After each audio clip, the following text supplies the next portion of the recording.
On behalf of Government of Andhra Pradesh and NITI Aayog, I extend a warm welcome to all of you to this workshop, Empowering MSMEs for Export-Led Growth and Innovation, an initiative under the NITI-State workshop series. As you all are aware, Andhra Pradesh is a major exporter in sectors such as seafood, pharmaceuticals, and agriculture products. Now it is looking to diversify into other manufacturing and service sectors. Andhra Pradesh, under the leadership of Honorable Chief Minister Shri Nara Chandrababu Naidu Garu, is deeply committed to fostering entrepreneurship and economic growth. With the vision of one family, one entrepreneur, the state is implementing the MSME Policy 4.0 to ensure inclusive and sustainable growth. NITI Aayog, as India's premier policy think tank, continues to lead transformative reforms across states, driving growth through its focus on manufacturing and service sector. It plays a crucial role in enabling India to achieve its economic aspirations through cooperative federalism. Today's event is a collaborative effort between NITI Aayog and the government of Andhra Pradesh, with the CII as our esteemed knowledge partner. The objective of this workshop is to deliberate on strategies for empowering MSMEs through innovation, infrastructure development, and export readiness, and helping them to expand to global markets. I now invite our esteemed dignitaries to take their places on the dais. Please join me in welcoming Shri Vishwa M., Chief Executive Officer, Andhra Pradesh MSME Development Corporation.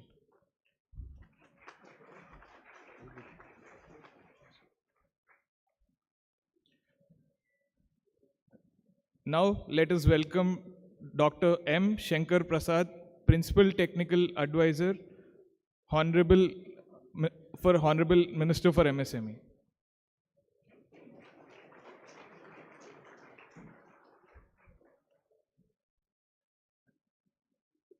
Now I welcome Dr. V. Murli Krishna, who is the Chairman for CII Andhra Pradesh.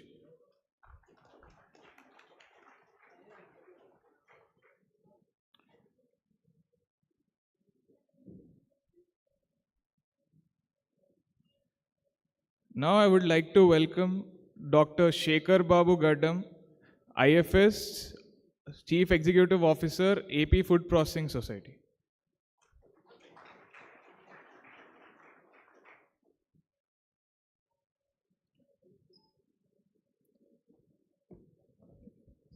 Now I would like to welcome Shri M. Ponnuswamy, Chairman, CII SR Task Force on MSME and EODV.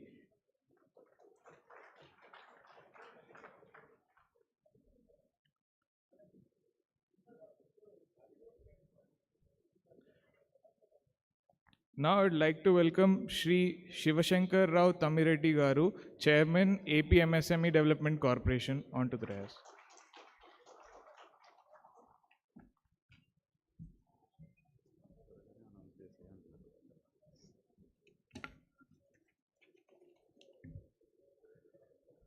Now I would please request Shri Harendra Prasad, MN IAS, Collector and District Magistrate, Visakhapatnam, onto the dais, please. Now I would like Mr. Shri Sanjeet Singh, IRS, Senior Advisor, NITI Aayog, onto the dais, please.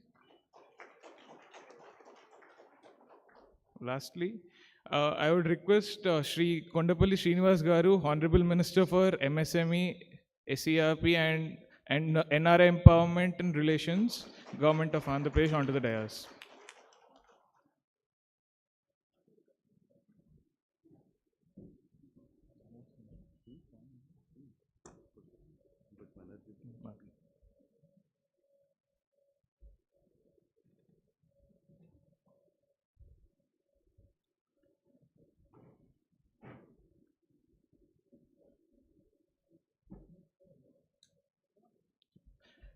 Now to honor our esteemed dignitaries, first I request Shri Vishwa Garu to welcome the Honorable Minister Shri Kondapalli Srinivas Garu with a bouquet.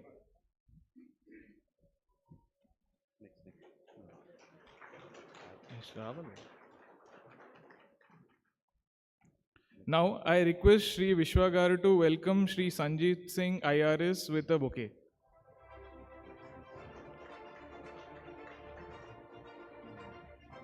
Next, I request Shri Vishwa Garu to welcome Shri Harendra Prasad IAS with an bouquet.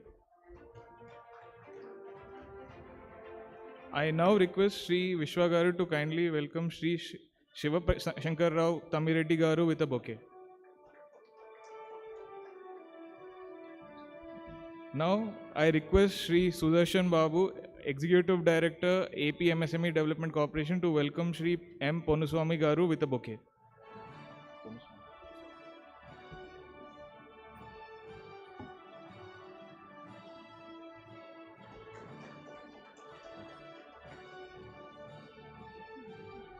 I request Shri Sudarshan Babu Garu to welcome Dr. Shekhar Babu, IFS, with a bouquet. Next, I request Shri Sudarshan Babu Garu to welcome Dr. V. Mulli Krishna Garu with a bouquet.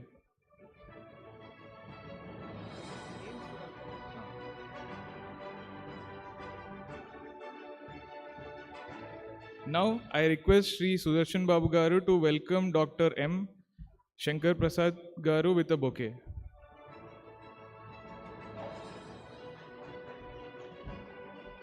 Finally, I now request Shri Sudarshan Babu Garu to welcome Shri Vishwa Garu with a bouquet.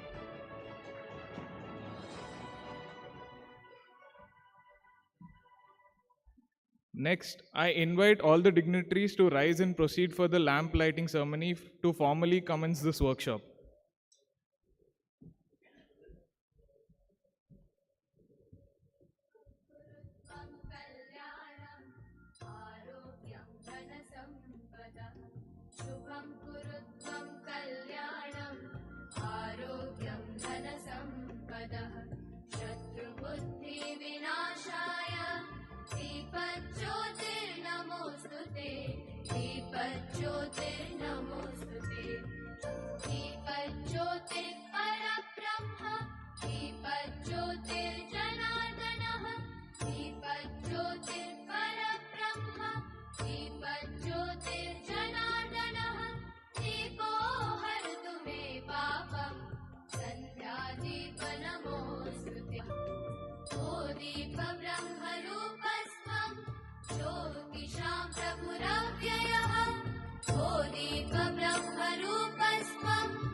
शुभं कुरु त्वं कल्याणम् आरोग्यं धनसम्पदः शत्रुबुद्धिविनाशाय दीपज्योतिर्नमोऽस्तुते दीपज्योतिर्नमोऽस्तुते शुभं कुरु त्वं कल्याणम् आरोग्यं धनसम्पदः शुभं कुरु त्वं कल्याणम् आरोग्यं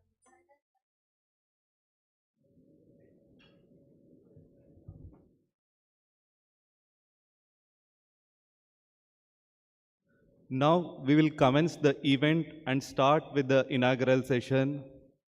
First, I invite Shri Vishwa M. CEO, AP MSME Development Corporation for the welcome address.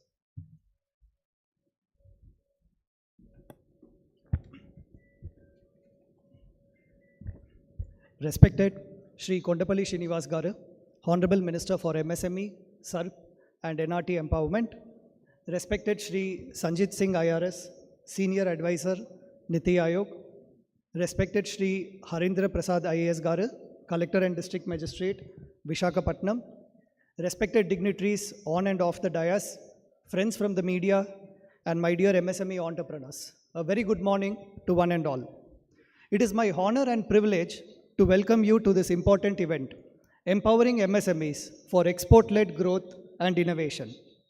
Organized by the Government of Andhra Pradesh in collaboration with NITI Ayog and supported by our esteemed knowledge partner, CII, this event is organized in the City of Destiny, Visakhapatnam, and it reflects our shared commitment to fostering MSME growth and innovation. We are truly privileged to have some of the most distinguished leaders, policymakers, and industry experts with us today, whose guidance will be instrumental in strengthening Andhra Pradesh MSME ecosystem. MSMEs are rightly regarded as the second engine of Indian economy, making a significant contribution to GDP, job creation, and exports. Their resilience and adaptability have placed them at the forefront of India's economic transformation, helping to realize our national vision of self-reliance and global competitiveness. To further accelerate this transformation, our Honorable Chief Minister, Shri Chandrababu Naidu Garu, has introduced the One Family, One Entrepreneur initiative, a revolutionary step towards ensuring that every household in Andhra Pradesh has an entrepreneur by 2030. This initiative is not just about economic growth, but also about empowering families and fostering inclusive development.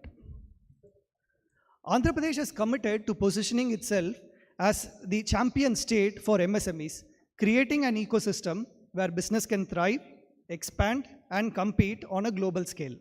The newly launched AP MSME Entrepreneurship and Development Policy 4.0 is a strategic blueprint which is designed to double our MSME exports to USD 12 billion by 2029, attract INR 50,000 crores in new manufacturing investment, and generate over 5 lakh direct and indirect employment opportunities. To realize these ambitious targets, we have initiated a series of impactful measures such as the RAMP, Raising and Accelerating MSME Performance Scheme, including a recently concluded reverse buyer-seller meet that connects MSMEs with international buyers and investors. Sir, the event was recently conducted in Visakhapatnam, and I'm happy to share that 79 MSME entrepreneurs from our state have got a contract for exporting their products to abroad, including a tribal cooperative society from ASR district of Andhra Pradesh. Recognizing the rapid digital transformation and the need for sustainable practices, Andhra Pradesh is actively promoting technology-driven and green innovations to future-proof our MSMEs and make them globally competitive. Today's event is not just a platform for discussion. It is a call to action. It is a space where we will share success story, address key challenges, formulate innovative solutions. We are fortunate to have with us policymakers, leaders, and domain experts whose vision and commitment are driving this transformation. Their presence today is a testament to our shared resolve to build a strong, resilient, and future-ready MSME sector in the state of Andhra Pradesh. Once again, I extend my heartfelt welcome to each and every one of you. Let us collaborate, innovate, and push the boundaries of growth. I look forward to your valuable insights and active participation in today's discussions. Thank you.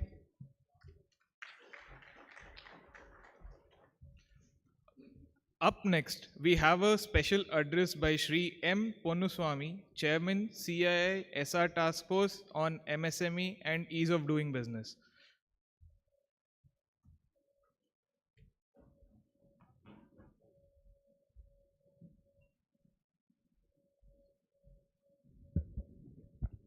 Very good morning. Honorable Minister for MSME, Sri Kondapalli Srinivas, Mr. Sanjit Singh, IRS Senior Advisor NITI Ayog, Ms. Sivasangara Tamireddy, Chairman, Andhra Pradesh MSME Development Corporation, Mr. Harindra Prasad, IAS Collector of Visakhapatnam, my friend Dr. Murali Krishna, our CA colleague, Chairman, CA Andhra Pradesh, Mr. Vishwa and other dignitaries on the dais, ladies and gentlemen, MSME delegates. Actually, today is a very important day. I think this event, second such series done by NITI-State and God of India, I think this empowering MSME for export-led growth innovation. My own experience, I think export is very important and export business is highly profitable. In our company, 25 years we didn't start export. We started in 1981. 2005, when I used to be the Kondapalli Port's trustee, I visited the board meeting. Then I checked up. He said there is a Kondapalli. He said, why can't you visit? Chairman requested me. I went there. I talked to at the time on IRS officer, Mr. Yogendra Garg was development commissioner. Today he is member CBIC. So I met him, I asked him, see, we are a genuine company. We want some of the export unit here. Then I also showed him, see, when I started the business, my auditor was telling, pay properly tax. That will solve many of the problems. I had that Samman award by Income Tax Department. I showed to him. He asked me to give a same-day letter. Next day, the land was allotted. I think that is, I never knew about export. Just export. First consignment we dispatched to, Sri Lanka. The first consignment got rejected. We are not knowing the quality of the product and all. Then we made 2 years, we made a loss. But today, we are exporting to about 70 countries. Nearly we are doing around 400 crores turnover. Without knowledge, we have started. I think any of you have not started export, please start the business. What I understand, even the crisis period, when there is a profitability is in our company, export is supporting because the margins are good. I think any of you who are not started, please start the business. I am very happy. Last 2 times we have met Hon'ble Minister. He was very passionate on MSME and also how this government is willing to hear our inputs and he want to take it. I think the culmination of this is, this is the result. Also today, I think the CEO of NITI has not come. I have seen him when he was Commerce Secretary, very clearly telling the agenda for exports. He was telling Commerce Ministry or DGFT or any other department, all approval will be done through online. DGFT has the role to go and promote exports, not to control exports. I think that is what. Okay. So, thank you. So, this is how I think today we are visiting him, of course, senior advisor is here. I think the way should work. I have a suggestion to Honorable Minister. Exports, for exporting, I think there is always some issues like custom clearance of raw material. NOC from some department, is it okay? NOC from some, maybe a pollution, maybe a drug control department, maybe a forest department. I think all this should not stop exports. I think you should see that one single window system where we can approach this MSME commissionerate and get it done. I think this will help them. There should be a coordinating ability between the state government and central government department, all parent government, the partner government agents of customs. I think this will create a lot of problems. Why I am telling? See, one of the company, not in Andhra Pradesh, they want to export some product using sandalwood oil. The district forest officer, he kept the file pending for 2 years because he felt it may be misused. Sandalwood is very sensitive. If I clear it tomorrow, I will be in trouble. IFS officer is here. So they came and told me, I was CIA because I was taking care of MSME UDP. I spoke to that concerned department. Within 1 month, they cleared it. In the process, 2 years, they lost 200 crore export. So like that, whether this can be, this one of the things I think we should try to do it. And also, I think as a co-chair of CI National MSM Congress, when we meet Government of India secretaries, including Finance Secretary, Cabinet Secretary, what we are getting the, and also state government, we met Minister, Honorable Minister, we met Mr. Yuvaraj. I think the way they are willing to hear issues have been very good. Everybody wanted to help. See, the Honorable Finance Minister, the Government of India, I think in her speech itself, he spoke about the MSME at least 2-3 times. I think you are so important. She said 45% export done by MSME, 30% of manufacturing GDP done by MSME, and also 29% of the total GDP is created by MSME. I think that is one thing. And you have seen the budget also. You have seen credit guarantee scheme, they increased 10 crores. Every day, 1,000 crores is leased on credit guarantee scheme. I think Andhra, MSMEs, you are all the entrepreneurs. I think you should avail this opportunity. Without giving any color, they are giving 10 crores. And also, some of the things like, supplying to public sector, I think you should address. I request Honorable Minister to have somebody, some agency who can help all the MSMEs, including MSMEs available in rural area, to go out and reach out, reach with the government e-market GEM portal. Because this year they are going to finish by March 6.5 lakh crore. I do not know the figure of government of Tamil Nadu. Whole southern states are lagging behind. So I think this is an opportunity. You can be a supplier to HPCL here. You can any Government of India department. So that we are missing, southern state missing. I think this Andhra Pradesh government should create a agency who can handhold onboard MSME and get the business also. This will have a big change. Why I am telling, our company never supplies to government. Because of last 30 years I have not supplied, but today because of GEM portal we started supplying to ONGC and other public sector.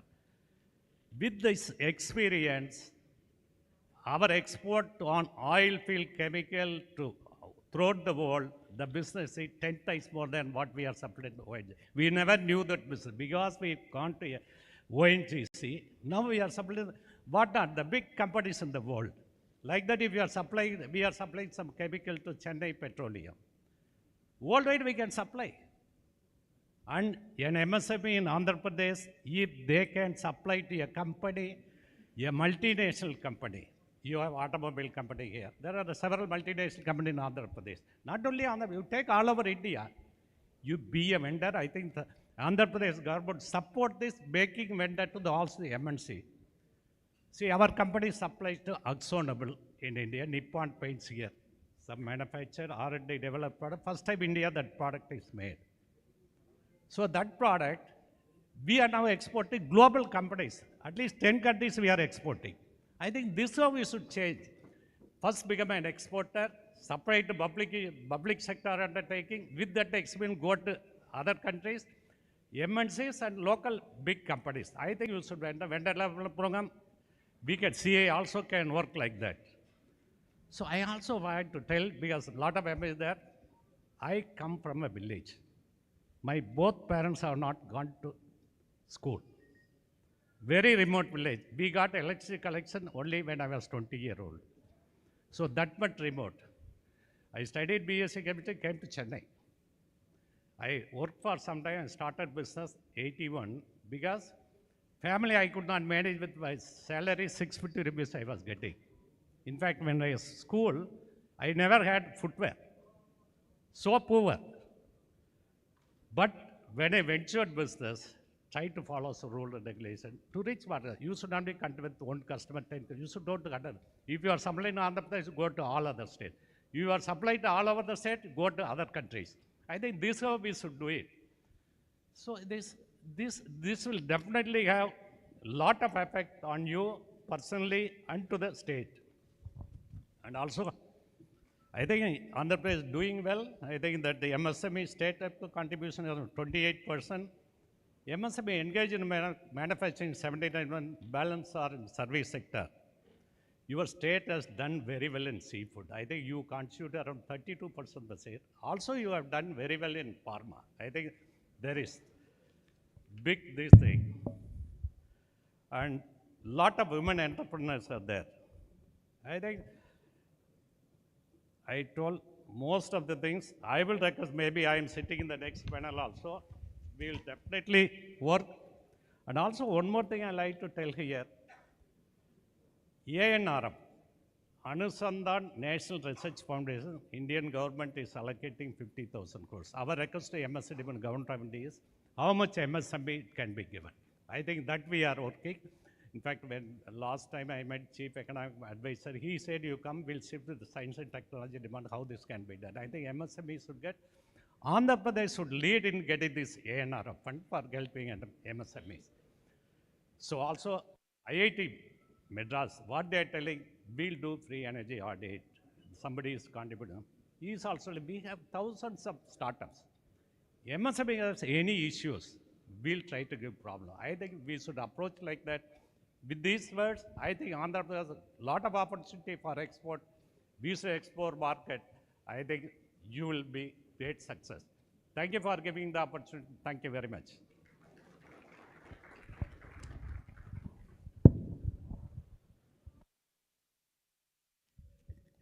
We thank Ponnuswamy Garu for his address. We now invite Shri Harindra Prasad, MN IAS, Collector and District Magistrate, Visakhapatnam, to deliver his special address.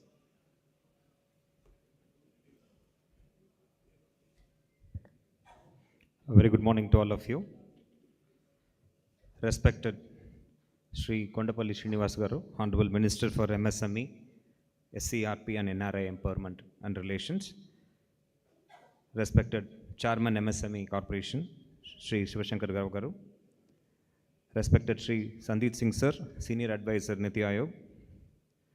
Respected Shri M. Ponnusamy, Chairman CAI Southern Regional Task Force on MSME and Ease of Doing Business. Respected Shekhar Babu Garu, CEO of AP Food Processing Society. Dr. Shankar Prasad, Advisor to Honorable Minister. Dr. Murali Krishna, Chairman CAI AP. My dear colleague and friend Vishwa, and all the dignitaries who are present here. A very good morning to all of you.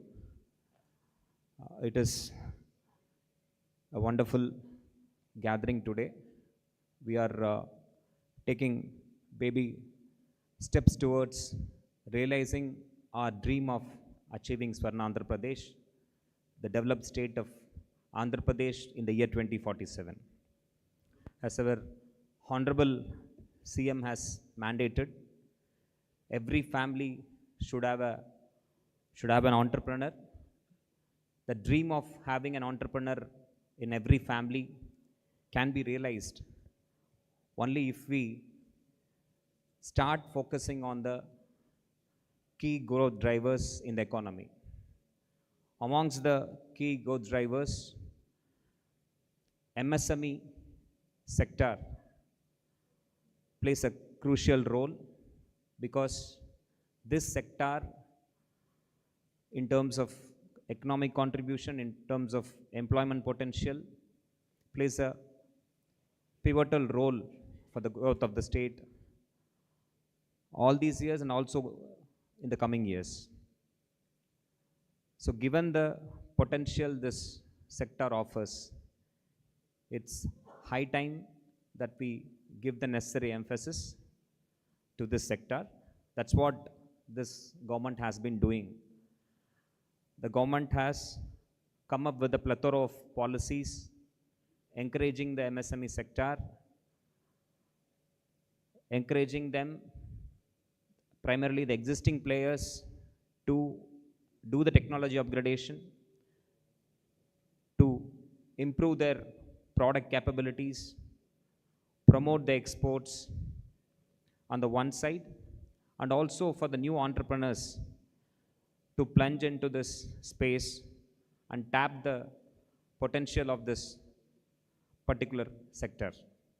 As you all know, we as a country of 140 plus crore population is a big market in itself. Besides that, given the free market economy we have endorsed, the whole world is a marketplace for us. And everyone should see it as an opportunity to tap that potential. So in that regard, export is crucial to reach out to those hitherto untapped markets.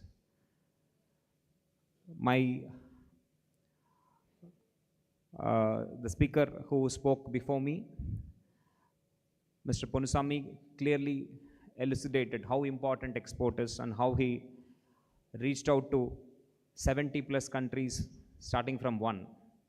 So it is that one single step which you have to take forward to make that possible. Had he felt that it is a risk or it's a challenge, it is not possible for somebody who is coming from such a background, then he wouldn't have reached that stage.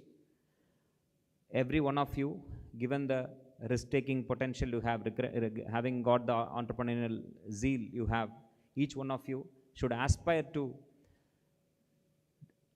export to at least one country to start with, and post that naturally, once we learn the tricks of the trade, we can extrapolate and then reach out to many more markets in the coming days.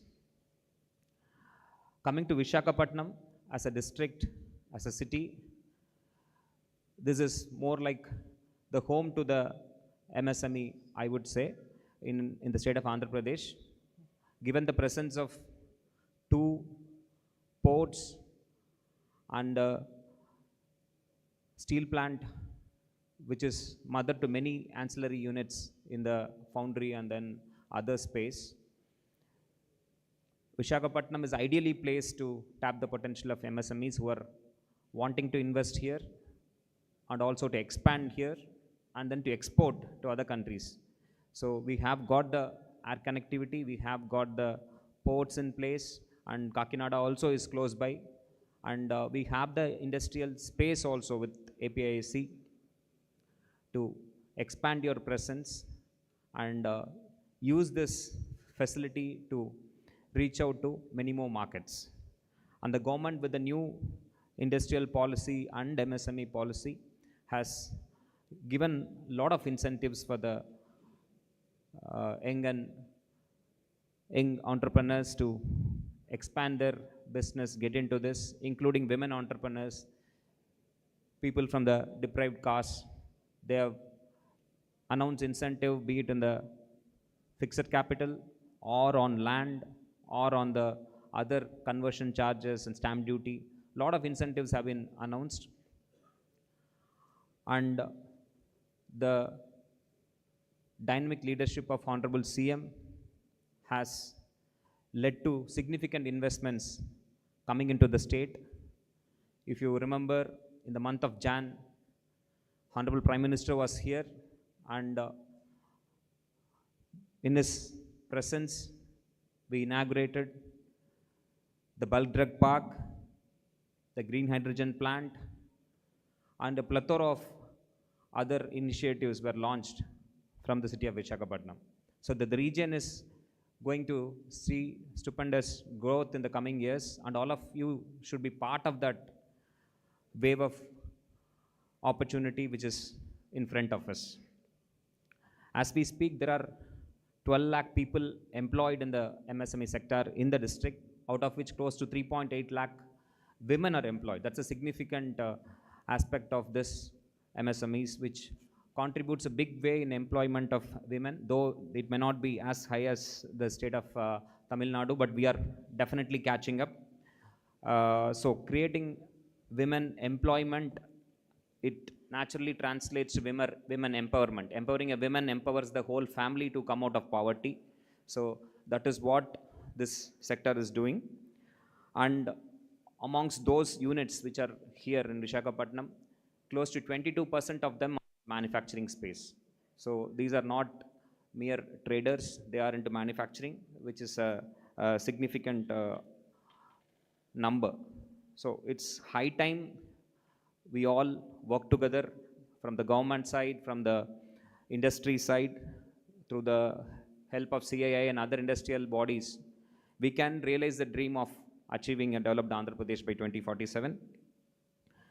From the district administration side, we are always with you. We are conducting regular interactions with the industrial bodies as well as the monthly meetings of the DIPEC, clearing all subsidies, and all clearances are being given within the SLA. So we are with you, the government is with you. With those words, I thank the Honorable Minister and the other dignitaries for giving me this opportunity to present before you what we stand for. Thank you.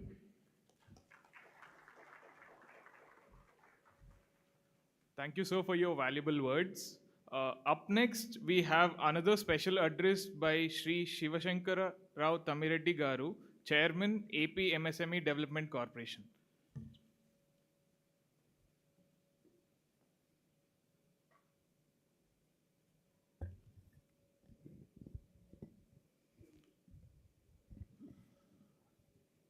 Respected Chief Guest, Shri Kondapalli Srinivas garu, Honorable Minister for MSME, and respected Harinder Singh ji, IAS District Collector, and Mr. Ponnuswamy garu, Chairman CII, and Sanjeet Singh ji, IRS Senior Advisor, NITI-Ayog, Government of India, and Shri Vishwa M. Garu, CEO of Andhra Pradesh MSME Development Corporation, and other dignitaries occupied the dais. My dear friends, today's that is MSME for export-led growth and innovation. This is a workshop. I'm very happy to be part of this workshop. See, export is not a new phenomenon to Andhra Pradesh. Even if you take the Setavahana dynasty, Kakatiya dynasty, the Andhra Pradesh is well placed in ancient India and medieval India as far as exports are concerned. But unfortunately, by bifurcation itself, or the reason of the dark period for the last 5 years, it has pushed back. Now the visionary Chief Minister,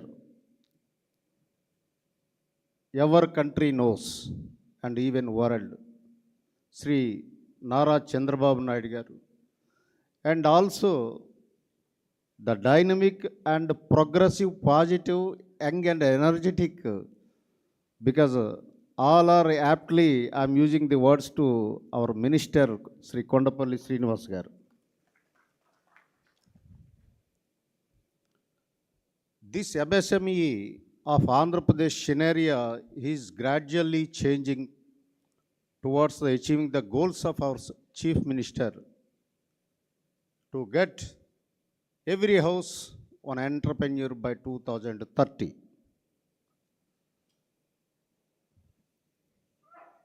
And on that occasion, and the government is initiated a very good policy, that is MSME policy, never in the history of the Andhra Pradesh industrial policy. And also, the bureaucracy is gearing up towards achievement of this target initiated by our Honorable CM. So what exports needs, that is policy support, that the government is taking care of it. The single window, we are shifting towards the speed of doing business from ease of doing business. And quick clearances and time-bound clearances, whatever support the government is, that is there in Andhra Pradesh administration, you might have well aware. And infrastructure development, you see, you will be appreciate the policy of the government in MSME, that is MSME parks, a new concept, that is nano parks, MSME parks is that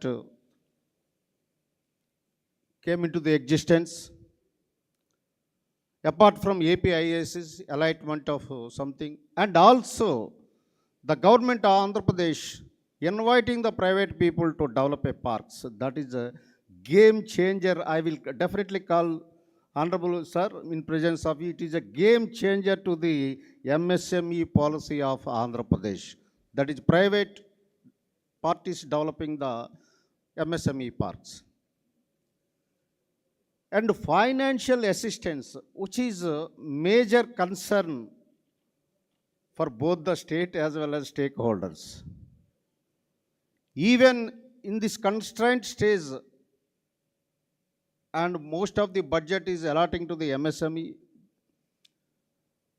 to get the speed of the entrepreneur development, because the government knows the value of the MSME sector for the development, economy, and employment creation. And I request Honorable Minister, sir, as far as financial assistance is concerned, CGTMSE, what the Gujarat government entered the agreement with the bankers. So our state, even though it was initiated after coming of power, Kotami government, that kindly speed it up so that most of the MSME units will be benefited, and definitely I will feel that they will get the fuel and oxygen for their industries. And skill enhancement.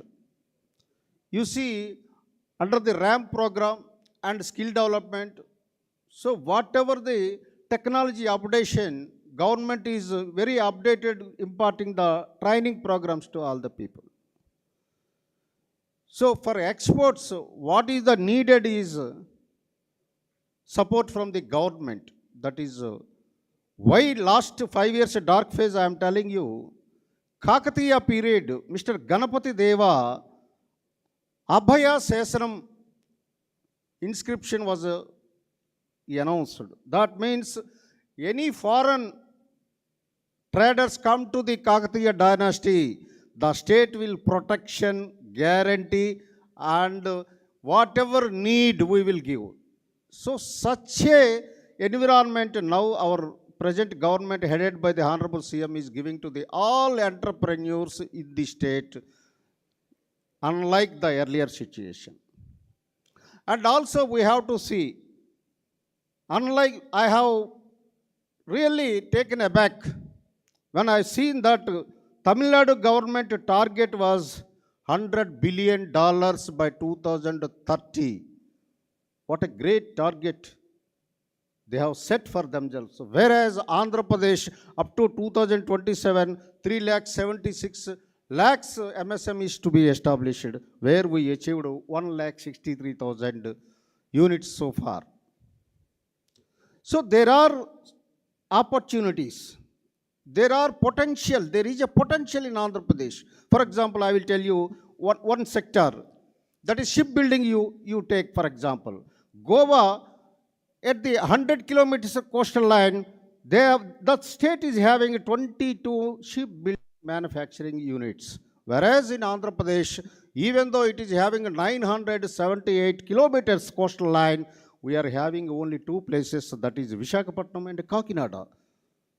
So my dear friends, my dear entrepreneurs, and my dear first generation people, please focus on this. Even another sector, that is granite sector, you take for example. See Srikakulam, the blue granite and that white granite is a famous, international famous. And Chiamakurti black granite and Galaxy granite. But unfortunately, all granites are exporting 80% to the China, Italy, some countries, where they are making a processing and minting the profits like anything. Value addition is there in China and Italy, but simply we are supplying the raw material to those people. It is recalling that just supplying the cotton to the British Empire during the British period. So the sky is the limit. The policy is excellent. The financial assistance policy is incentives, women entrepreneurs, encouragement from the government side, even SC, ST, BCs. I am very saddened to see the contribution of SC, ST entrepreneurs. Kindly motivate them. You, being an entrepreneur, you encourage the new generation to establish industries in Andhra Pradesh and contribute to economic and social development of the Andhra Pradesh. With these small words, I welcome all of you. Please let us boost our exports, whatever the innovation assistance that government will take care of it. And you focus on that, how to make exports by applying, taking all these things. Even government is seriously thinking to create exports hubs and clusters of the exports, agri-based clusters. You know, Tamil Nadu is having a 23 clusters, agri-based clusters. And 10 hubs, they are making a target of 10 hubs. In the same line, we will also, I think, our Honorable Ministry is well aware, and Honorable CM also well aware about how to boost our exports and industrial economic activity. And wish you all the best of luck. And whatever you have a doubts, it is a great opportunity. During sessions period, you raise whatever points you want, and the respective people will answer your queries and remove your whatever the apprehensions in your mind. Thank you very much.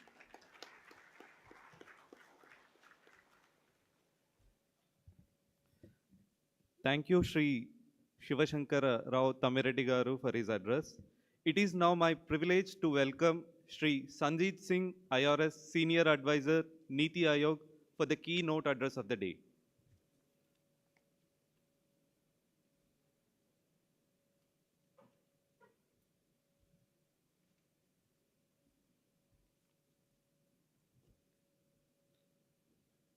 Honorable Minister Shri Kondapalli Srinivas ji, Shri Shivashankara Rao Tamireddy ji, my friend Shri Harendra Prasad, MN Collector, Visakhapatnam, Shri M. Ponuswamy, and young CEO Shri Vishwa, and all other dignitaries on the dais, and all the gathered dignitaries and entrepreneurs for whom this special workshop has been convened, for which I would like to thank the government of Andhra Pradesh who have taken this initiative and have accepted this invitation from NITI Aayog to collaborate with them.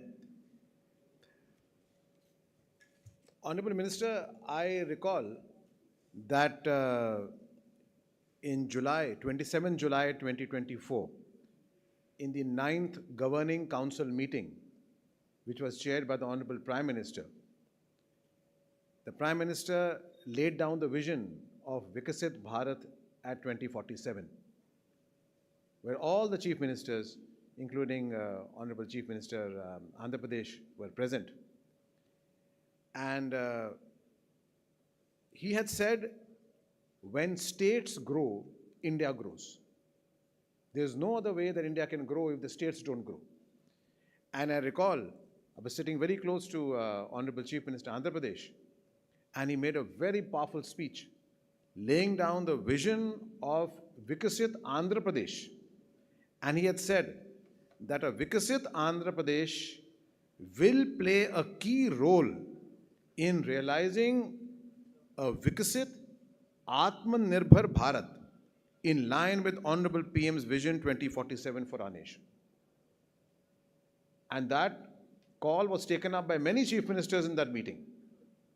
And so there was a lot of energy which was transmitted, I remember, in the meeting. And I recall walking up to the Honorable Chief Minister at lunchtime and really congratulating him for really, raising the entire discourse of the meeting. So it is the same energy I am feeling in this room today again. The energy of, sir, if I may steal your word, Honorable Minister introduced me to this wonderful word called entrepreneurs. So with this room full of entrepreneurs and all the policy makers and the government, all are eager to support the entrepreneurs in this room to really make this vision of Andhra Pradesh, Viksit Andhra Pradesh by 2047 a reality. Honorable Minister, this workshop, Empowering MSMEs for Export-Led Growth and Innovation, was very carefully selected. So my friend Yuvraj is not here today, so we had discussed this very carefully. I said, your MSMEs are extremely doing very well. You're anyway setting an example for the rest of the country. Now it is time to empower MSMEs further. And this workshop, it's not a speaking session. This workshop is a starting point where we would request all the participants, either on the dais or off the dais, to please come up with very concrete suggestions of how to make this happen. How can MSMEs in Andhra Pradesh be empowered? And towards what? Towards export-led growth of Andhra Pradesh and, as the Honorable Chief Minister has said, for the entire nation. And of course, one of the key words is innovation. And the kind of innovations which we are seeing coming out of Andhra Pradesh is absolutely amazing. I'm saying this because Honorable Chief Minister was very kind. He was thanking me that we are organizing this workshop. I was thanking him that you have given this opportunity. One of the biggest takeaways is going to be the learnings from this workshop we will be taking to other states, telling them how the entrepreneurs of Andhra Pradesh are really taking the country to great heights and how they can really learn from Andhra Pradesh. So, Honorable Minister, this is one of our very major takeaways from this workshop. I can share that with you right in the very beginning. I can very proudly say this on a personal note. I was telling the Honorable Minister, I have come to Vizag after 2002. Why, I don't know. But I think it was a big mistake. I should come more often. But I started my government career in Andhra Pradesh, in Hyderabad, in 1991. So I think I also qualify as somebody from Andhra Pradesh. So for me, it's like a homecoming. Huh? So please be sure that you have a very close friend at NITI Aayog. So whenever you feel that the government or any of the people need any assistance of any kind, you think we can be of help, please let us know. Ladies and gentlemen, India's vision of Viksit Bharat is actually a call to not just create an economy of $30 trillion of GDP by 2047, but it is to completely eradicate poverty, which is anyway just below 5% right now, and lead in sustainable innovations. MSMEs today are about 63 million nationally, and these are absolutely pivotal. Many economies we discuss with Germany, with France, and many European nations. Those nations before the Great Second World War and after the Second World War were picked up by their MSMEs. So Andhra Pradesh, and I'm very happy to hear that everybody is in a strong competitive spirit with other states, Tamil Nadu, even Uttar Pradesh, even Gujarat, Maharashtra. All of them are really competing with each other to really develop this sector, because everybody has become absolutely aware this is how a state can rapidly develop, how it can really break through the gravity and rocket into space. So Andhra Pradesh, led by the Honorable Chief Minister, has laid down the policy very clearly, and we are absolutely thrilled about it, because we are seeing the vision of Viksit Bharat coming alive. Allow me to dwell a little bit more on the learnings from Andhra Pradesh, which has really proved that it has risen as a hub of manufacturing, IT, and innovation. And let me say that Andhra Pradesh's rise is not really an accident. It is actually a testament to the vision of the leadership and the execution on the ground. So this has really made it happen. And of course, not to forget the entrepreneur skill. The investment approvals of about close to 2.5 lakh crores, again with a focus of creating about 66,000 jobs.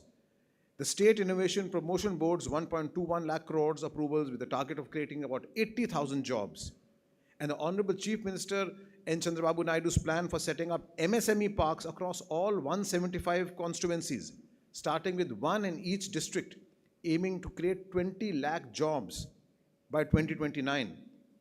These are all examples which we are taking to other states. And we'll be happy that many of them will be coming to this state to really learn how this can really become a reality. We are looking at how Andhra Pradesh is leveraging its strength in aqua, food processing, electronics, just to say some of the few sectors. There are many sectors in which Andhra Pradesh today is leading. The Entrepreneur Development Policy, the MSME policy which has been launched by the Honorable Chief Minister, all these are really in many ways trailblazers. They are leading from the front. They are telling our entrepreneurs to really unleash their complete potential for the development of the state. One major innovative idea which has really thrilled us is that of one family, one entrepreneur.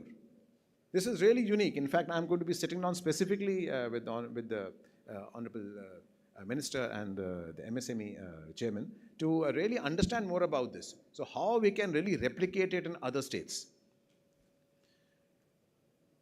The efforts which the state is making towards breaking through higher rankings of ease of doing business and how they are pushing manufacturing of electronics and aligning with schemes like the production-linked incentive schemes, all these are really contributing towards the state's progress. Having said this, as I said, this is actually a workshop, and where we will need to discuss ideas, how to take things forward.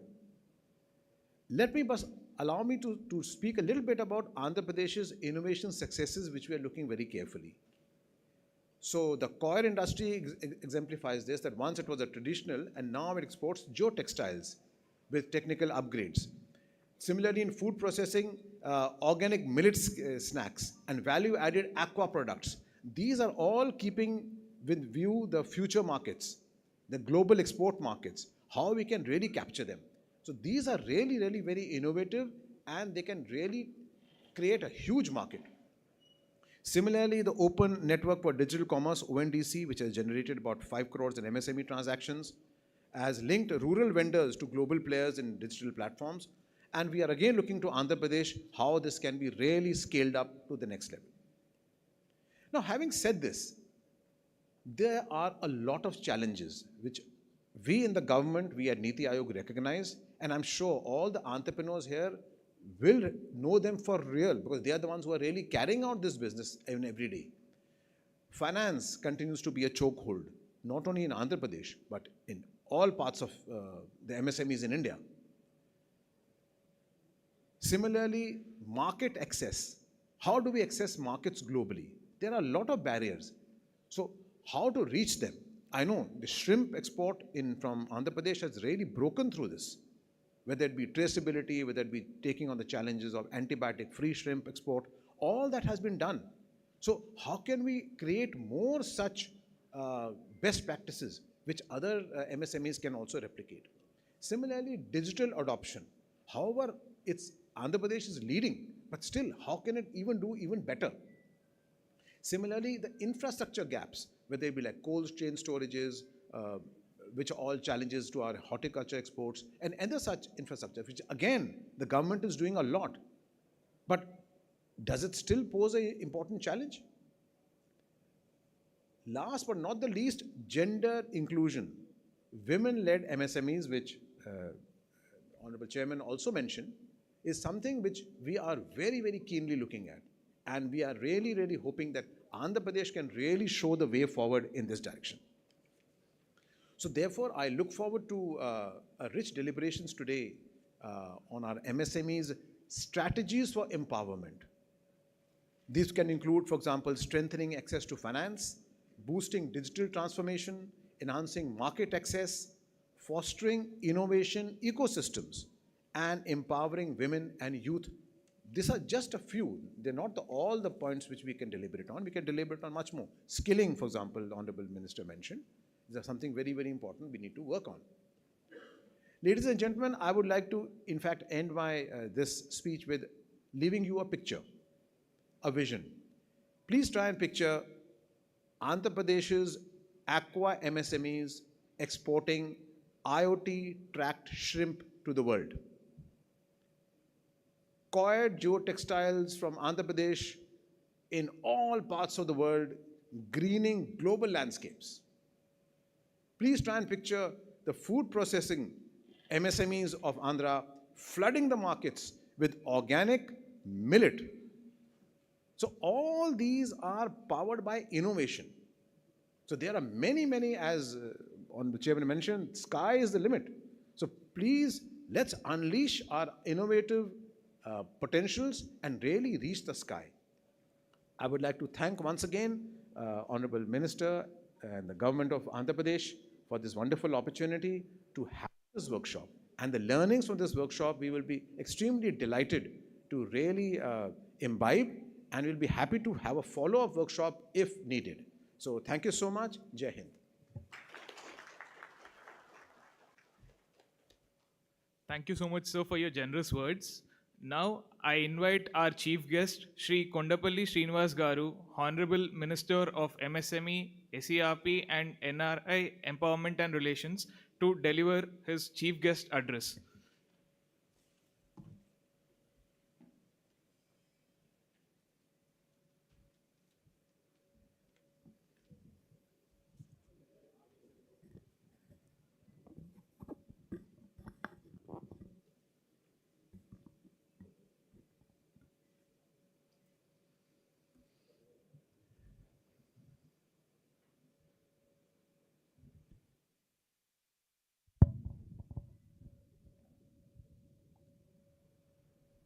A very good afternoon. I'm sorry, it's a good morning. A very good morning. I would like to hear from the audience. A very good morning. I just want to see your presence. I'm happy that I'm here today to address the gallery of the MSME entrepreneurs, especially from the region I belong. A warm welcome to all of you. I would like to recognize the guests. Respected Sivashankar Thammareddy Garu is the chairman of MSME Development Corporation of Andhra Pradesh.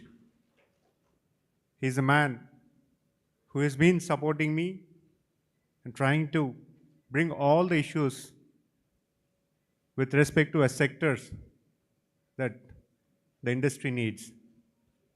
He was able to help me out the issues pertaining to each sector and try to discuss with me and try to find a solution which the industry wanted. I'm very happy that I'm sharing the dais with him. And I also wanted to recognize today's guest from NITI Aayog, Mr. Sanjeet Singh, the Senior Advisor for Trade and Commerce in NITI Aayog. I'm very happy that his presence makes a lot of difference to understand what NITI Aayog wanted to plan and route us to the next Vikasit India, Vikasit Bharat. Because as it constituted in the year 2015, especially for planning the future of India, and he is the person who's going to help us in trade and commerce, as he is the one who has been successful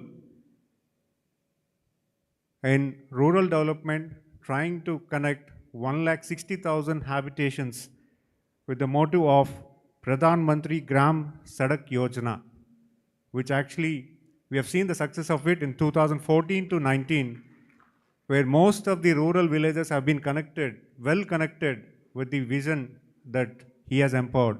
I'm very happy for that, sir. Thank you so much for being here. And I'm happy to recognize the collector of Visakhapatnam, the dynamic collector, Mr. Harindra Prasad. He's a man who is very passionate and very inspiring to the other collectors, and he has successfully organized the event of Honorable Prime Minister, and I was able to deliver in a way which it has to be. I'm very happy to be here, sir. And I should also recognize Mr. Murli Krishna Garu, the chairman of CII, and I also recognize the Ponniswamy, and he is the chairman CII and CMD for Pure Chemicals. And I recognize my CEO for MSME, Vishwas. He's a young, energetic, very enthusiastic, very passionate, and a very quick learner, in fact. He came to the department just 2 months ago, and he was able to understand the department and lead the department in a way that it has to go. I also recognize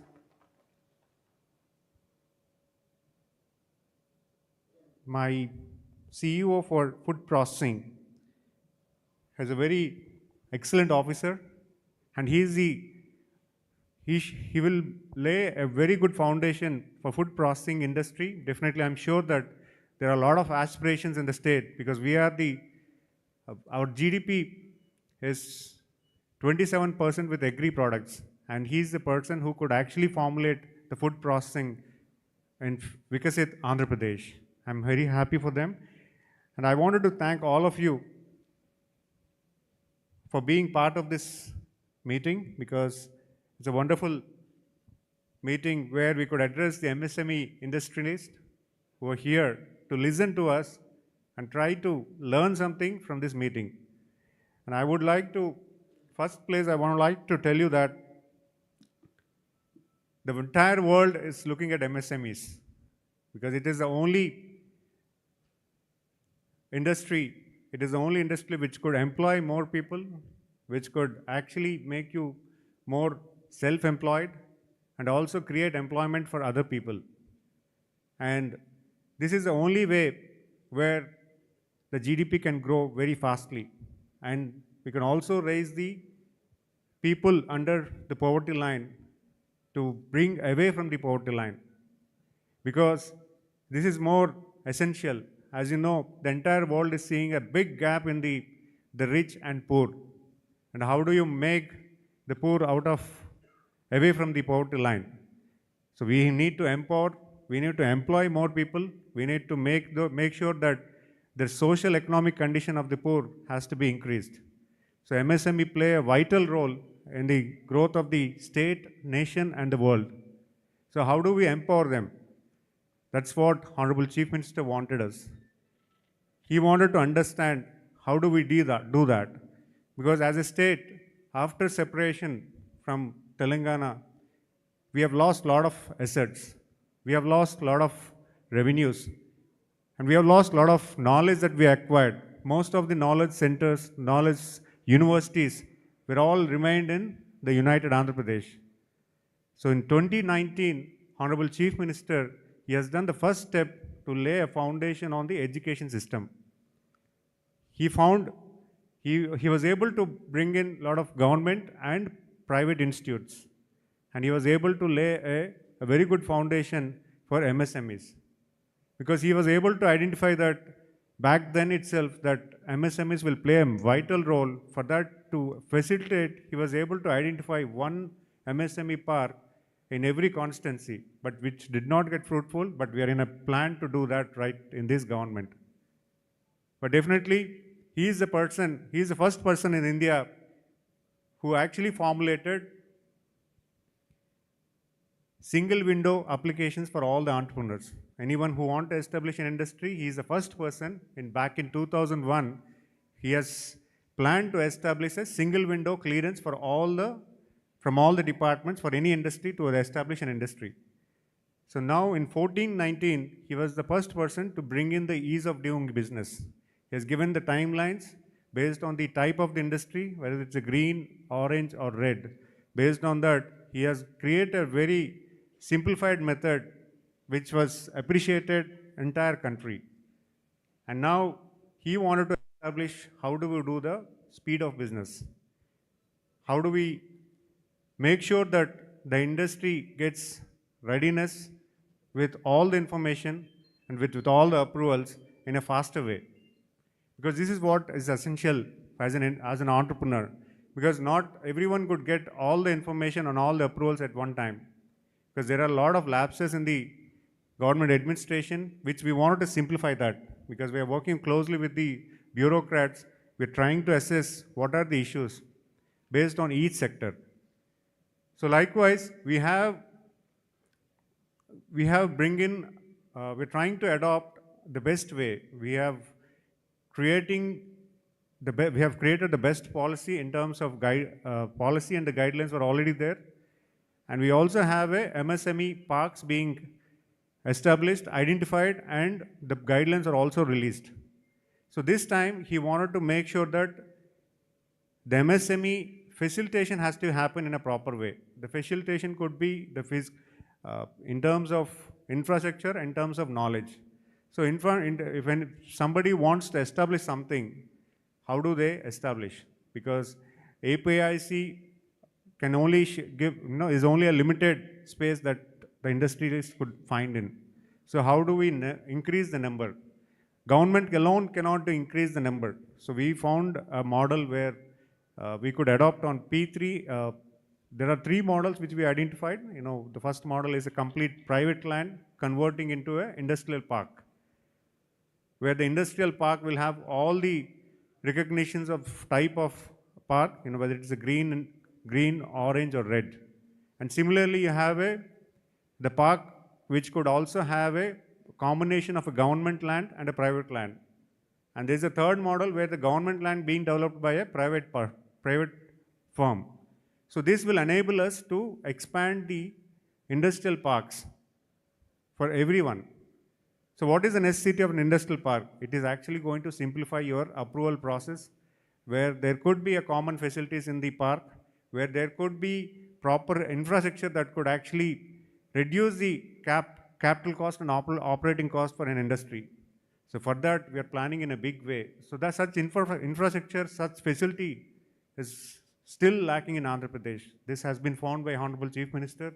He has planned and he wanted to speed up the industrial parks. So that is the reason we have gone for the P4 model, P3 and P4 model, which is a new model that has been found in the entire country. And we should all appreciate him, because because whatever we're doing, it is going to impact a lot for the future.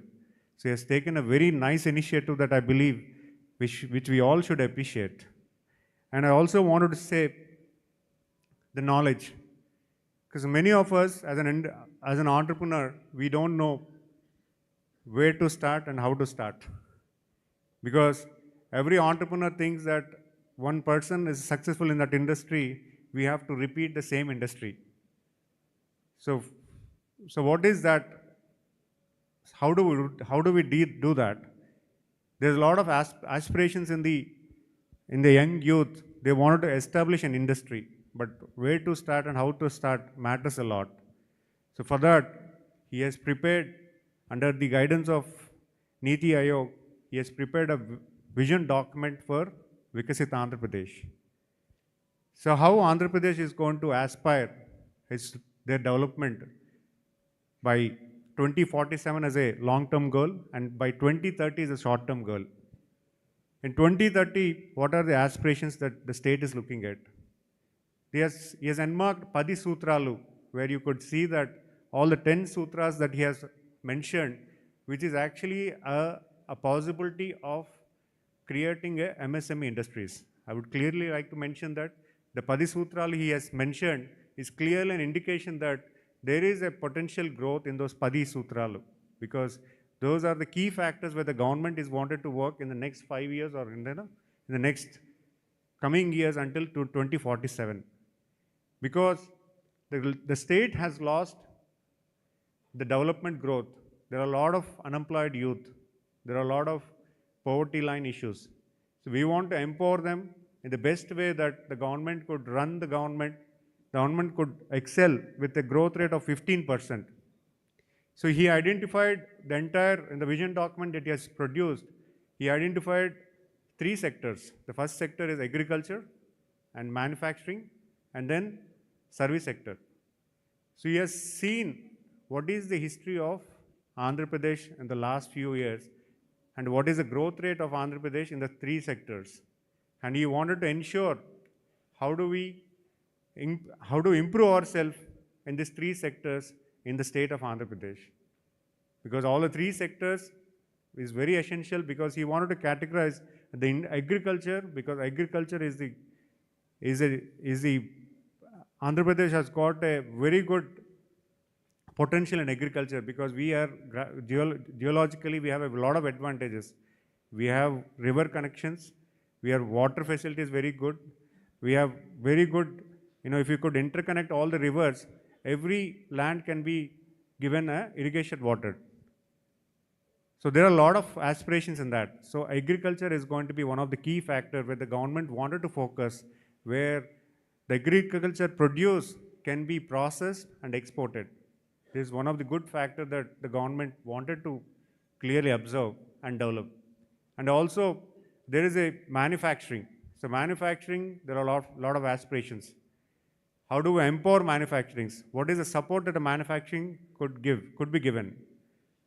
And there is a service sector, because a lot of service sector has to be improved in terms of many ways, because we are improving ourselves, but the service sector needs to be improved in making our lives better. So we need to get technology in these 3 sectors and try to see a growth which the Honorable Chief Minister wanted to grow. And you also know that he has created a vision document for the state, but he is creating a vision document for the district level, constituency level, and a mandal level. So these vision documents will actually have the sufficient information for any entrepreneur to understand. Because you don't know what is the strength of a mandal, what is the strength of a constituency, what is the strength of a district, what is the agriculture produce of a district is having. You can find opportunities on food processing, that what is the agriculture produce of rice in this entire district and how much is being doing in a forward integration. And similarly, what is the agriculture produce of corn and how much is being sold in an agriculture produce or a primary processing or a secondary processing or a tertiary processing. So he is trying to give you a clear information that to assess what is the need of the market. So he is creating all this information available for you. He is doing an excellent platform where you could learn what are the strengths of our state. So you could easily find an opportunity. So that is the information, that is the knowledge that he wanted to give to the state of Andhra Pradesh, where everyone could understand, because this information is not shared anywhere. Although the government offices have them, but they're not given unless you ask for it. But this information will be updated on the website, on the vision documents that the state is going to produce. So this is because he wanted to empower MSMEs by giving sufficient information. So you need to understand what is the strength that state is having currently, and what are the possibilities that we could do in a forward integration. So that is one aspect. And apart from that, he is also creating this information with technology. So we are having a MSME One website, which is having all the policy documents, guidelines, and everything. We're trying to adopt, AI into that, where you could easily get the answer, because many people have so many questions that where there is no concrete person, there is not an authentic person where you could get the answer. So we are trying to get AI, and we are also empowering the department, because we wanted to ensure that we have a IPO at a constituency level, and we have a dedicated office staff at a district level to ensure that all the support what you require is properly addressed. So that is what the government is going to do, because we have seen things where many of you were not able to get the sufficient information. So this is where we wanted to focus as well. And I would also like to say that this meeting, today's session, I would like to listen a lot of your questions on your sector based and any suggestions that the government could adopt. And I would like to thank NITI Aayog, because they've been wonderful. They've been supporting us. They've been helping us to assess from outside what the state requires. In the recent times, they have published Export Prepared Index. There's a document which is released in 2022, which actually tells what are the strengths the state is having and what the state should possibly do. So there is a lot of gap in skilling. There's a lot of gap on facilitation. There's a lot of gap in forward integration. So we have to improve on those lines, because we have a big gap in skilling. We need to ensure that the skilled employees are available for us, where they should be an asset for us. And I would also see that NITI Aayog has been very informative in creating a website called NITI for States.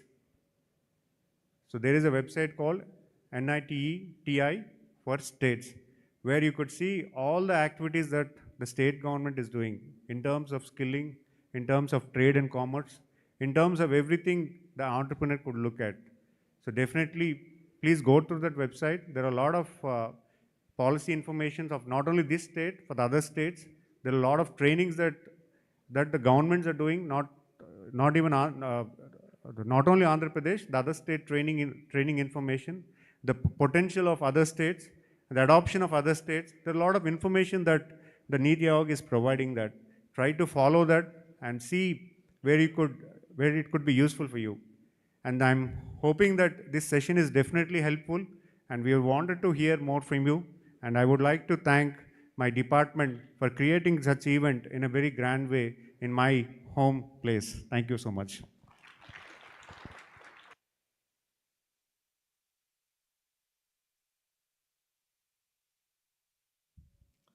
Thank you, sir, for telling how committed the government of Andhra Pradesh is and setting the agenda for the day. Finally, I now request Shri Shekhar Babu IFS, CEO, AP Food Processing Society, to give the vote of thanks for the inaugural session.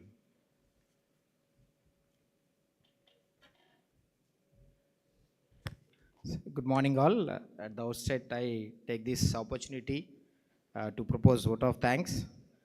First, let me thank Shri Kondapalli Srinivas Garu, Hon'ble Minister for MSME, SERP and NRI Affairs, Government of Andhra Pradesh, for his presence. Not only for his presence, but for his guidance for this event. And I should make a mention that right now, assembly session is going on, as all of you are aware. Still, sir took a special permission to attend this workshop, and his main intention is to interact one-to-one with all of you. So, if you see the program schedule, sir is going to be there in the next session also. So, that much of interest sir takes. Thank you, sir, for your presence and for all your guidance to us. And, you heard him that in his words only you can just feel the commitment that sir has got, to create that ecosystem for MSMEs to grow in the state. Thank you, sir, for that wonderful thought-provoking speech that you had given. Thank you, sir. My sincere thanks to Shri Shivashankar Rao Garu. Again, a very dynamic personality, Chairman AP MSME DC. So from his speech also you can just understand with what commitment that he works. So he gives a lot of guidance. So historical perspective about the exports from Andhra. So he had told us, and the favorable ecosystem that is being developed in the state. He had given outlines. I think again he is also sitting in the one more session in the maybe after this inaugural session. We thank you, sir, for your presence and guidance. My sincere thanks to Sri Sanjay Singh, sir, IRS Senior Advisor from NITI Aayog. Thank you, sir, for your visit to Vizag after a long time. Again, thank you that you have appreciated our efforts that we are doing in the state, and our presence across different products across the states and across the countries in the globe. Thank you, and it really motivates us so that we still work hard. And I should share with you, recently I have attended one of the workshop organized by NITI Aayog in Delhi, where sir was there. So with respect to the export, today topic is also we want to enable or empower the MSMEs for the export. So when we look at the exports perspective from the state, definitely Andhra Pradesh is doing good. We are taking the leverage of having a long coastline. But still, he had highlighted what are some of the gaps that have to be filled in, so that because NITI Aayog is, NITI Aayog prepares the export preparedness index. I think for 24 they are going to prepare. So Andhra has to become like a leaders. So right now I think we are in the category of achievers, if I'm not wrong. So he has given us a lot of motivation that we have a potential to become leaders in the exports. So we have got that kind of infrastructure in the state. So I think all of us should put our efforts to reach to that stage. Thank you, sir, for your presence and valuable guidance. My sincere thanks to Shri Harendra Prasad, again, and a very young and dynamic officer and the collector of this district. So he has been taking this intervention of making this VR zone, so Visakhapatnam economic region, so this zone into next level with respect to industrial growth. Thank you, Harendra Garu, for your leadership and for your presence over here. So my sincere thanks to all the other dignitaries on the stage. Thank you very much for your presence. And I thank all the participants. So no chair is vacant. I could see some, still the hotel people are putting extra chairs. So good to see that, and thanks for your participation. So very good sessions are lined up. So we wish that a good interaction happens, so that, as Honorable Ministers have said, so this workshop is to listen from you. Definitely, there are challenges and the gaps that you are maybe facing in MSMEs. So we want to listen to them. So through our policies, we are addressing many of the issues. Still, if there are any issues, bottlenecks for your performance, so definitely you can raise your doubts or queries in the upcoming sessions. So my thanks to all the participants.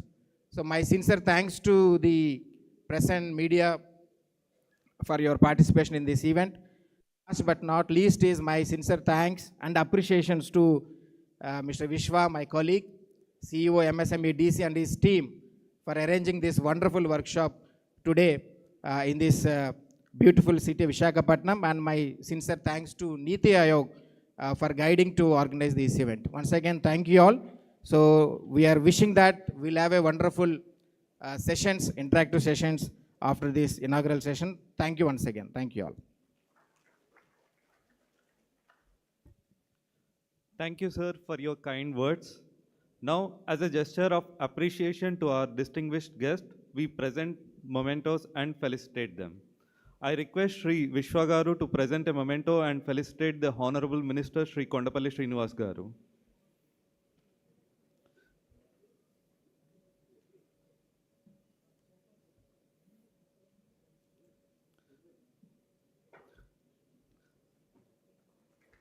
Now I request Shri Vishwa Garu to present a memento and felicitate Shri Sanjeet Singh IRS.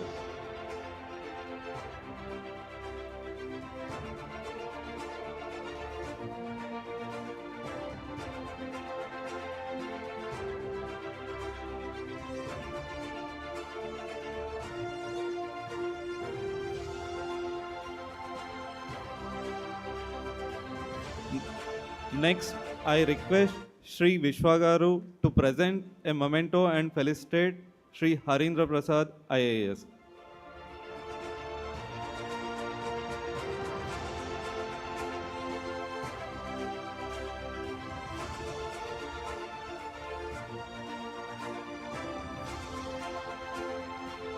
I now request Shri Vishwa Garu to kindly present a memento and felicitate Shri Shivasankar Rao Tamireddy Garu.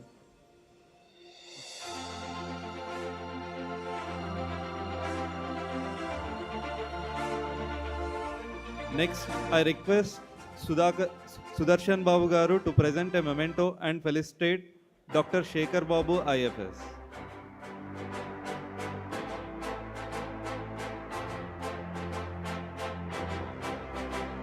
I request Sudarshan Babu Garu to present a memento and felicitate Dr. V. Murali Krishna, CII.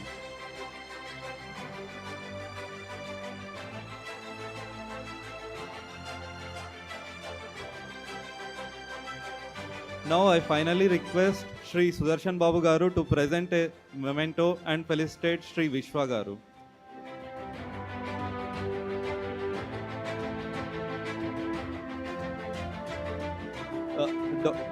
Felicitate Dr. Shankar Prasad Garu.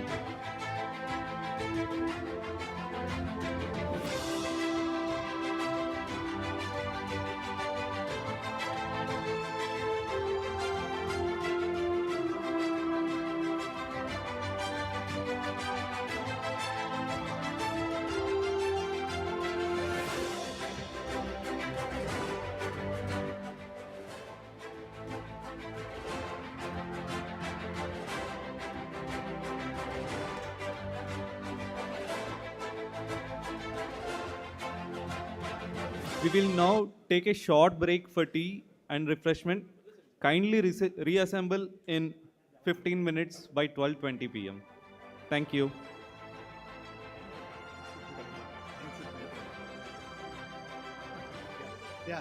అందరికీ నమస్కారం అండి. మనం ఒకటి ఏం చేయాలంటే meeting ఇంత ప్రిస్టేజ్గా చేసుకుంటున్నాం కాబట్టి we have to maintain time. 15 minutes time డెఫినెట్గా మళ్ళీ వచ్చేయాలి. ఎందుకంటే వీఆర్ ద ఎక్స్పోర్టింగ్ బిజినెస్ గురించి కాబట్టి foreigners has to maintain the 100% time maintenance. మనం కూడా మెయింటైన్ చేయాలి with quality. Thank you very much. We will see in the 15 minutes.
Shri Bhargav Das Damluri, young entrepreneur who's from Isavasya Technologies Private Limited. Shri M. Ponnuswamy, Chairman CII SR Task Force on MSME and Ease of Doing Business.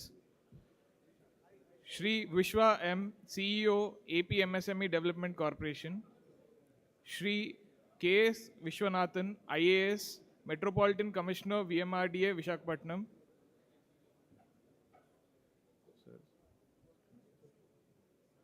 Shri Kondapalli Srinivas Garu, Hon'ble Minister for MSME, SERP and NRI Empowerment and Relations.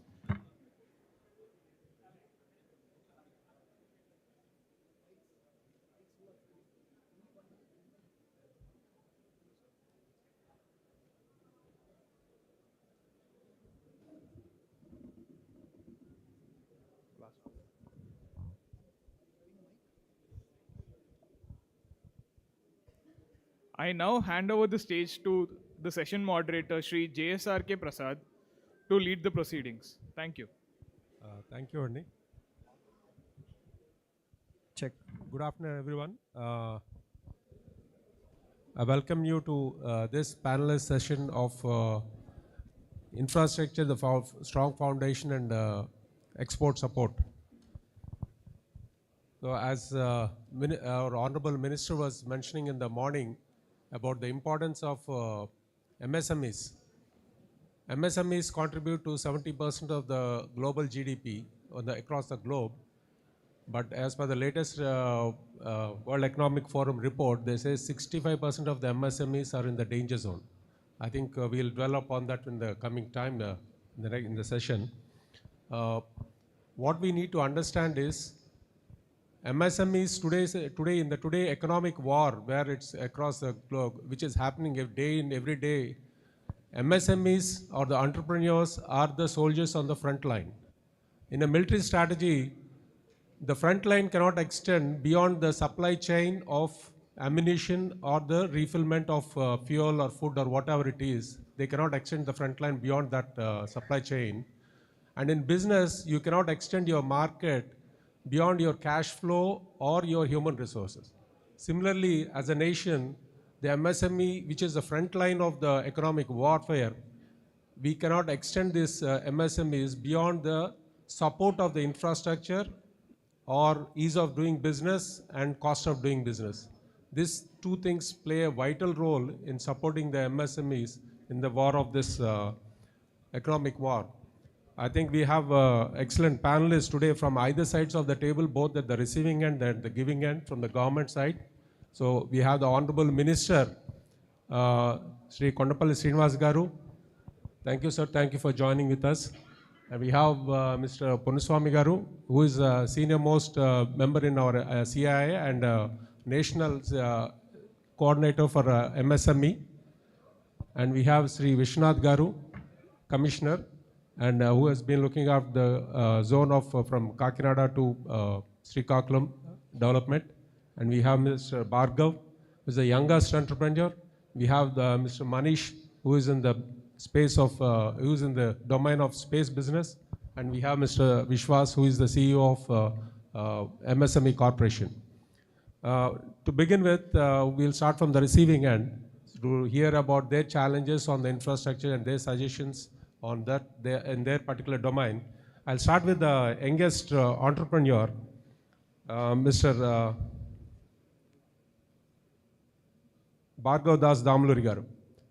Mr. Bhargav, you are in the domain of water treatment and solid waste management. And you are fresh out of college just last year, and you are the youngest entrepreneur. Probably you would be the latest one who can give the problems you are facing in the infrastructure and support you are getting from the government. You have been doing business with AP government also. And in India, we have about 170,000 tons of solid waste being generated every day. And in AP, we have about 7,000 tons of waste being generated. And with the initiation of our Honorable CM, wealth from waste, I think they are converting almost 3,000 of this waste into energy. I think 66 megawatts of energy is being produced. So we'd just like to hear from your perspective in dealing with the Andhra Pradesh government. What are the infrastructure issues you have been facing, and what do you suggest the way forward?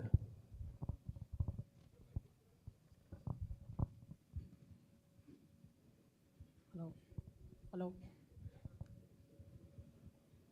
Hello. Am I audible? Yeah. Thank you so much, sir, for the question. Good afternoon, everyone. So I would like to talk on more specific problem where industries mostly startup companies are facing towards infrastructure, lack of infrastructure development. So that is, I myself have, gone through that problem. That is, there is no lack of building a proper infrastructure which needs to, that ensures a lab level innovation, like a prototype. A lab level innovation which needs to be scaled up to industry level. So there is a huge gap in the MSME sector, and there is no support system for this kind of problem. Whether if we take a lab level innovation prototype kind of thing and we go to industries like being private industry or any public sector Navaratna companies also, they, even though the lab level bench model is a specific industry problem for them, if is a solution for them, they won't tolerate if tolerate for scaling up that for their use also, because they fear that it may become a disastrous failure if we scale up. So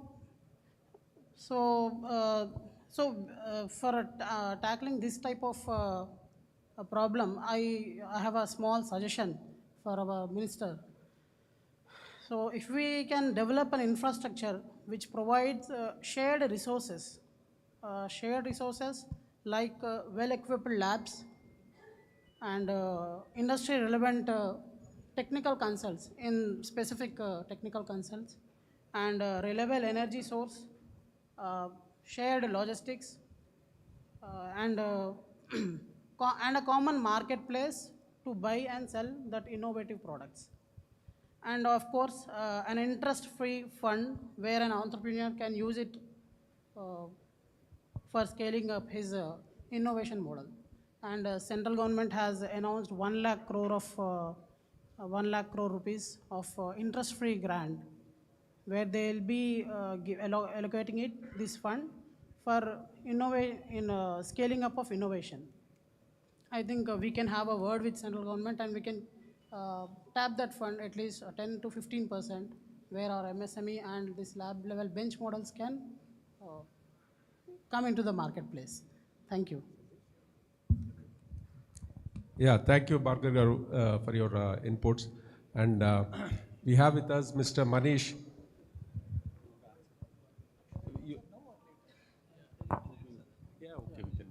Yeah, please. Good afternoon, everyone. Thank you, my friend, for bringing forth the the issues that are being facing. But at this stage, I would like to share a couple of initiatives that has recently been started by the government of Andhra Pradesh. As you rightly pointed out, startups need handholding in the state of Andhra Pradesh, whatever be the sector. So to make, and as you rightly said, a prototype, how do you scale up a prototype to meet the industry standards? So this is where we are starting up the Ratan Tata Innovation Hubs in the state of Andhra Pradesh. It would be in a hub and spoke model. Basically, we are pairing up with centers of excellence, say for example, IIM Visakhapatnam, or it could be IIT Tirupati. So based on the sector, there will be at least few colleges which would act as the COEs. Now these COEs again are linked to the Government of India scheme, wherein through Atal Tinkering Labs and through the Center of Excellences, you get funding and access to funding, especially for Startup India and other related activities. So your point is well taken. And with regards to the facilities in terms of say an MSME park as well, so we are also planning to come up with plug and play facilities. Even in urban areas, the concept of flatted factories is coming up. Also, we are also trying to bring in like zero effluent discharge and common treatment plants. So based on the sector, there are certain activities that has been taken up in this line, especially for startup and young entrepreneurs like yourself. Thank you for the clarification, Mr. Garu. Now we have Mr. Manish. I would say he is probably he would be the Elon Musk of India coming days. His business is in the stratosphere and the exosphere, and he has got a very scintillating profile. He is in the domain of manufacturing jet propulsion engines and rocket engines. And not only that, he has been instrumental in bringing up the arms manufacturing, small and handheld arms manufacturing to India. And he has done such contributions a lot to the defense sector. And he has been very instrumental in getting a man-portable radar to jam the UAVs. And there was quite a lot of other achievements in terms of updating the T-72 tank that Make in India. He has been very pivotal in supporting the Make in India for the defense. Sir, as you know that the defense sector, last year it has done about 1.27 lakh crores manufacturing here in India, and that's in the next 4 years it's going to reach up to more than double up to 3 lakh crores. And even in the aerospace, there is estimated to be $100 billion business in the next 10-15 years. And if you look at the cluster support for the defense as well as the aerospace, you have the Uttar Pradesh is supported for the aerospace as well as Tamil Nadu, and Karnataka is the next in the line. And as a defense, I think we have Gujarat, and again Tamil Nadu is having in the cluster development. So with your experience, where do we stand as a AP, and what are the opportunities for AP to go forward in this defense sector? Hello, hi. My name is Manish Kukreti. We are leading two companies called Vyom Space and Drone Vayu. We are primarily working in the space and aerospace and defense capabilities here in India with the focus of doing Make in India program. Now coming to the question which sir has mentioned, yes, there are two defense parks, defense corridors rather in India, one in UP and one in Tamil Nadu. And they have their own limitations and they have their own advantages because of the initial policies from the central government to support them. Coming to the focus which we can do here in Andhra Pradesh. Now, Andhra Pradesh is a very, very young state which has the potential to do humongous, product capabilities. With the access to the airports, the ports, as well as the manpower capability, with the accessibility to Bangalore, as well as in Hyderabad, it is in a very sweet spot. The projects are the key. End of the day, whatever we will initiate, it has to be backed up by a demand. The reason today I am here sitting in front of you is because Andhra Pradesh government has been led by excellent leadership of CM Naidu and equally dynamic and very, very progressive MSME minister, Srinivas garu. They were instrumental in ensuring that these projects which could have gone to some other state are today coming to Andhra. Not talking about what will happen 10 years down the line, but actually hand-holding the programs to ensure that they don't go anywhere else but come to Andhra Pradesh. Now, when we have a program, it could be a helicopter program. Okay, so let's call it, there is a Mi-17 helicopter here in India.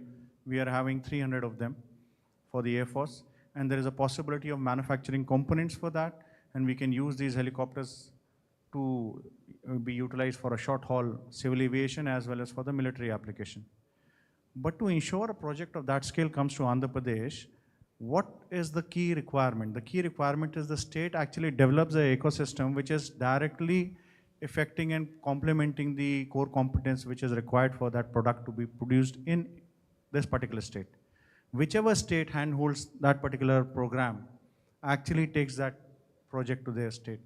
And that has been excellently done with the MSME ministry here, that a very good helicopter is going to be assembled, produced, and their components be provided under Make in India program for your civil aviation as well as for your military application, which will help the vision which Mr. Punnuswamy had mentioned some time back, stating that if a fisherman comes at 4 o'clock in the morning at the port and bringing the freshest of prawns and fishes, by 8 o'clock it has been served at any place across India. If that kind of final last leg, just-in-time deliverables happens, the supply chain management efficiency of that particular industry increases 10 times over. To ensure that happens, we must have our own in-house capability to deliver this. Ensure scheduled flights available across the state, integrating it with the international airports and providing it anywhere else across the world. Once that kind of capability is desired and decided, then a space park and an aerospace park is created, keeping in mind what all resources which we have here in our state, what all resources which we require from the central government to assist us to create a strategic aerospace park which is dedicated to a specific program, not haphazardly 5 machines of this and 6 machines of that, but dedicated to a program which helps not only the lead companies, but all the ancillaries companies which are primarily state-backed. So it is an open invitation to all the manufacturers and service providers across the state of Andhra Pradesh to come and integrate with these programs with MSME Ministry to map themselves, showcasing their capability, what all they can deliver, how they can improve their manufacturing from the stage they are in today, in the next 6 months, next 1 year, and then be a part of the supply chain manufacturing for manufacturing of equipments and components for the existing fleet, but also for the next generation helicopters which will be produced under Andhra Pradesh government. I hope it answers your question. Thank you, Mr. Manish. That was an excellent, I think it's what you're talking about is a really mouth-watering opportunities as an MSME. And I just asking Mr. Vishwas, how do we, any sort of big ticket investments coming up into the state, how do we link up these MSMEs capabilities and how do we provide the ecosystem availability? How do they get the ecosystem availability in these states? Yeah. So, sir, with the impetus of the government, if you see in the last 7 months, a large volume of large and mega industries have set up and are in the process of setting up. So whenever a large and mega industry is established, there is always an MSME cluster around it that is potential for it to thrive. We have multiple examples, even in the state of Andhra Pradesh, where we have the Kia plant factory, then there is an MSME ecosystem. Since we were taking the example of Tamil Nadu, you are aware of the Hyundai Motors that is there in Shri and the MSME ecosystem that is there. So what is important here is our MSMEs have to keep in sync with the technology requirements of the large and mega industries. So to facilitate this, under the RAMP, Raising and Accelerating MSME program, we are having a component called as Vendor Development Program. So what is Vendor Development Program? Every central PSE or state PSE, or even large industries for that matter, they are mandated to procure a certain percentage of their inputs from MSME, priority purchase, for the public sector companies. And naturally, even the private sectors have their own requirements. So we want to give this skill upgradation and training to the MSME sectors, how to better position themselves and what kind of technology upgradation that they should do so that they don't lose out on the opportunity that is being presented by the arrival of the large and mega industry. So that is one of the activities that we are undertaking. Thank you, Vishwas Garu, but what you said is very true. I'll just finish. So what you said is true. You are providing all the information and the vendor development program. For example, if you take the Kia or example, the set of vendors they have come here are actually shifted from Chennai and kept in Anantapur. Nothing has really flown into the, as a wealth, it has not been distributed to the entrepreneurs of Andhra Pradesh. Sorry, sir. But that is the actual fact. So what I was trying to ask is, do we have any sort of offset clause for the local MSMEs rather than these big companies putting in their own bringing in their own vendors? How they can develop the local MSMEs? Because Chennai, it has developed as a auto hub because there were the anchor industries, and these industries have taken handheld these MSMEs, and today even TVS or any other company, they talk about the Deming level of quality is just because of the auto industry which has handheld them and moved them up, scaled them up in the quality or any other manufacturing excellence. So do we have any such policy, or are we trying to do anything in that direction? So, sir, as you rightly said, naturally the established players will always have the first mover advantage. So that is one of the reasons why the existing players probably have come here. But how do we better support the homegrown entrepreneurs and the homegrown persons? So, sir, one of the way that we are thinking that it would be feasible is the development of the 175 MSME parks. So when there is an MSME park in every assembly constituency, an entrepreneur who wants to set up a business need not look for going and establishing in some other faraway place. So that is one aspect by providing better infrastructure, and especially with plug and play facility would be one way of supporting it. The secondly, sir, basically through our park policy and entrepreneurship development policy, where we have also announced with regards to subsidies for the MSME sectors and also for the MSME entrepreneurs who are from the reserved category. So we believe that these impetus, these will give them the necessary impetus to come up and to raise to this level so that they are able to grab the opportunity, the local homegrown entrepreneurs are able to grab this opportunity. But that said, yes, we understand that there is a lag, there is a gap, and which we are, as a department and as a government, we are working to bridge. Yeah, why I pointed out this one was because even Piyush Goyal was one day mentioning that Hyundai or Kia doesn't really contribute much to the wealth of the country because they bring in all their entrepreneurs, they bring in their steel from there, and they just do it. For namesake, they have the vendors here, but everything is their own their own vendors actually. Sir, you are able to tell something, please. One thing is, I think now Kia has come. You should bring more Kias. I think that is one thing. Then only it will develop. But as you said, the Korean manufacturer, original manufacturer, they bring their own supply. Even in Tamil Nadu, what we found, the Tamil Nadu MSMEs will be a third. Yes, they are not first supplier. They will supply to first supplier. Like that it happened. They also get business. Only thing is the margin may not be done. One of the things what SAR said, 25% for MSME allocation. Now our advisor is there, ministry is there. I think there's a policy change we request Government of India, and also you have to write to Government of India. 25% allocation for procurement, vendor procurement, PSUs in government. It's happening. Now the definition from MSME doubled, turnover 500 crores. So at least 40% we should recommend for getting this allocation of a procurement, 40% from MSMEs. That one policy, because otherwise what will happen? Lot of micro and small unit will lose that because lot of vendors are coming in, so they will lose it. So that at least this can become 40% procurement policy. I think we should recommend. That is one thing we should understand this.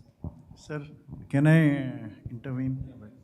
Sir, based on what Mr. Punuswamy said, it is very nice to put up a policy of 25% to 40% MSME should get it. The question the main OEM or the company from outside India, which you aspire or Indian company to come, they'll ask one single question.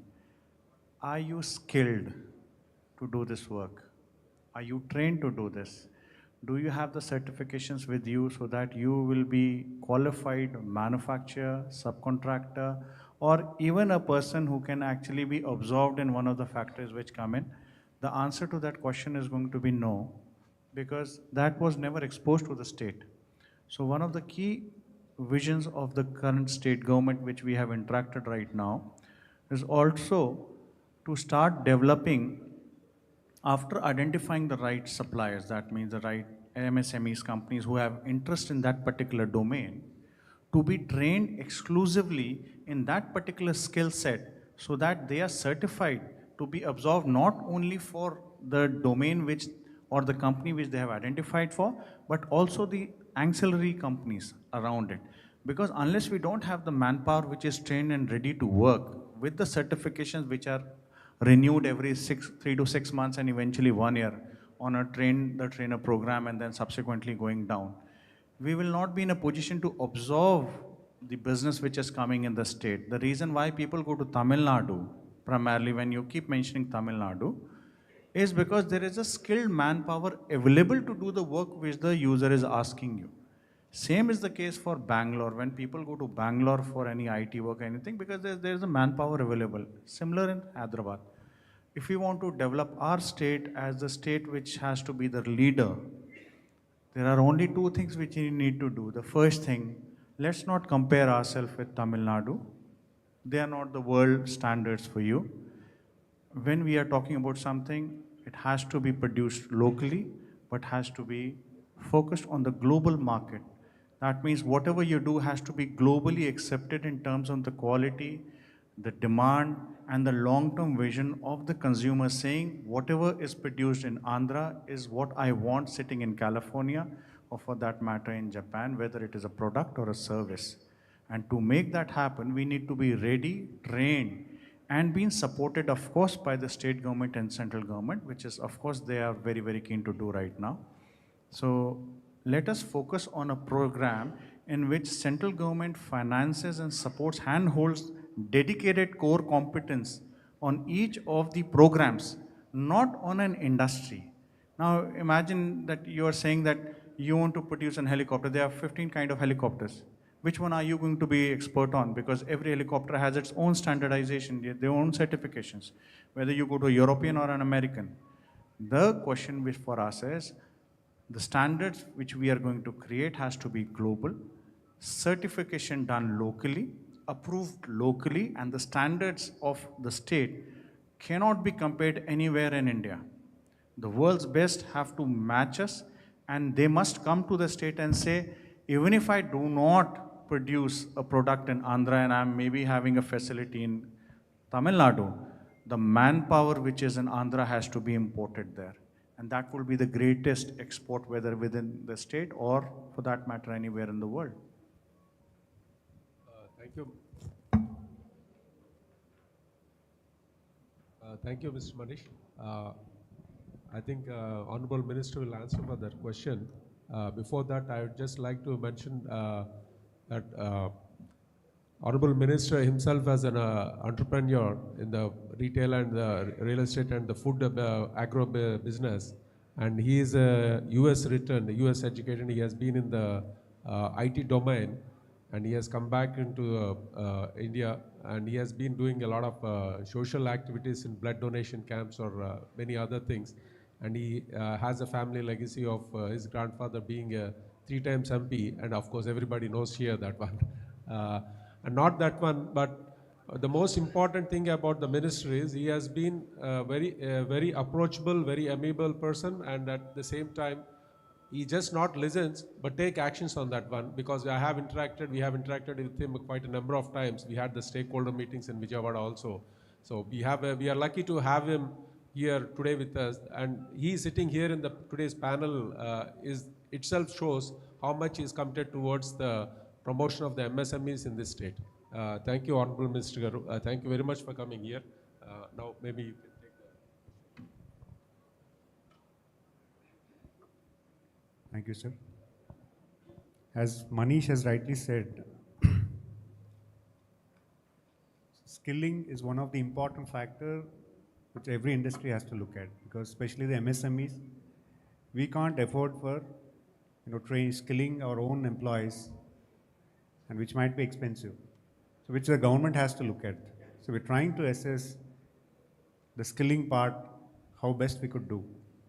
I've seen partners in assessing what kind of skill is required, because I want to ask the partners, the CII and other Chamber of Commerce and a few other partners, where could they really assess what the industry skill, what the industry is looking at, what are the list of skills the industry could really require. So definitely we can work on the skilling part in the terms of institutions, or we can form a PIU, private implementing agencies, and we can ask them to partner with the government, especially to skill the need which the industry is looking at.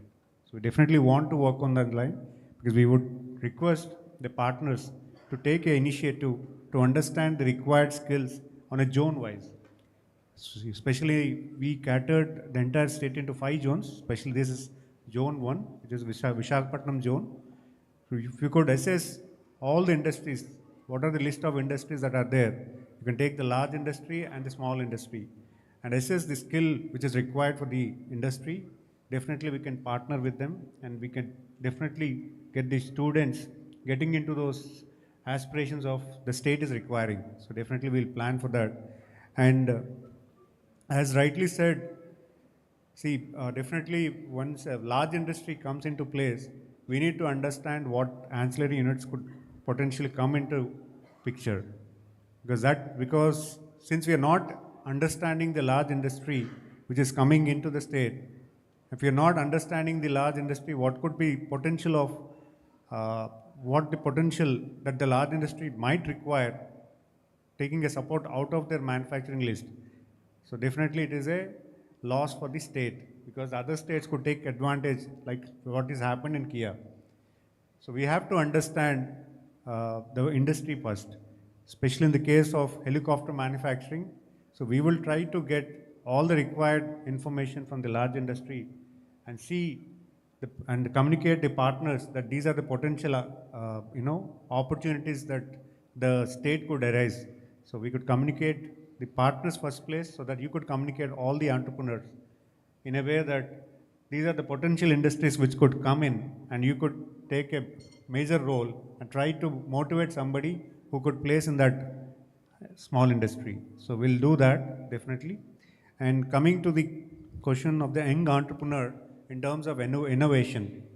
So definitely, Honorable Chief Minister, he wanted to establish a hub and spoke model, where hub being at the capital city and spoke will be, each zone will have one spoke.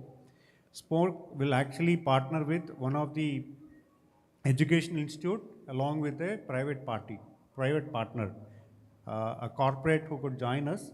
He will be matched with a grant, whatever he is looking at, because we are ready to support in financial aspects, but we wanted to ensure that he takes a lead on how to help the technology, because we wanted to encourage the new entrepreneurs and also the existing entrepreneurs. So you're asking the existing entrepreneurs, we wanted to help in terms of technology upgradation, in terms of we wanted to do the research what you wanted to do, because we wanted to ensure that you get the complete knowledge of what your industry wanted to do. Say suppose you have a problem where your machine is not giving the results with the specification of your forward integration. So we want to guide you that what is the fault. So that level of incubation hubs are going to come in down future. This is the roadmap that Honorable Chief Minister wanted. This is the knowledge that the Honorable Chief Minister wanted. So we want to, in the spoke, we want to understand what all industries are there in the zone 1 and try to identify the sectors and formulate those sector incubations so that your problem will be addressed in that knowledge centers. So definitely we're working in that way so that all the MSMEs could, because MSMEs cannot afford a research center. The large industries definitely can afford the research orientation and all the technology, whatever the world is having, all large industries can do that. Especially the MSMEs cannot do that because it's a costly thing that the MSME could adopt it. So we want to establish such units which will help you hand in hand and hold you that, give you the right direction which you wanted to go into. So that's where we wanted to establish. So thank you. Thank you, sir. Thank you for your assurance and your outreach to work with us in the development of the skill and the innovation also. I'd just like to update you on the initiation we have taken on the skill development. Actually, we have been working on the course revisions for engineering colleges which are more relevant to the present technology, and we are one of our members is very much active in that one. Electronics is there, and we have proposed the same to the Education Minister, Mr. Nara Lokesh Garu. Also, he is also very positive on that one. Probably going forward, it will be coming. He'll be taking that one, and similarly, all the other members are also trying to given their inputs into the making the present education relevant to the industry requirement. One thing, Mr. Manish Gar, what we have to understand is AP is very well skilled, but the skill is in the IT domain. What the seed laid by our Honorable Chief Minister, you see everybody in this AP, everybody, you have one person in the home, everybody working in the IT space. But unfortunately, it's a social problem like if you're not working in the IT space, you're not going to get married. So that's the thing, like, I think we need to make a diversion from that, and most of the time, like the core curriculums like mechanical, electrical, civil are also getting cut down actually. Some of the colleges have even cut down the mechanical also so far. I think we need to I think the government has to do something on that front. Not just on the government point, but it has to be a social issue. Like they have to see what's the future of the IT, and they have to see the future of the manufacturing also. So actually, I would like to introduce Mr. Ponswami. I think in the morning he has spoken about a few words about himself, but I would just like to say that Ponswami is come from a very humble background. He is a first generation entrepreneur. As he said, he was come without even slippers, and Today he is running a business of 4,500 crores and he employs about 13,000 people. So that's he is an inspiration for most of the youngsters and even for us also how to scale up. And he has been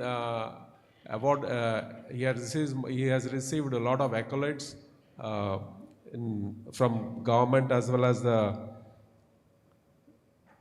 other associations also. He was awarded Rashtriya Saman Patra in 2000 by Central Board of Direct Taxes, Lifetime Achievement Award from Savita University in 2016. So he has got a lot of accolades. Thank you, sir. You are a very inspiration for us, and you have been co-chair for chair and co-chair for the MSME task force. And you have been in this space working this out, I think almost about 8-9 years in this MSME and ease of doing business and cost of doing business also. You have exposure to different best practices and the most critical constraints also. As you see in AP, what do you think are the opportunities for improving the infrastructure, or what are the suggestions for the ease of doing business for our state? Thank you, Prasad. I think today's state is in a very pivotal position. I think the way initiation, the investment coming, the news every day we are seeing, Hon'ble Chief Minister, I think the way he attracts particularly local industry as well as foreign industries. I think he is that neck, he knows, and he also shown to the country how a state can progress. I think today combined Andhra is there in the position because of his visionary leadership. I think on focusing on MSME and infrastructure on exports. This state, you are morning also the coastal, you are the longest coast you have. Tamil Nadu also has little bit less. But I think this, when I want to import raw material or export material, there can be a direct shipment to each, particularly Europe, particularly to US. Is there possibility? Transshipment should not take place. I think you can study the record, how the export is going. This transshipment avoid getting payment, the delayed arrival of shipment about 10 to 15 days. So it will cost, I think you can make a survey, already you have this thing. And also on trade facilitation, export, import, I think you have central government, there are about 50 government partner agencies and also state government. This morning also I spoke. I think there should be a crisis like that. Somebody has some issue on export or import, it should be solved. I think that way, I think you should see most of the state, what they think, export belongs to central government, commerce ministry. They don't interfere in export. In fact, many of the states we are talking, but I think this state can do that. A minister also young and he has foreign exports. I think you should create a cell for export in your state government. And if there anything, see, I tell one of the example, one of the states, some customs officer detained a raw material. 3 months they could not clear. Nobody resolved the issue. Then they had to go to the High Court and get the order. So one company has lost export around 50 crores. Like that it happens. So there will be some savior from government of Andhra Pradesh. How this can be done? This one, I think, this infrastructure related and also. And one more thing, if you have agree, if you have whatever streams, do you have world recognized testing lab? So that, see for example, Tamil Nadu, my own district, Namakkal district, they export a lot of eggs. Here also it is there, Andhra is also there. They do not have international certified lab there. So because of they are unable to export some of the countries. SAR is there, I think, in fact, we as the government MSME, why can't create a cluster for this? The common facility. Like that you study what are the major exports happening here. I think that way you can work. I think that there are a lot many opportunities. Your agro process and a lot of things can happen. I think we should work closely with the government of India on this. There should be a clear coordinating, every month meetings should be there with customs, port, and your own department. I think there should be a link. In fact, the government of India has nominated Industry Secretary of the State to be an export commissioner. No state is having. They are not implementing. Every month there should have a meeting. That is the order is there. I think your state should show to other state. This can be done.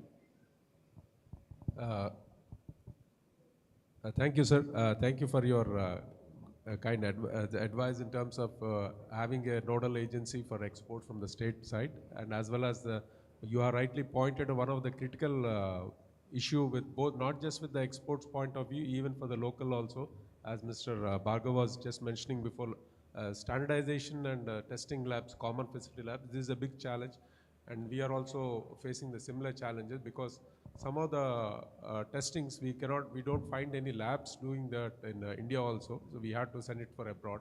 So these are the challenges we are facing.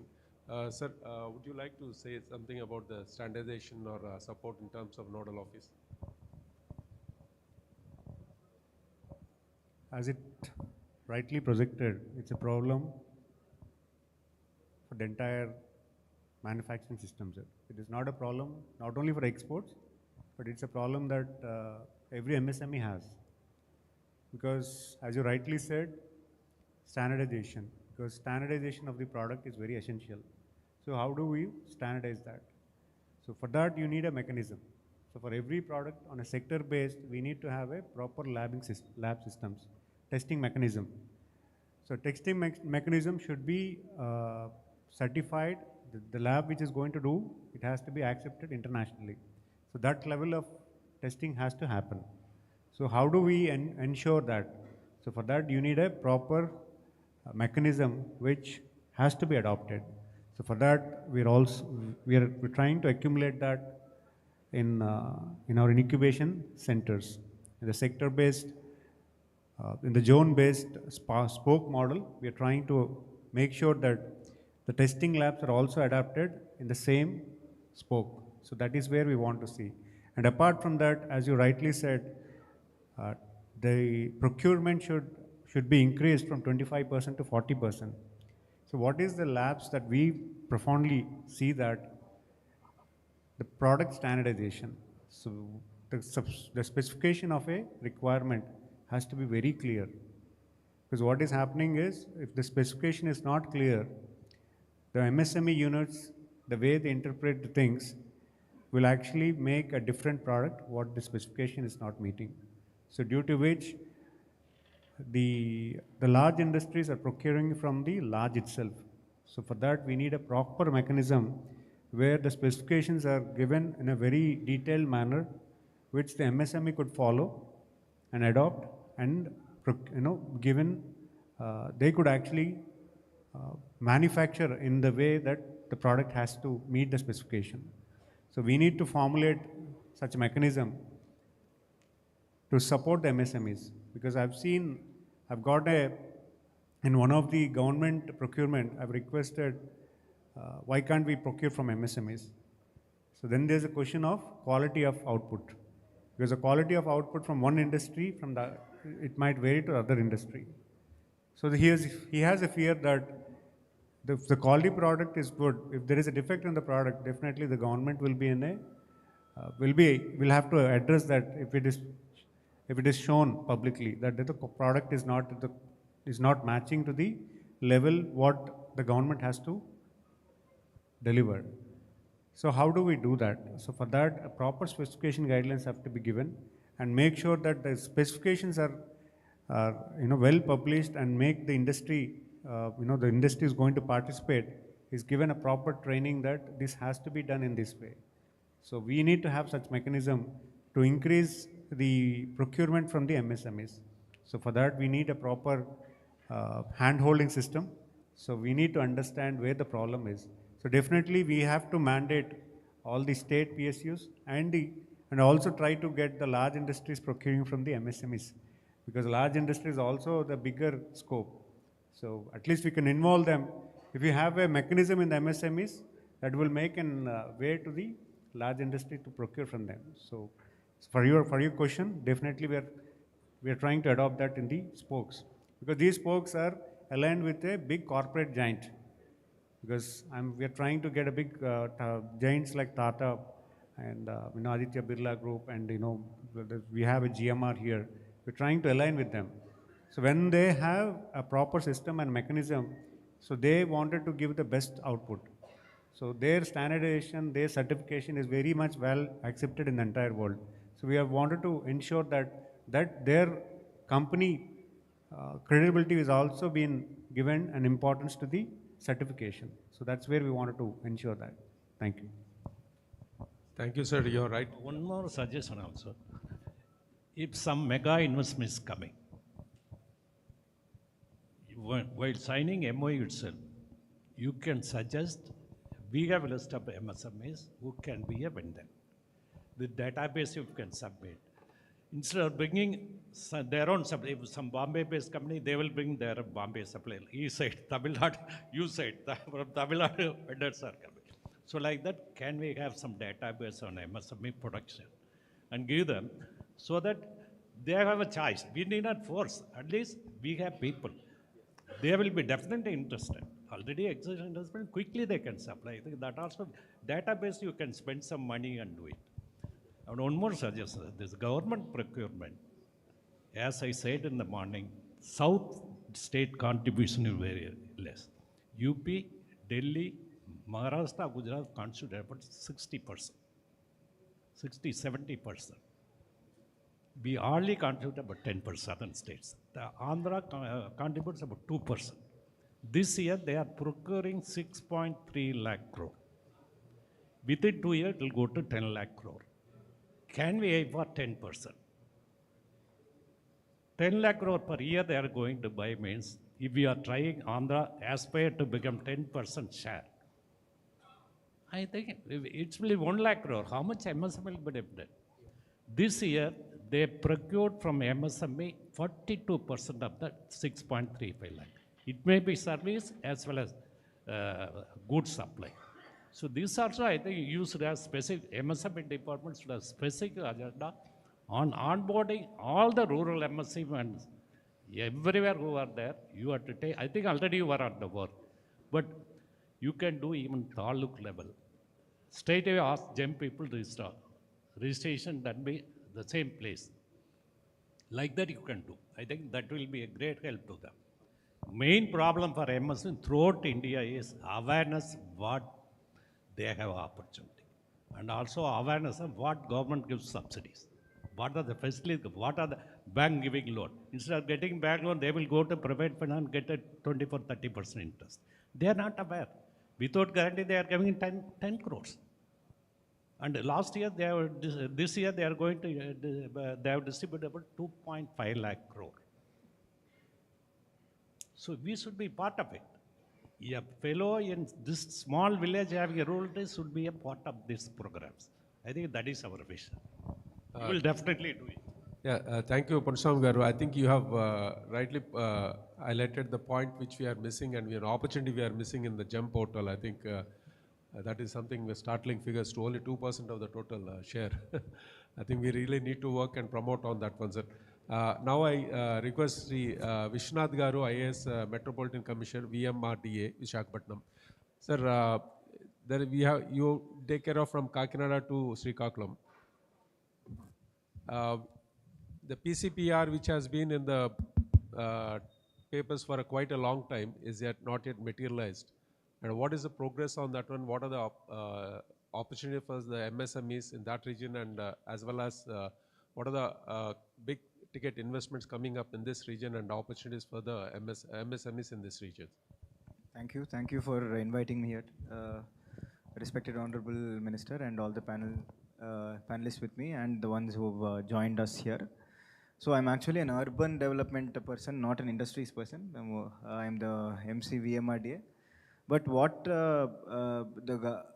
we are doing along with NITI Aayog, I've been kept as the nodal officer for a project called the Growth Hub. This Growth Hub is something that the union government as well as the state government would like to, have city economic regions as growth hubs for, having an economic master plan to be developed, not just developed, but to be implemented also.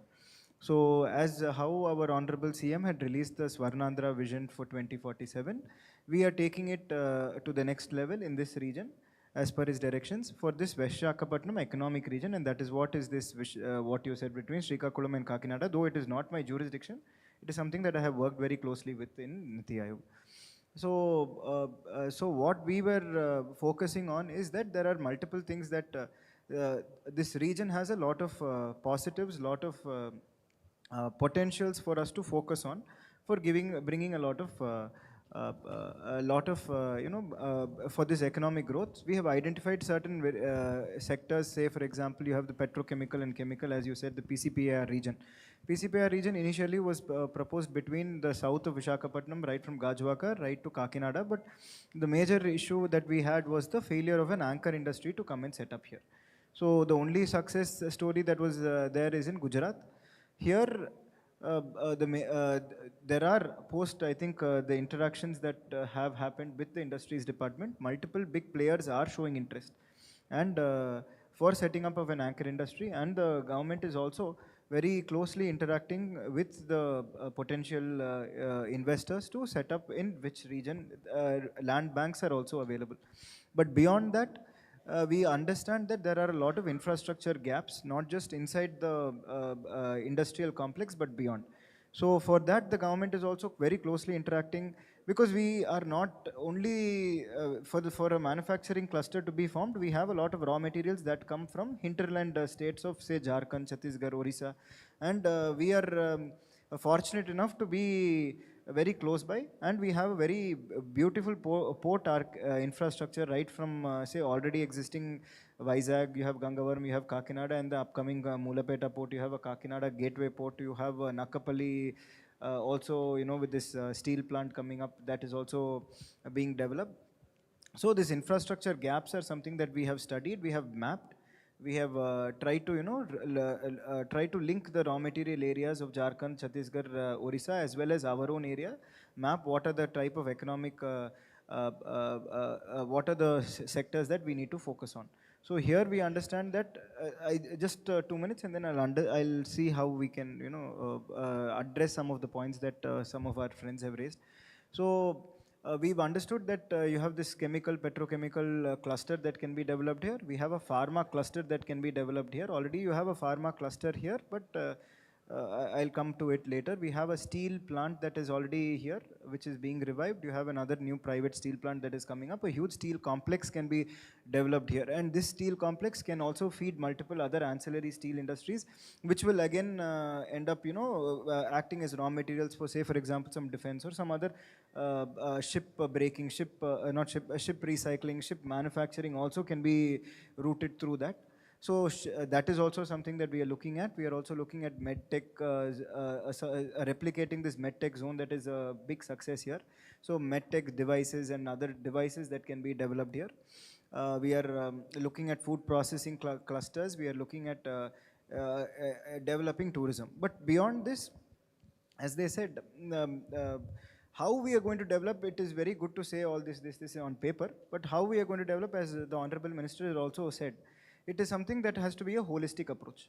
So being a biotech graduate myself, I will just give one sector as an example as to how we are planning to go about it. One is, for example, you have this pharma industry.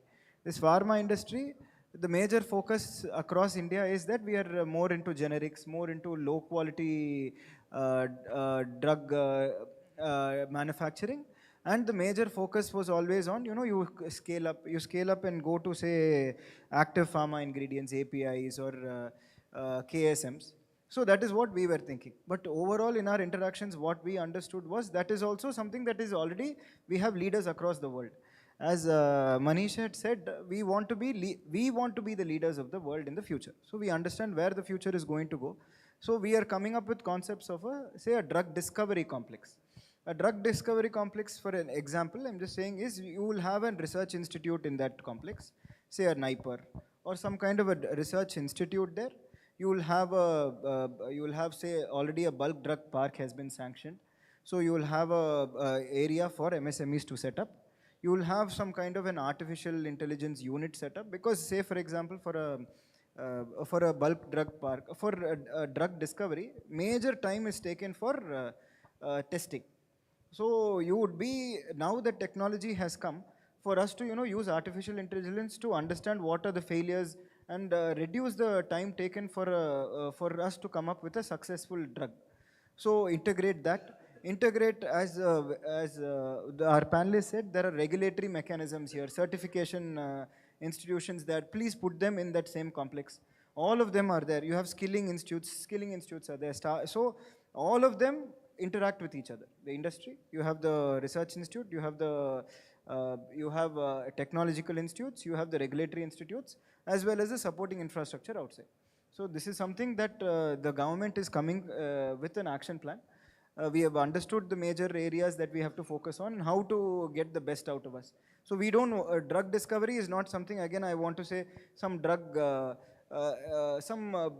we are now looking at, say for example, a recent drug was discovered for weight loss, which has become a huge success, and that industry has just boomed. So something like that which the future needs is something, say anti-aging, something that everyone is looking at. I think that is where our focus should also be there. And we understand that the risk-taking capacity is with our young entrepreneurs. And that is where we will hope that we put the right step forward and they will take it and run on. Thank you, sir. Thank you very much for elaborating on the opportunities. But one thing I just wanted to understand is, we are talking about as I think as a department, MSME department and the industries, all these opportunities, coming opportunities, how is the information disseminated to the MSMEs? How is the information delivered to the MSMEs or the potential entrepreneurs? Do you have all these things on the website? Or this is in process. So we have not yet completed this vision. So it is in the final stages. Our Kishore sir is also there. He's the nodal person from NITI who's taking care of it. So I think in next month, I think the Honorable CM would be releasing it. So we're just giving you a trailer. Teaser, rather. Thank you, sir. So beyond that, just a point. So we, as a urban development authority, we end up giving permissions and building approvals and plan approvals for different industries as well as other residentials. We understand that there are, especially in this PCPR is a separate UDA as well as my VMRDA, which is a urban development authority. There are multiple requests for change of land use.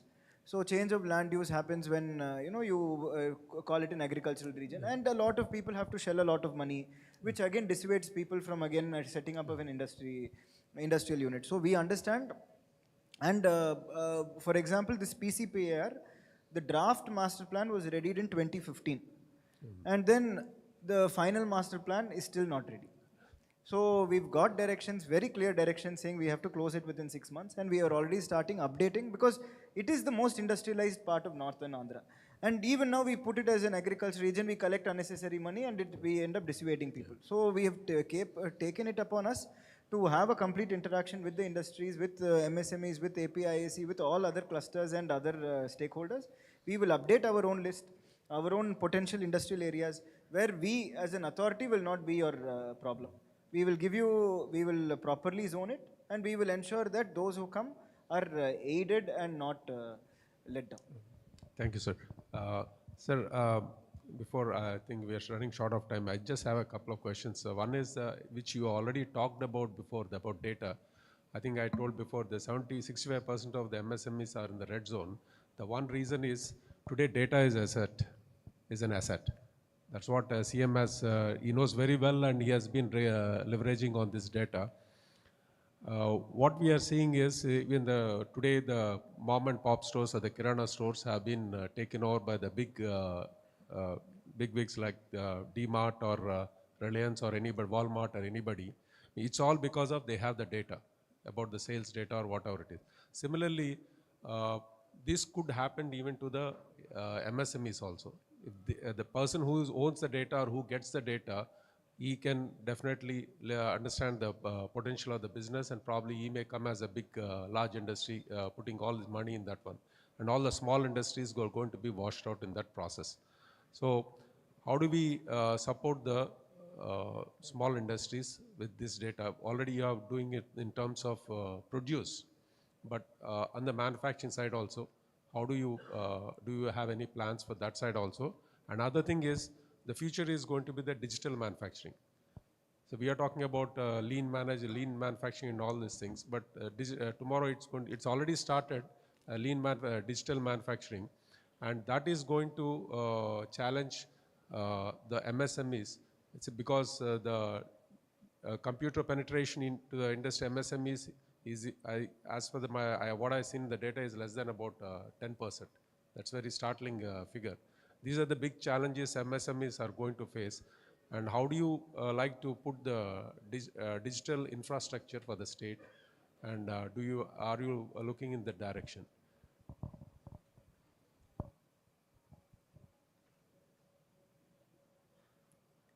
First place, as you rightly said, MSMEs have to compete with large industries, because the industry, what the government of India is doing is a very good initiative, because they have done cluster development programs all across the country.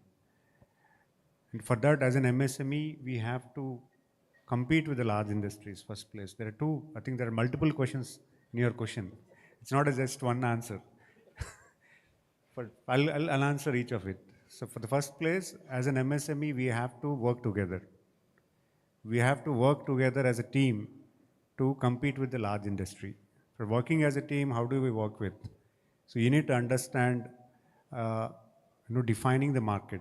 So how do you can take any sector. You have to formulate yourself, special purpose vehicle, formulate as a group. You can formulate yourself as a special purpose vehicle and adopt a common facility center to get the right technology. So what is the difference between MSME and a large? Because they have a good technology where they could overtake the MSME. So for affording a good technology, you need a bigger scale of amount. So for that, you need to have a common facility center.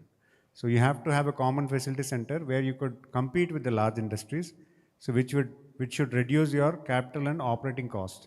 That is one sector where we could also, all the MSMEs have to grow together. And the other aspect is, you need to understand how do you integrate with the market, because big players have the financial strength of a large industries is very big. And as a government of India has given the CGT MSME program, where the existing industries take a good support from the program, from the bank under CGT MSME. Because this credit linkage program will definitely help you to have additional bank support without any collateral, because 75% is given by the government of India and the state government is adopting for another 20%. So 95% of the entire loan under CGT MSC will be supported from the bank. And we are trying to we're working with the banks to ensure that the guidelines are simplified for you, because the guidelines as such is not up to the mark where the existing industries are able to take the CGT MSC advantage of CGT MSI. So we want to ensure that the bank linkage is also given for you, so that you can also have a proper mechanism where you can sustain on a credit-based vendorship. Because the credit system is huge for large industries. For MSME, we can't afford for the payment delays for more than 2 months or 3 months. So we need to understand a way, how do we, channelize a system there the MSMEs could stand under this financial crisis. So that is where we want to show. And the third aspect is, if you can collaborate together, if you identify your problems, and if you can tell us a solution, a suggestion, not a solution, a suggestion, which is not affecting the cost of the government, so definitely we want to adopt them. So definitely any simple change could actually impact a lot of industries. So those things we want to hear from the industry. So definitely in these 3 sectors, definitely if you can follow these 3 sectors, primarily I want to say that MSMEs have to form a cluster, have to form a sector, and try to work together to compete with large industries. This is what the government of India is suggesting, and we all want to adopt it. That's what I wanted. Thank you. I hope it answered your question. You answered Sir, multiple things, and I think we will be fighting with Honorable Mr. T.G. Bharat, I think. I would like to add one more point, sir. This is another part of your question. As you rightly pointed out, data. How the state government is going to use data, leverage data for the betterment of MSMEs. So I have a question for the audience who are gathered here, to our entrepreneurs and MSME units. How many of you are registered on Udayam portal? How many of you are having a Udayam number? Please raise your hands. Excellent, not bad. Now, the government of Andhra Pradesh has conducted an MSME survey. Can I know how many people have participated in this MSME survey? Good. So I would like to present some interesting facts here. In the state of Andhra Pradesh, there are 15 lakh Udayam registrations are there in the state of Andhra Pradesh. Now, Udayam is a data set. It's a limited data set with 10 to 12 fields, which basically captures the Aadhaar and the PAN number of the owner. So anyone can register on Udayam. It could be a LLP, it could be a proprietorship, it could even be a self-help group. So when Udayam, you have a date of incorporation, you have date of commencement of production, and some basic values like your investment is captured. But to further augment this, what we have initiated in the Department of MSME is something called as an MSME survey, which basically collects as many as 40 different fields. So what initiative we have undertaken here is that we have, how do we identify? Now 15 lakh Udayam registration, that too, number has shot up by 6 lakhs because of the efforts of the state government in the last 3 months for the survey. So before that, we needed some kind of a proxy indicator to identify that this is an MSME. So we have taken up all the commercial electricity meter connections in the state of Andhra Pradesh, 18 lakh in total, and we have tentatively said, yes, these could potentially be MSME units, especially manufacturing and services or trade, large-scale services or trade industry. Now, this list has been broken down district-wise and even down to the GS, Gram Sachivalayam and Ward Sachivalayam level. So every volunteer has gone doorstep knocking, and whoever this address we have given as per the electricity power connection, and whether they are an entrepreneur or not. And then they have registered the details in this. Now we also have an API integration with the Udayam portal. So luckily, if he is having Udayam registration, the form gets pre-populated to the extent of the fields available in Udayam. Now this exercise, out of the 18 lakh, we have eliminated 10 lakh. They are either non-functional. Out of 18 lakhs, close to 8 lakh is not MSMEs. It could be some other fisheries, aqua pond or something. Around 2 lakhs are non-working MSMEs. So now we have also captured a figure, sir, of how many MSMEs have started but have gone sick. And then 8 lakhs we have got working and functional MSMEs. This is only the first phase of the survey. Now this 8 lakh is a very rich data set with many different fields. Similarly, now Udayam registration is at 15 lakh. A simple deduplication exercise has given us, say, around 2 to 3 lakhs is the value of overlap between the two, say 2 lakhs. So 8 lakhs of survey data and another 12 lakhs of Udayam data we are having. So total data set of 20 lakh. Now to further improve this data set, using that Udayam who have not yet been covered in the survey, now we are taking an exercise. The second phase of this exercise would be to capture them. All right, so this is the first part. Now what are we going to do with this data? Firstly, it will help us to identify manufacturing MSME units or even other large service units, especially those who are going sick. So one possible idea that we are working on, sir, is having an MOU with the power corporations. Basically, any unit would have a certain degree of power consumption over the last 6 months or 1 year. So we'll be able to map it, and using analytics, we'll be able to know when their consumption drops for, say, a period of 3 months below 50% of his average last year consumption, we know something is going wrong. So then eventually our IPOs, and as we were planning, sir, and a field level MSME officer, so he can also go to the doorstep and maybe speak to the entrepreneur and find out what is going wrong. So this will help us give targeted interventions at a stage when certain MSMEs are performing subpar, or even to capture MSMEs who have stopped performing and try to give some kind of we could give a linkage with the bankers, we could map in some of our schemes and how to try to revive. So answering your question, sir, I've taken up quite some time. Simply, a good data set helps government making excellent policy decisions. So that has been the vision of the government of Andhra Pradesh, and we are implementing that. Even skills also, since we discussed, and elaborate skill census exercise is also being undertaken in the state of Andhra Pradesh. Recently, they have signed an MOU with Infosys, again to get ML and AI-based analysis from the same.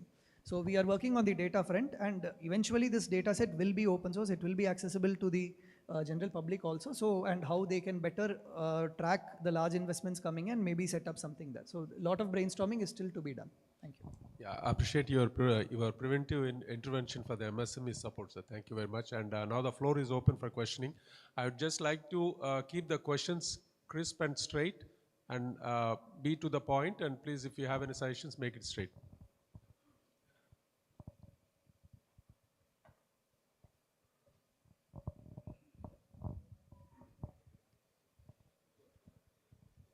Yeah, thank you one and all. This is Murali. First of all, I would like to thank MSME Group. Okay, because post-COVID, I had to relocate back to India in 21, and in last 3 years, I didn't attend any of these sessions. So in past 9 months or so, I think this is my 3rd or 4th session. And in previous buyer-seller meet, I met one of my colleague or a trader similar to me, and we have signed $1 million contract. So definitely it is helpful. So currently I'm working as after coming back to India, I've started my trading entity, and I have been doing trade activities of various minerals or oil products and all. So one of the challenge which people like me who are facing here is when we talk about MSME, 90% or 99% of focus is on the producers, yeah, the manufacturers, yeah, but there is no support system to traders, because when we try to simplify this, if a farmer produces a product, you need someone to take it to the end user. Yeah. Similarly, when we are talking about producing a lot of things, we need some instrument to take it to the next level in global to the global market. So we need to create a mechanism to support traders like Hong Kong to China, or Dubai to Middle East, Singapore to the Southeast Asia. So we need to, of course, Indian government has started building gift city in Gujarat. Yeah, but we need to have something, some instrument here down south or near to us, because we are focusing a lot on producing. At the same time, we need to have, in order to complete this cycle, or in order to have the supply chain system complete, so we need to have some sort of mechanism to support traders as well. Yeah, so people like me, we don't come, people who works globally. We have a lot of people from India who travels a lot, who work, who have got a lot of network. We don't only come with money. We come here with network. We come here with expertise. Sorry to interrupt you, sir. Yeah. I think we have a very short of time. Yeah. Past our time. I request, because the Honorable Minister is there, and so I would like to request you to find out a mechanism to support traders as well. Yeah, that's all. Anyone more?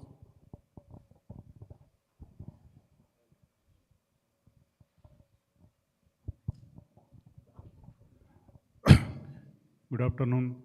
Thank you for all the MSME team to give the opportunity for me. My industry is SR industry. It is a manufacturing industry, CNC machine shops. Especially, all the CNC machining works are focused in Bangalore and Chennai, and still a lot of support need especially in Visakhapatnam and Andhra Pradesh area. And for me, I am unable to compete the price compared to Chennai or Bangalore, because the power tariff here is one of the factor, and also the skilled labor here in Visakhapatnam. Even though I have 125 employees, I am training from my side, taking the local people, train inside, and develop them to manufacture the parts. So the main problem what we are facing is that, the power tariff and the property tax as well as, because sir is also here, because you are, you are talking about the urban development and all these things. The property tax is also huge, especially in the Visakhapatnam region. So these two factors are affecting the competing with the other suppliers in other states. Thank you.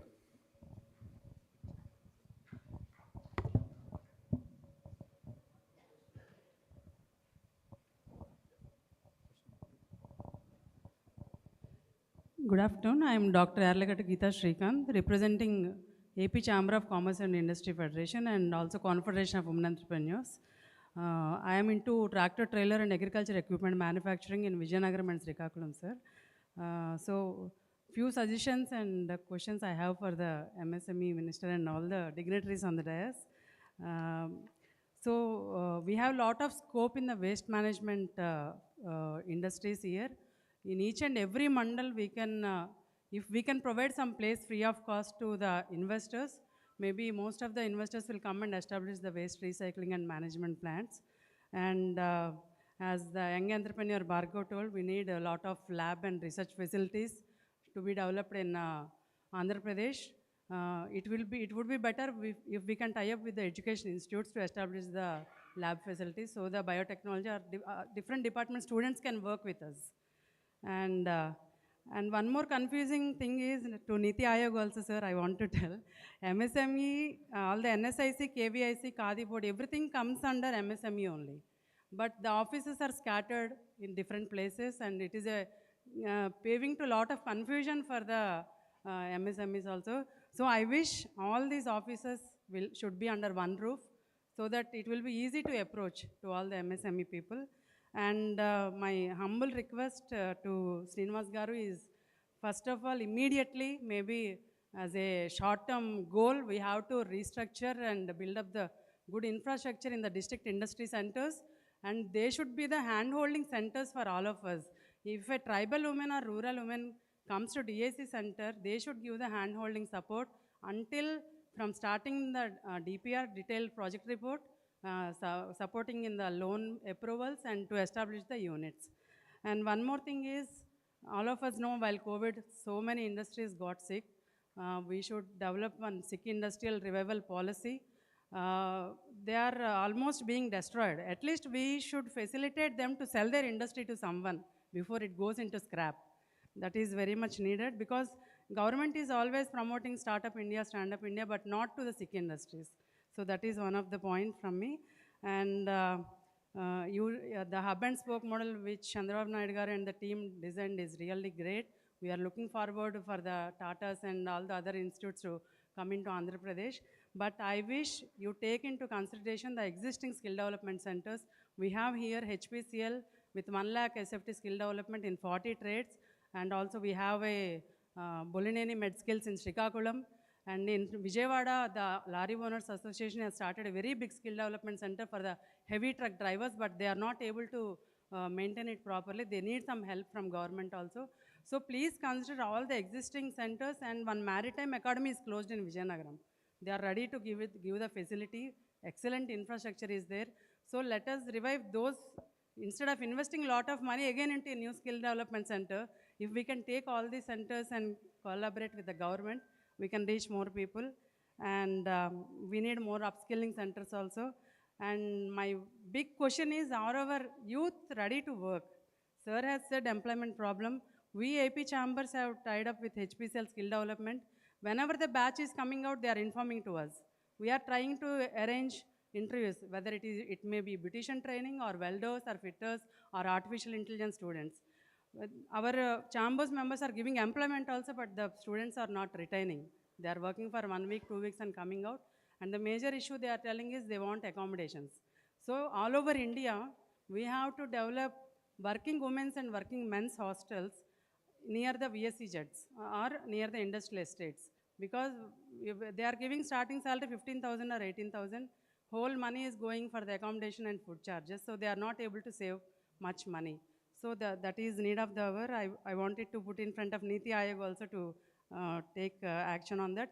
And first of all, India, we have to stop the freebies, sir. Because of this, our youth are getting very lazy. Instead of spending so much money, already government is providing free education, everything free, books free, lunch free, everything. But still again, we are giving Ammavodi and all. It's not necessary. Let the youth work themselves. After 18 years, they should not depend on the parents. Let them work anywhere. The dignity of labor should be there.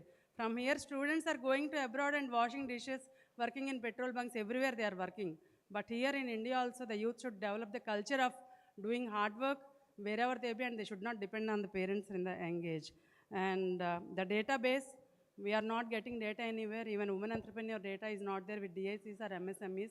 So we want a proper database. Who are the producers in Andhra Pradesh and who are the buyers from abroad?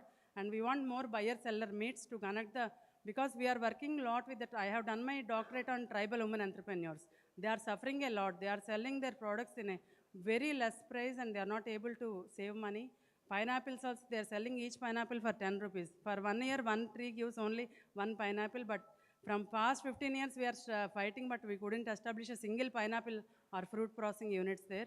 So we have to help the grassroots level women to establish their own units and connect to the urban markets and to abroad also, sir. Thank you.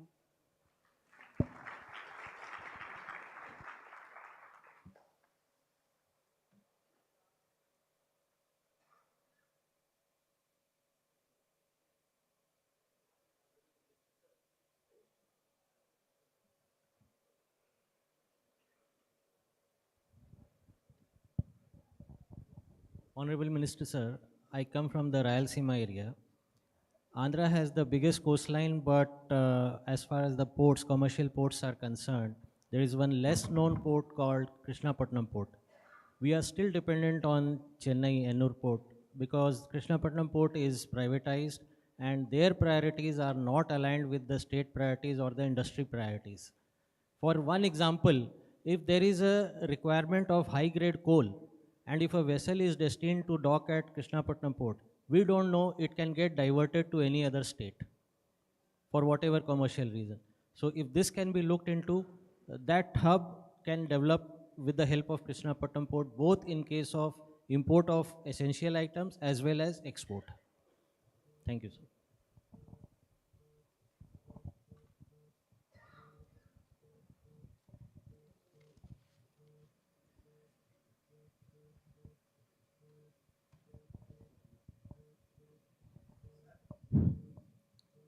Sir నా పేరు Marrap Suresh, SNC engineering, chemical plant pharma equipment manufacturer అండి, ఇక్కడ విశాఖపట్నంలోనే.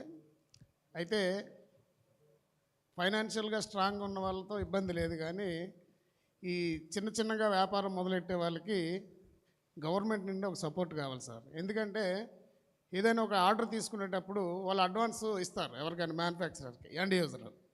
So advance ఇచ్చేటప్పుడు bank గ్యారంటీలు provide చేయమని అడుగుతారు sir. అవకాశం ఉన్నవాళ్ళు బ్యాంక్ గ్యారంటీ ప్రొవైడ్ చేస్తారు, వాళ్ళు ఇచ్చే అడ్వాన్స్ తీసుకొస్తారు, ఎక్విప్మెంట్ మ్యానుఫ్యాక్చరింగ్ ఏదైతే ఉందో అది చేసుకుంటూ వెళ్తారు. కానీ ఈ బ్యాంక్ గ్యారంటీలు ప్రొవైడ్ చేయలేక వ్యాపారాన్ని వదులుకునే చాలా ఇండస్ట్రీస్ ఉన్నాయండి. అయితే ఇప్పుడు ఫర్ ఎగ్జాంపుల్ ఈ రైస్ మిల్లర్స్కి ₹1 కోటి బీజీ కట్టామనుకోండి, గవర్నమెంట్ ఒక ₹2 కోట్ల హామీ ఇస్తూ ఒక ₹3 కోట్ల రా మెటీరియల్ తెచ్చుకునే అవకాశం కల్పించింది. అలాగే ఇలా చిన్న మ్యానుఫ్యాక్చరర్స్ అవకాశం లేనటువంటి వాళ్ళకి బ్యాంక్ గ్యారెంటీలు కానీ లేదంటే పీబీజీ అంటే పెర్ఫార్మెన్స్ బ్యాంక్ గ్యారెంటీ కూడా ఇస్తాం. ఎక్విప్మెంట్ మీద వాళ్ళకి 1 సంవత్సరం పాటు విత్డ్రావల్ చేసేస్తారు 10%, 20%. అలాంటి వీటికి గవర్నమెంటే హామీ ఇస్తే ఆ డబ్బు వస్తుంది, వ్యాపారం చేసుకోవడానికి అవకాశం కలుగుతుందని చెప్పేసి నా ఆలోచన సార్. ఇది ఏమైనా ఆలోచిస్తే మంచిదని కోరుకుంటున్నాను.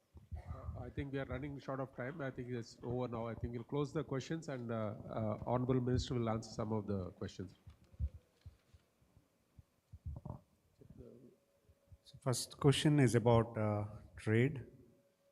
I think I don't know the name, but definitely if you have any suggestions that the government could adopt, I would welcome you to give the suggestions in a note file, because we'll... No, yes, give us some notes, sir. I would recommend to give a note in writing, so to understand your problem and the suggestion of what you want to suggest. So we'll definitely want to hear on your note, please. And then I think there's another dignity who wanted to explain on the property tax and the power factor. So as such, the government is shortage of power. In fact, the average power in the state is about 5.5. We wanted to ensure that industry gets, because we have adopting a lot of industries to solar industry and circular hydro energy. So a lot of energy companies are coming in. I think that once they commission, the industry will get the state will have will reduce with the power tariffs. But as a short-term goal, we have given some recommendations, especially the power-based industries like CNC, ferro, and then you have a granite industries also having some more expense on power. So we want to see where we could solve that issue. We have it in our mind that it has to be addressed. So definitely we work on that. And with respect to property tax, there is a big change in the last governance that instead of the lease, they have taken the revenue part, right? So we want to see where we could actually rectify that. Because of that, a lot of industries are getting a lot of property tax. So for that also, we'll also find a solution. Because this is a policy decision, definitely we'll see how we could place that. And the third question, especially the women entrepreneurs, as you rightly said, there are a lot of opportunities on waste management, so which every mandal could adopt, but the viability is where we were finding a difficulty. So we want to ensure how do we work on the logistics and the viability. So definitely, if we have some concept of where you could give it, we want to adopt in the rural women. I also deal with SHG women, because we initially tried to adopt that model, but we see that there is a viability issue where the sustainability has to happen for them. So we want to see if any mechanism other than what we analyze, if you have any model, definitely we want to hear from you and see if we could adopt in rural women, because we want to empower the rural women through SHG groups. So definitely we want to hear from you on that. And the skill centers, whatever skill centers are there, we'll see. Because it has been under the IT ministry, but we as a MSME department, we also have capacity building centers.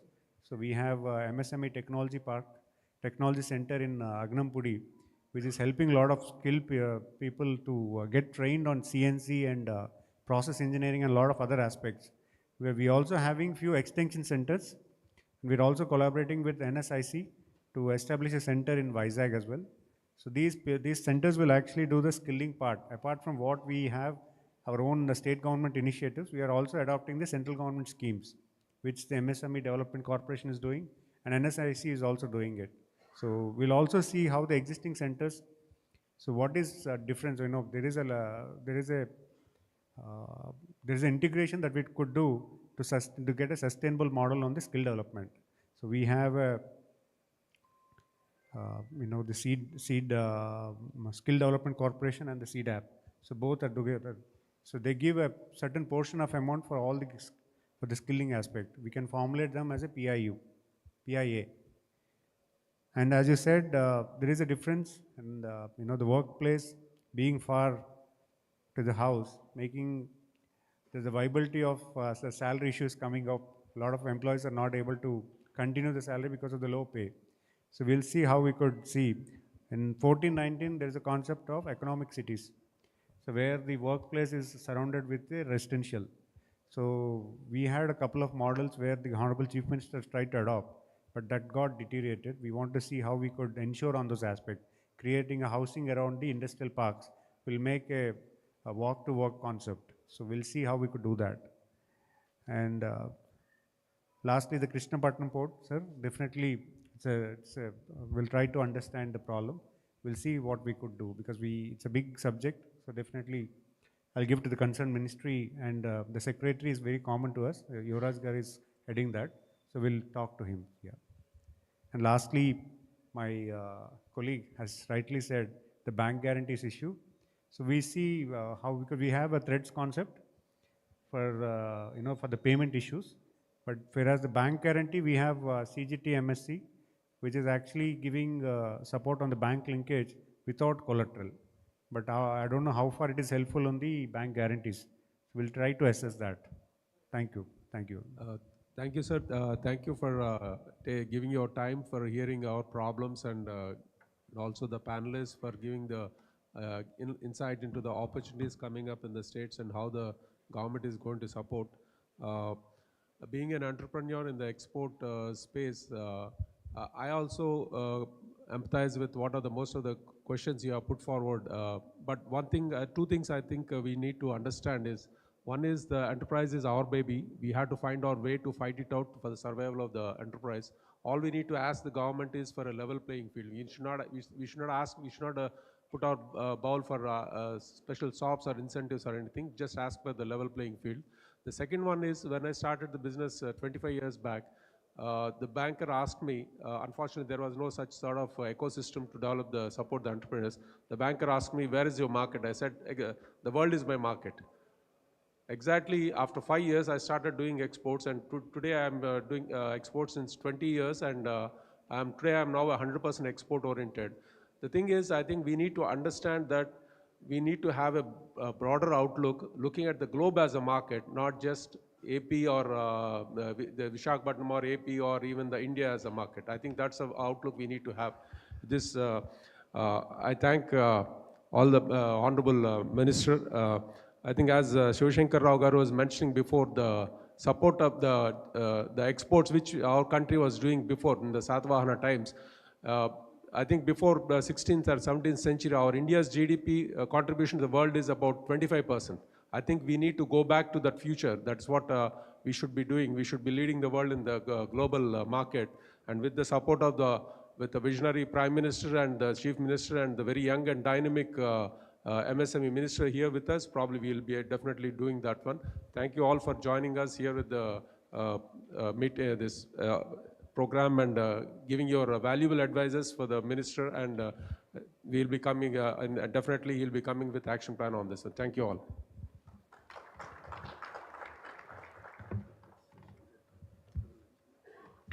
We'll break for lunch and we'll have the second session after lunch at 3 o'clock. We will now break for lunch. Kindly reassemble by 3 p.m. for the next session, where we will have an engaging session panel discussion on the export potential of MSMEs, the challenges they face, key focus sectors and target countries.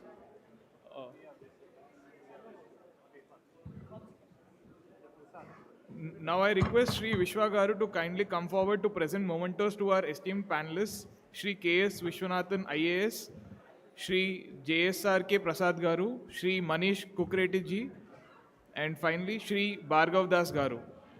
Thank you.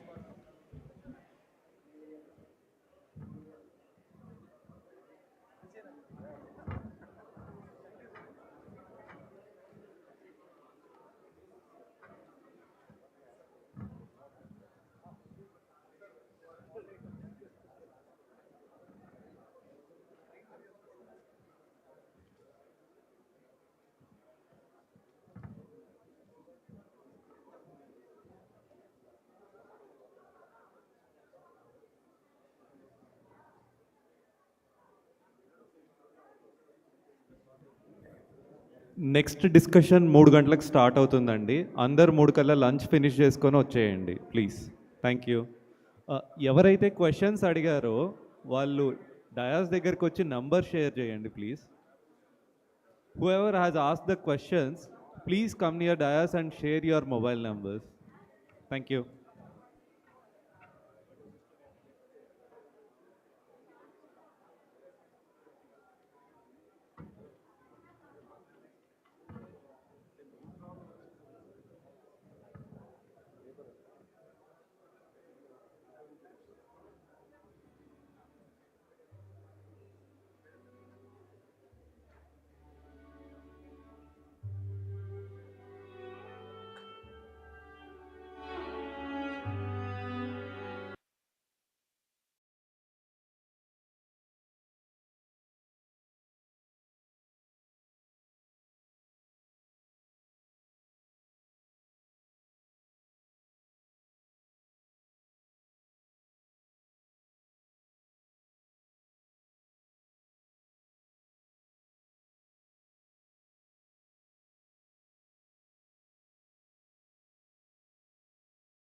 Sudhakar Garu, Co-Chair, CII Senior Task Force on MSME and EODV.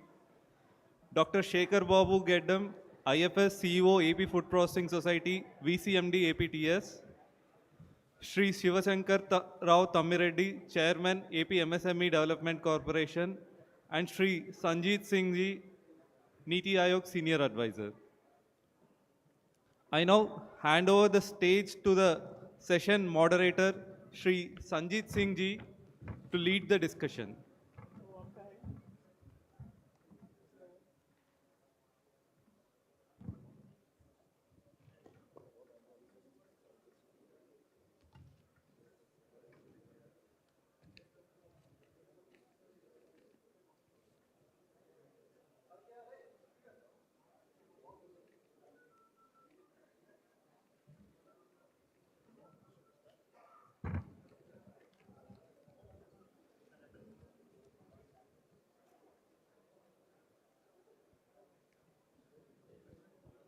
So, good afternoon. I do hope everybody had a nice lunch. And as I was sharing with my co-panelists, most difficult session is immediately after lunch. So, while we will stick to business, but my co-panelists have all very graciously decided to keep it a very light-hearted session. And in fact, I have one of my friends who's insisted that he's going to ask questions to the audience. So we will have a very active participation. So having said that, let me quickly, and we would like to stick to our time. So let me quickly first introduce our panelists. On my extreme left is Mr. Siva Devi Reddy. He is the founder CEO of GoCoop. And it's a very interesting platform which he has created, very value creating. He provides a platform to handlooms and handicrafts, MSMEs and entrepreneurs, and has had very much success. We'll hear more about that. We also have with us Dr. Shekhar Babu, who's well known. He's the CEO of the Andhra Pradesh Food Processing Society, and he of course is a PhD from IARI. And we will be discussing more about the government side of the policies and what are the challenges.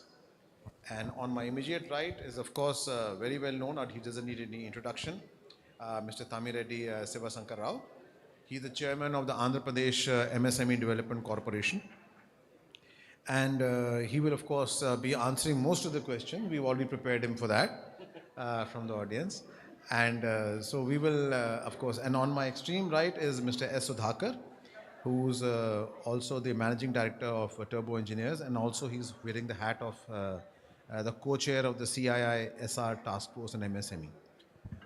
Ladies and gentlemen, this session we are focusing on a very interesting second topic, which is MSMEs as drivers of export growth. So it was Honorable Minister mentioned in the morning that export is a natural desire, natural corollary of. Just take a second, sir. Good afternoon. Chinna request, Andhra please settle down. As the panel session has started, I request everyone to please kindly settle down and pay attention, please. Thank you. Okay, thank you. So as I was mentioning, so Honorable Minister had mentioned in the morning that exports are the natural corollary. Every MSME, every business really would like to really push for more export growth. Now, the challenge which always lies before any entrepreneur, any industry, and especially MSMEs, is that while they would like to export their products, what are the various challenges which come in the way? At the same time, as a government and policy makers, what are the various drivers of export growth? And then you may see that in this session we have added a very specific lead, that is identifying focus sectors and focus countries. So we will move around this particular topic. We will be requesting our panelists to shed more light. In fact, we would also ask our audience to be able to pose questions or give suggestions on these areas. What do they think are the best way to boost the potential of MSMEs exports. What are the various challenges which stand in the way? While we know that shrimps are a very important export growth for us, and we'll be discussing more about it, but does it face any challenges? Does it face any challenge in terms of market access? Does it face any challenge in terms of technological upgradation, finance, or any other challenge which is coming up? So export, as we all know, depends not only just on the domestic conditions, it actually depends on the conditions of the importing country. So let me first quickly move to my first speaker, who's immediately on my extreme right, Mr. S. Sudhakar. Mr. Sudhakar, would you like to shed some light on this particular topic? And what we have decided is that each of the panelists will speak for 3 to 4 minutes and introductory remarks. Then we'll go second round, and then that will leave us enough time for the audience questions. Sudhakarji, over to you. Thank you, sir. Thank you so much. A very warm and happy evening to every one of you. I'm Sudhakar. I'm coming from Coimbatore. I run an engineering company. I make a very specialized product called cast basalt, which is made out of volcanic rock. There are very few people who do in the world from the volcanic rock the product, and we are the only company who do the product from the south, the whole of south, which gives excellent abrasion, erosion, corrosion resistant products, whereby we get a huge market in domestic as well as overseas. We are well recognized. I've just given a small brief because to understand how to go about like with your strength, your own strength. That's a key point on this. And you know that MSME is the backbone of our industries. And about 40% of the total export comes from MSMEs, which we all know that. And 32% of the GDP comes from, and around 40% of the employment comes from MSMEs.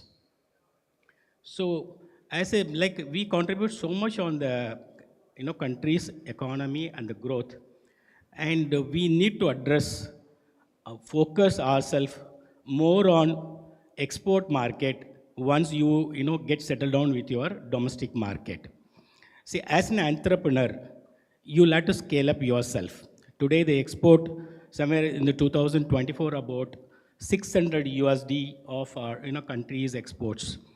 Out of, and the entire world, if you just look at the trade, it is only 1.8% on the product sides, goods sides, and something about 4.7 on the service sides, what we contributed. So that means there are about 99 or 98% still available for us for the growth rate. If you just look at it the other way, instead of saying it, I'm doing it only less, you just look at it in the positive side, there is so much scope for us.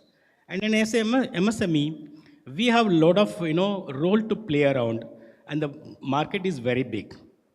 And what we should do as an MSME, first of all, we have less knowledge on the global market. That's a problem for the MSME. So what are the challenges means these are the challenges. We don't focus on the global market. We need, first of all, a market knowledge. That means we'll have to do little research on the market of the various countries, what are the products is required, and where they, get it imported, and what other things are required. Maybe you'll have to spend little bit, but that is going to cost you more. In this case, we need to really take data from various sites which is available. The government is giving so much of data. Maybe we'll have to spend little time or employ somebody who can give you data banking, go with that. So the goal should be a global market which will give you first more like volume of business and also your profit. That's very, very important for you. Why do you want to export it? That's because of the margin what you get it in the export market is much better. But it doesn't come very easily. You need to really scale up yourself to meet the challenges of the global market.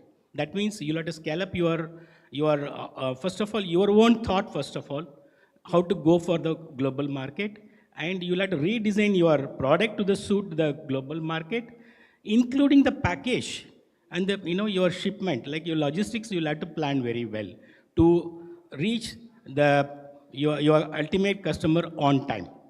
This is very important. Number two, the challenge, we don't have much on the financial linkage.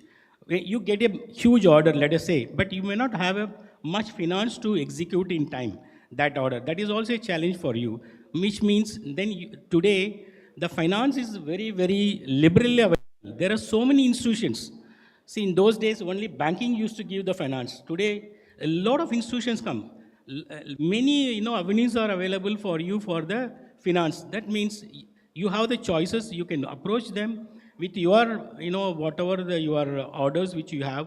You can show to them, and you can get a funding. And the cost of the funding is also today is fairly good. I don't say very good, but it's fairly good. Definitely, your financial linkage can be done. The third challenge, what is very important, is your technology, your production technology. See, MSMEs, that's one big problem for us, because still we go with our olden machineries, olden technology, and whereas the global market needs a volume of products. Even one single sari places, just now my colleague was telling me that there are 10,000 pieces they order on you. That means with a single, with old jacquard machine, you may not be able to cater that. So you need a good technology which will give you a good productivity, not only good productivity, consistency in quality of that. That is very, very important for the MSMEs. That means you need to adopt a technology which when you go as an exporter, you will be exposed. You will be learning automatically what the other side of the world is making it, how they make it. Those things you learn it, and you can bring it into your factory, and you can, you can incorporate it so that your production scale is growing up, and the technology is also able to meet out the global requirements. And the fourth one, which I've already told you, your style of functioning, your style of presentation is very, very important for an MSME. That's very, very important. Many of us, we do not understand. See, I can put it a little bit in Tamil, like I'll just tell you only one. All padi aade pai. That means half is the personality, half is your outfits. That's very, very important. For an exports, that's very, very important. So your presentation on your product is, your quality should be world class first of all. The next one is your presentation is very, very important. How you present the product, how you present your documents to them, all that matters. The logistics, on time it has to reach. These are the challenges where you'll have to really address. Once you address it, you get a good order.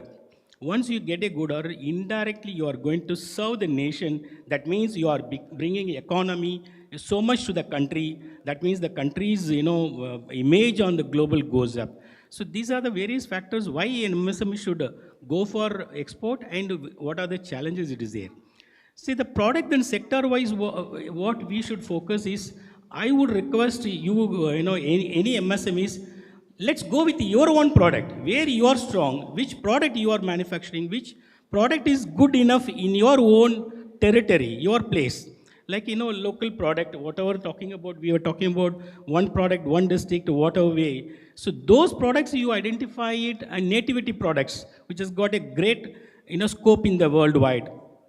And identify those products, take those products and do exports instead of, scouting for something product which is not possible by you, or something, a big, then you don't go with that. Go with your products which is possible by you, which is required, and present to the customers, so that you will get a good orders, and the repeated orders you will get it.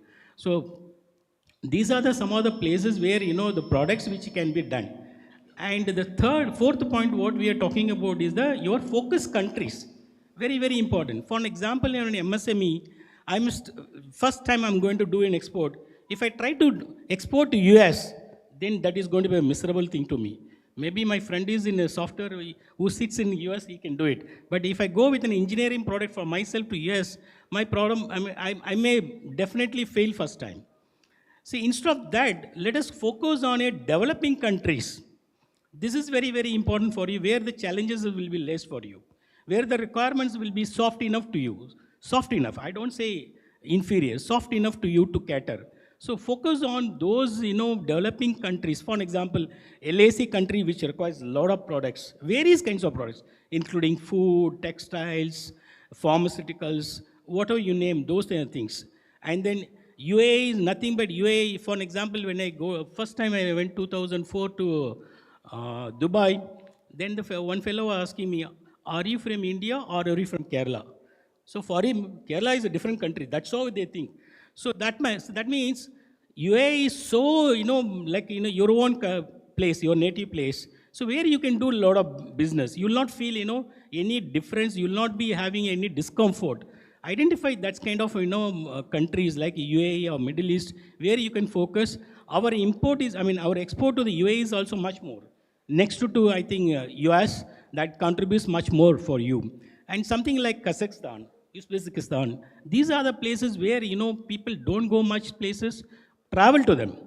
See, for an MSME is very, very important is you'll have to globalize your stomach first. If you want to go for export, try to understand the local food, try to eat the local food, try to have a local language with that, so that you can have a market with that. So these are some of the countries, like other than that, maybe the southeastern country, your neighboring country, where you can look at it, which will be a less cost for you, because in export, the cost is very, very high. Normally, MSME is unable to meet out those costs. That's the reason why you are confined to domestics. Find out these are the ways and means where you can do that. And definitely, the market is so huge, and you have, MSMEs can grow quite a lot in that, because our market share is very less in that. So with this, let me conclude on that. Thank you, sir. Thanks, Ms. Zakir, and you raised some very important points. Those of financial linkages, financial strength. So access to finance is something which was raised even in the first session. I'm sure many have that same challenge. Enhancing market access. So if we want to export, but you need to know which country to export, which countries are willing to export, take their order, what price. And of course, you mentioned about production and technology and branding, I think you mentioned. But all this has got a very important dimension. And to what extent do you think technology, or for that matter, digital transformation, can really help in bridging this gap? So you have done there, you've been there, you've done that. So could you like to share that these challenges look very daunting, but can technology help in bridging that gap? Over to you, sir. Yeah, thank you, sir, for that question, and very good afternoon, everyone. So as I told Sanjit sir that I'll be asking some questions to all the audience. So maybe let me just, as an icebreaker, ask this simple question to all of you, right? On the left-hand side, there are two pictures here. On the top, there is a woman who's drawing a painting. Can anyone tell me what is she doing? What is the craft, or what is she doing? Kalamkari. Where is Kalamkari practiced, ma'am? Specific place? Kalahasti. Very good. What is the second one here on the bottom? That is block printing. So that is done somewhere else. Pedana in Machilipatnam, right? So these are like two of our very famous crafts, right, from Andhra Pradesh. So I think AP is very well known, even in the combined state, right? We had over 60 varieties of handlooms just in the state. I think now we have 36, if I'm not wrong. And if you include crafts, again, very rich state for handicrafts as well. So while I was studying in US, and then I was working in US and Europe for almost 10 years, I saw the demand for handlooms and handicraft, right? I mean, these were mostly sold in premium boutiques and outlets as luxury products. And but whenever I used to come back to India, I used to see that the artisans who are making these products are actually struggling to make a living. So most of the artisans, especially handloom weavers, live at less than 150 rupees per day. That is the wage that they can earn by weaving these products. So I saw an opportunity back in the day, this was in 2012, where I thought we can build a platform on which we can bring together handloom weavers and artisans and connect them with global markets. It sounded very interesting, and it sounded like a very good idea. Can we build an Amazon for our own artisans? And by the way, Amazon was not there in India at that time. In 2012, Amazon was not there. And Flipkart also was running from a 2-bedroom apartment. So it was still very early days of e-commerce in India. A very interesting experience. So I came back from US. I started this We were, in the combined state of Andhra, we were bringing in products from different parts of the state. There were two specific products we got from Warangal, which is now in Telangana, and Koyalgudam. Koyalgudam is a small village in, near Hyderabad in Telangana. And we started putting these products on our online platform. And very interestingly, in 1 month's time, we didn't even do any marketing by that time. No marketing, no effort. We didn't go to any trade fair, nothing. We got one trade inquiry from a person called Roy Scott in Oxford, England. So Roy Scott is a fair trade retailer, and One Village is the brand that he runs. And we got a very good order from them for the first international order or export order for Koyalgudam weavers and Warangal weavers. And we fulfilled that order, and then we subsequently had multiple orders. Even last year we did one order for the same buyer. Similarly, I want to share one small experience that in Silicon Andhra, there's an organization called Silicon Andhra in US. So we did an event in Silicon Andhra last year, and we took some Panduru Dautulu, right? I mean, it's a very traditional thing. I don't know how many of us even wear dhotis now, but we took a lot of Panduru Dautulu to this event in Silicon Andhra in US. Within 15 minutes, I think we were able to, everybody came and just grabbed one piece of Panduru dhoti for themselves, right? Even today in US, most women, ఆడవాళ్ళు almost అందరూ Indians, Telugu వాళ్ళు అవ్వచ్చు, తెలుగు వాళ్ళు కాకపోవచ్చు, కానీ అందరూ కూడా ఒక కలంకారీ చీర, పట్టు కలంకారీ చీర ఉండాలని కోరుకుంటారు. It is so much in demand, the Kalamkari sarees, which are from Andhra Pradesh. So similarly, we were visiting a US client, and Etikopaka toys ఉన్నాయి, బయట చూసారో లేరు మీరు. Both Kondapalli and Etikopaka toys are there. So అందులో దశావతారాలు, it's an American client, but we gifted him, he was very interested in Indian culture and our religion. We gifted him దశావతారాలు in Etikopaka through Etikopaka toys. And he was so impressed with that particular toy. So basically there is so much demand for these crafts, not only in US but across the world. The global craft market is around $750 billion. And India's share is less than 3% right now in the global craft market. So there is a lot of potential for us to promote our own products and develop a good market for these products outside India. But what are the challenges? What is required to be done? So the first thing that we need to understand is there is a lot of question on skill development. We need to build skills. For example, if you have to bring helicopter manufacturing into the state, we need to build those skills right here. But guess what? We have these skills from hundreds of years. In fact, traders from Arab countries came to India through Bandar port for these textiles hundreds of years ago. So I think we have abundant of craft skills in the state. So skills is not a problem.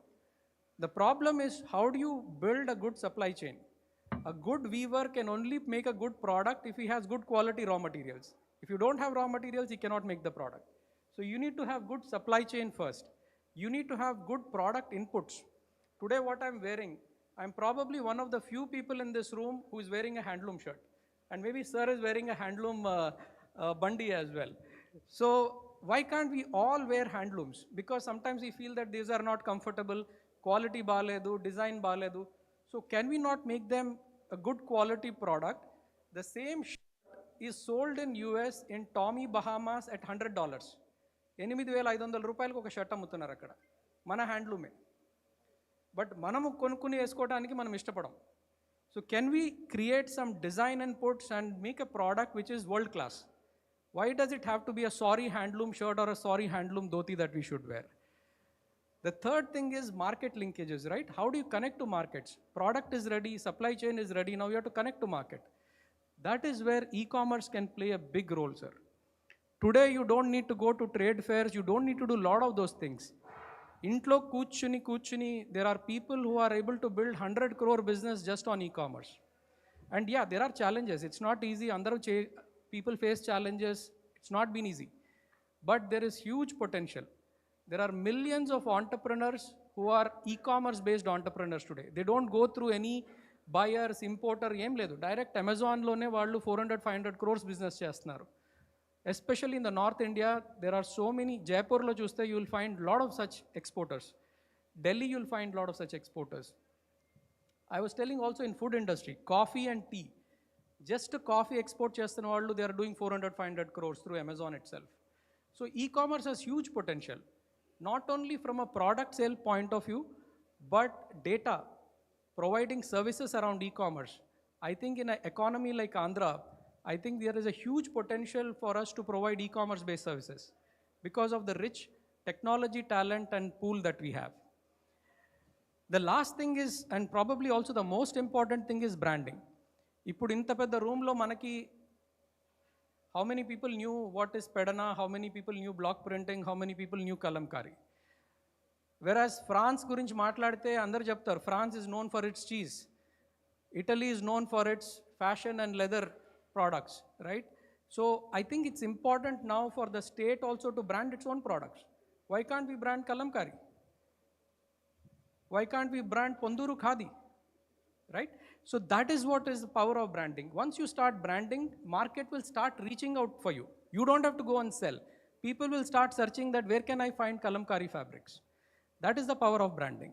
So supply chain, design inputs, product development, creating market players, platforms and market players is very important. It's not that every producer has to directly go to market. It's not possible. You will have to create some market intermediaries, platforms also which can help in taking the products to the market. And finally, there has to be a collective effort in branding and marketing these products. So there's a lot of opportunity, and US, Germany, Japan are some of the biggest countries for crafts, Indian craft. But I think, yeah, there is a lot of opportunity and we can explore this further. Thank you so much, Mr. Sivadev Reddy. That was very nice. I think you got the audience's attention, especially the ladies, for sure. And yes, thank you for warning me. I wore a handloom today because he had warned me he's going to like pick out all the people who are not wearing handlooms. So I had purposely done it. Thank you for sharing it in advance. No, I'm just joking. He didn't do that. But this does remind me of an anecdote which I must share. We were in France on a short official trip, and while I had picked up a bit of French, my friend had not. So he went shopping, and we were high on the main Champs-Élysées, and he came back to me and said, "Could you please come with me? The lady in the shop is not giving me that shirt which I really like." I said, "Why would she not pay you? Are you not paying her?" He said, "No, she's asking me for some money. I told her, but she's not giving me that shirt." So I went along with her, and that lady was very polite, and he was pointing to a shirt, a nice white shirt, and I said, "So what is the problem?" So she explained to me in French that I'm trying to, and he was also wearing a turban just like me, so she could recognize we are from India. She said, "I'm trying to tell him that this shirt is made in India." And he's insisting on buying it in France. So that's why I explained to him that, look, this is an Indian shirt, we should, so, in India. So please understand, so I think the point he is making is right, so that, we are really not, aware of the good quality and the good products which we have in our own country. And thereby lies the challenge. Our product is good, how do we market it? So he has raised a number of issues, namely those of how to have market access. We'll be discussing it in the next round. And branding he mentioned. But lest you feel that both our people from the private sector have raised these problems as if all these problems are to be answered only by the private sector, let me bring in my friend from the government, who will tell us how we can at least begin to address some of them. Again, no, all the problems are not addressed only by the government or the private sector. The goal is the same, but how the government is facilitating it. So Dr. Shekhar Babu, please take your 3 to 4 minutes. Thank you. So good afternoon to the chair and all the co-panelists and all the participants. So lot has been talked about from the morning, from the inaugural session, about the MSMEs, how to empower them.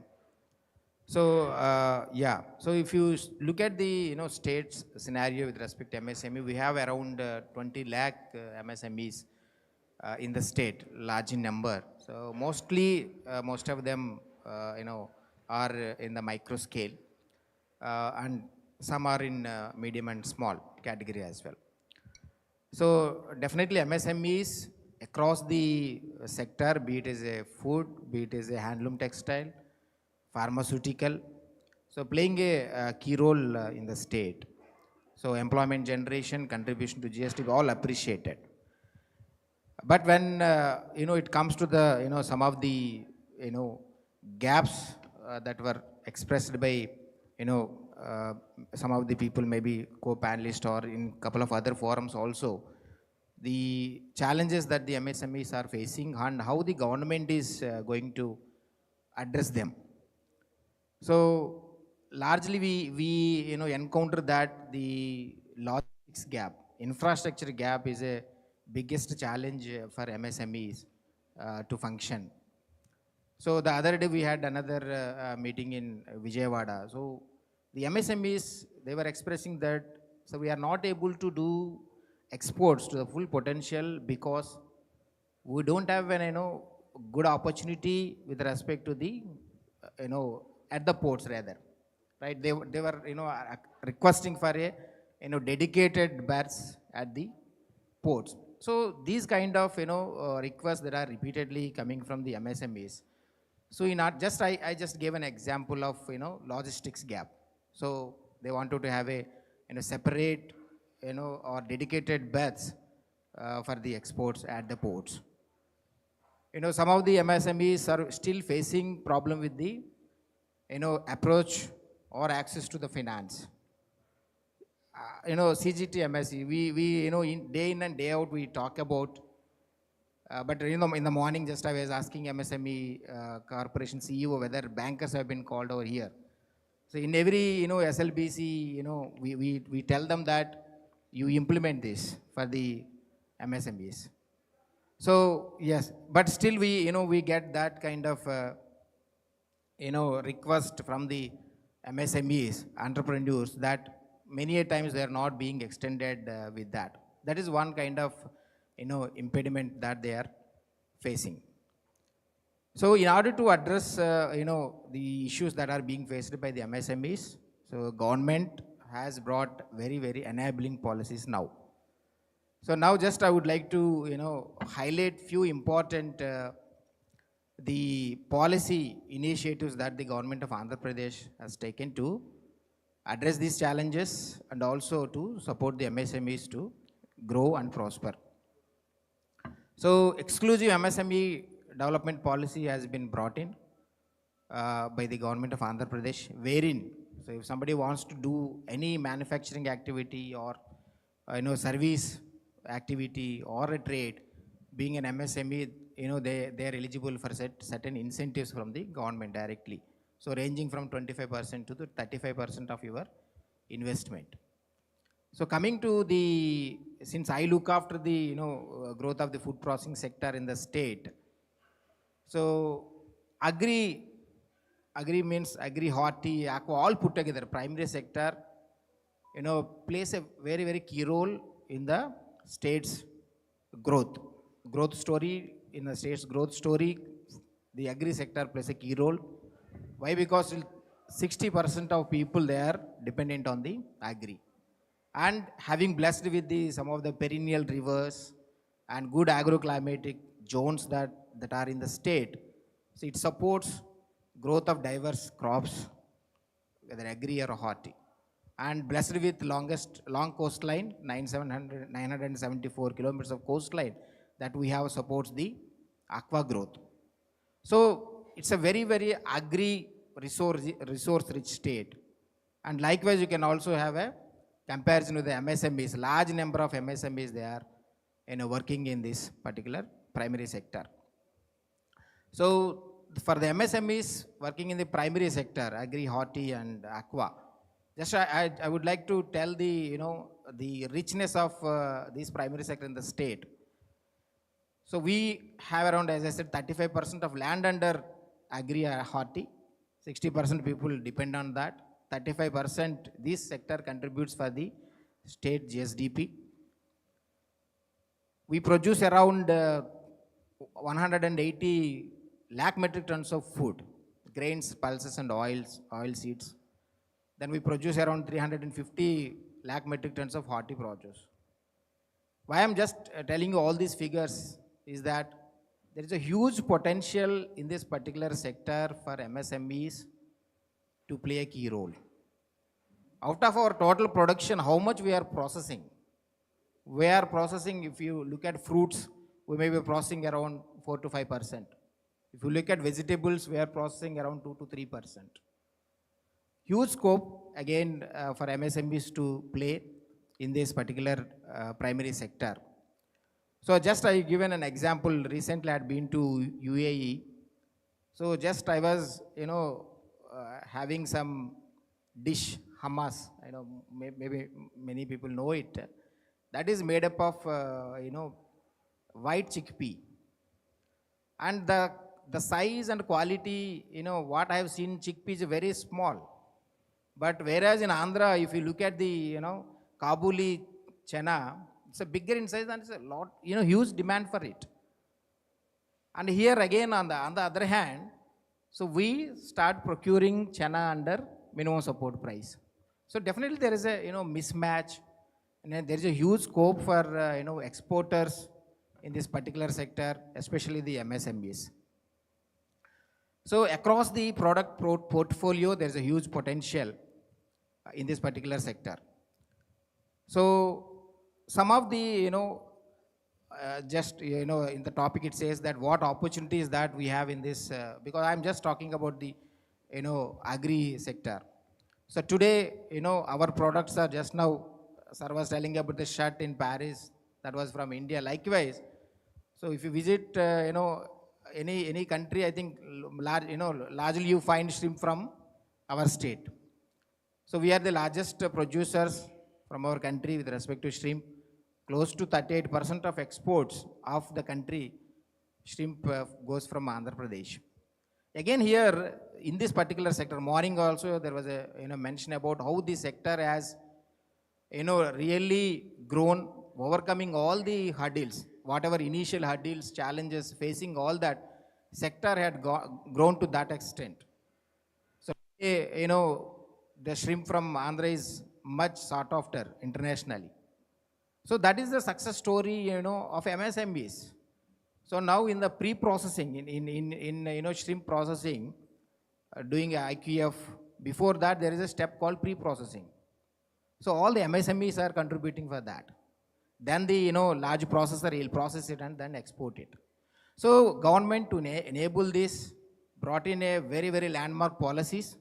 One is MSME development policy for Andhra Pradesh, then food processing policy for Andhra Pradesh, having policy period from 2024 to 29. Above all, also brought industrial development policy. So these policies give, very good incentives for the MSMEs, to grow. It's a kind of, policy that enables for empowering the MSMEs.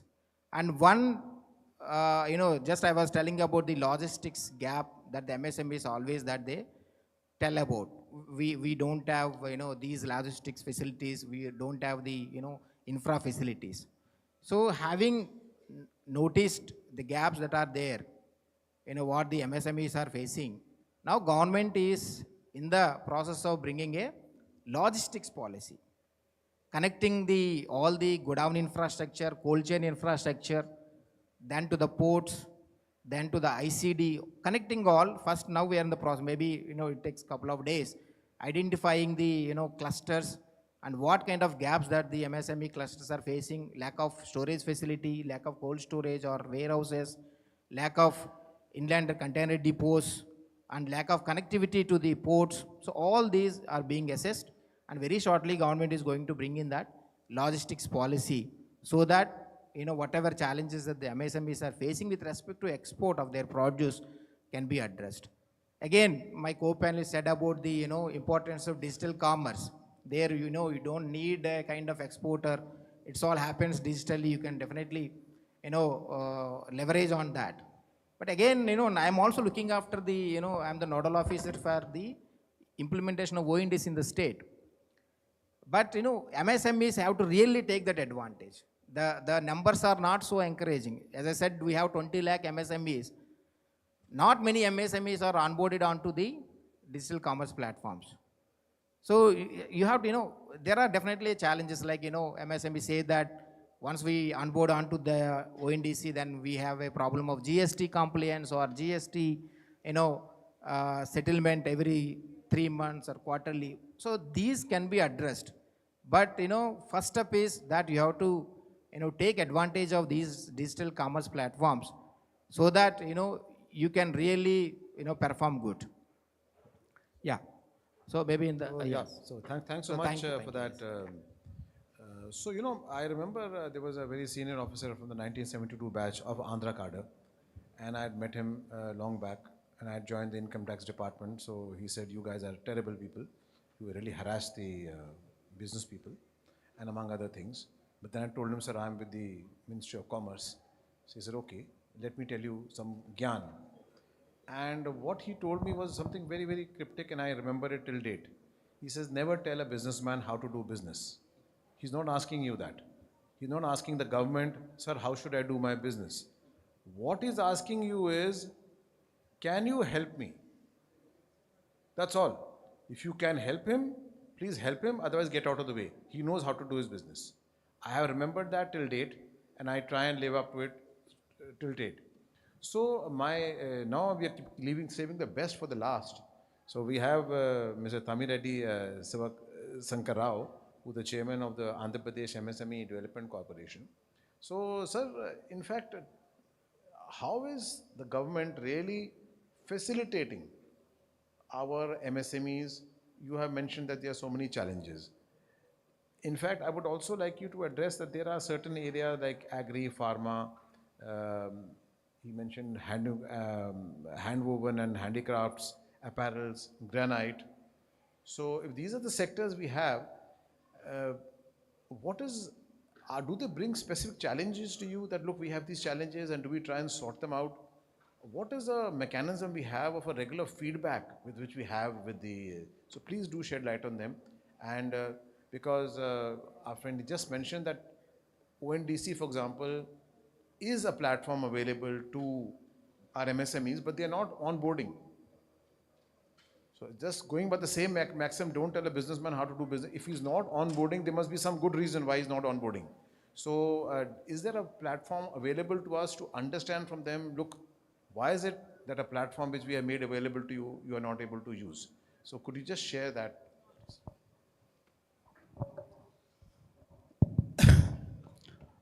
Thank you, sir. Sanjay Singh ji. And dignitaries on the dais, my dear friends. కొద్దిగా కష్టం కదా lunch తర్వాత వినడం కష్టమే, మాట్లాడడం కష్టమే. ఒక్క నిమిషంలో చరిత్ర ఏం మారిపోదు, కానీ ఒక్క నిమిషం ఓపికగా వింటే మీరంతా మీ ఆలోచన మారితే మీ జీవితాలే మారుతాయని బలంగా నమ్ముతున్నాం. కాబట్టి దయచేసి జాగ్రత్తగా వినండి. You know, these people are not ordinary fellows. We are very fortunate enough to have Sir from NITI-Ayog, senior advisor. Whatever our problems, she can carry to the highest level. Real problems are field. That privilege we are having now. And other people, experts in various fields. Be attentive, and after that, మీరు క్వశ్చన్లు అడగవచ్చు, దానికి పక్కా సమాధానం ఇవ్వడానికి సిద్ధంగా ఉంది MSME development corporation. Sir, as far as MSME is concerned, there is a lot of potential, sir. Policy, if you take the policy. So just now so many people asking CGT MSE is there without collateral. That is the policy. Sir, I am very little bit of frank enough with you because you are authority. So I want to bring to your notice. If any entrepreneur goes to the bank, first he will say that where is your collateral? Sir, CGTMSE there now, without collateral up to 5 crores, now it has been announced by the government of India. No, that is not our cup of tea. If you bring the collateral, we will give loan. See, policy is not perfectly percolating down the level to the bureaucracy as well as leading bank agencies and the stakeholders, sir. That is the biggest problem with the MSMEs.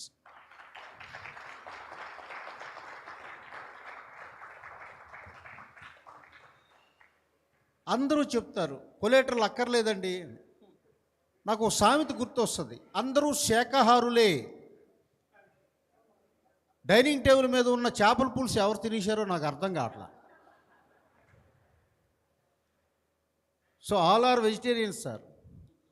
But what happened with fish which was on the dais, that was gone.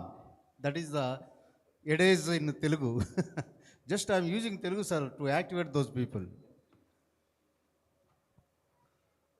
అయితే you don't find fault with banking agencies, my dear friends. My dear friends, don't take it for your convenience. You know, around 5,500 CGTMSE loans were granted to North Indian people. So I thought the percentage number in AP is very minimum. That touched my heart. Why? What happened? So one Mr. Poddar is conducting the workshop how to get CGTMSE loans without collateral.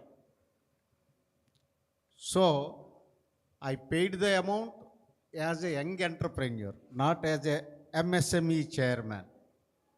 I entered into the Zoom link. 2 hours I heard the lecture from the Mr. Poddar. What are the things needed for MSME to get the loans from the bankers under CGTMSE without collateral? I am putting question, how many you people, our people, know these things? It is very easy to blame the others rather than learn the things how to be done the work. That is the biggest problem, particularly in Andhra Pradesh. That is biggest problem. Financial problem lo manaki idi okati undi. And second thing is, sir, challenges, the problems facing by the MSMEs. Bureaucratic controls. For example, recently, one case came to me, sir. One fellow wants to establish cashew industry in Jangareddy-Gudem. Loan was granted, sir. Machinery was came. That fellow, he is having 20 cents of land. He applied for land conversion. He applied in the month of November. Till it has not been done. Banker is running behind him. अरे यार जल्दी करो नहीं तो मेरे को मार्च आ गया, खत्म हो जाएगा तुम्हारा loan. So he is under tension. He knocked the door of my chamber. Sir, this is the problem. Kindly help me. These bureaucratic controls, where is the people could not understand what is the intention of the policy. I know, because I also worked as 28 years as a bureaucrat. That is the reason several times I asked the bureaucrats, you work with heart, not with mind. So what to do? Then my CEO was not available on that day, because he was very busy in secretariat with secretary sub meeting. Then I immediately taken my letterhead and I wrote a letter, DO letter to the collector. since we are shifting towards shifting of speed of doing business. Earlier it was ease of doing business. Now the speed of doing business. It is not a speed of doing business. It is the destruction of doing business. Is it not? So this kind of things are happening almost in every state, everywhere. That is bureaucrat controls should be minimized. That is another problem. Next, infrastructure development. Sir, MSME, if he is a big industry, no doubt he will take the APIC site and he will build up everything and things go on. But poor this man, MSME fellow. So first of all, it is very difficult to get the site, number one. And after that, అన్నిటికంటే మించి attitude of the mind MSS is more important. I will tell you one example. Bamboo chicken అని మనకి అరకులో దొరుకుతుంది, తెలుసా? ఎంతమంది తెలుసు? Yeah, very good. నేను ఎప్పుడో 15 సంవత్సరాల క్రితం వెళ్ళేటప్పుడు బ్యాంబూ చికెన్ ఏంటిది, ఇది తింటారా? అరే, anybody can eat this bamboo chicken? That was the my mind set. Now the bamboo chicken is famous in every cities. It is such a potential for every innovation from the people. Now somebody is hijacked. I have seen some city. Bamboo chicken is available here. That is original. Author was, who is author? Tribal of the Araku. So that is the reason MSME slogan is, once you have a thought, it will be transformed into the real. Not investment. Your thought process is very, very important for this. Next, infrastructure bottlenecks are there. Problem. That say, for example, this logistics costs in India is 13 to 14% of GDP, which is higher than in the global. That is the biggest problem. So at least MSMEs should be refunded the freight charges or some duty drawbacks. Such a facilities, sir, if we create, so cost of production would be reduced and the competitiveness with the higher industries will be very easier to the MSMEs. That is also there. And poor connectivity, congestion in the ports, and where to export, and the highest documentation. Today morning, one granite fellow asked me, sir, I am having an order from Canada. That fellow is asking for this amount, whereas the same price is in USA this much amount. So Canada fellow is asking for very minimum. So what to do? And another question is that letter of intent, that fellow is sent to directly to me, not to the bank, and the bank rejected that you have not followed the proper way. That's why I'm rejecting. Sir, on that day, myself and my CEO discussed, because there are reverse buyer sell meeting that was held in Visakhapatnam. There are around 49 MOEs were entered. So what next? Our CEO Saab, he immediately instructed all the people, you must have a tracker. You have to discuss with who entered the people, what commodity you want to export, what is the procedurality, what is the documentation required, what is the other things which are required for the exports. Without that knowledge, first learn the knowledge. That is more important, my dear MSME brothers and sisters. That is very, very important. First, learn the law of the soil. And another thing, how to implement that. These are the things. Alage quality. See, for any exports challenges, biggest challenge is quality and time. That certification of quality, who will certificate? That also we need to help MSME, sir. Certification of quality. So who will certify? Suppose you go to the private agency, you will certify excellent product. That is not the things. That should be in European standards. That quality certification you must be aware, and the certificating authority and branding, as our ramp program, we are helping them IPR and branding, and even online digital commerce also we are helping, sir. MSMEs, they have to utilize, but certification for exports, that also need to be addressed, sir. And as far as agro-based exports is concerned, so residue certification is also more important, sir, for MSMEs, because they are unaware.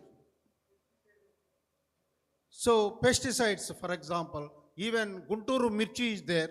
Gunturu Mirchi, if exports, suppose any sample misfires, rejects, so the brand will be very damaged to our MSMEs products. So, sir, I humbly bring to your kind notice that the residue certification is also we need to address to the MSMEs, sir.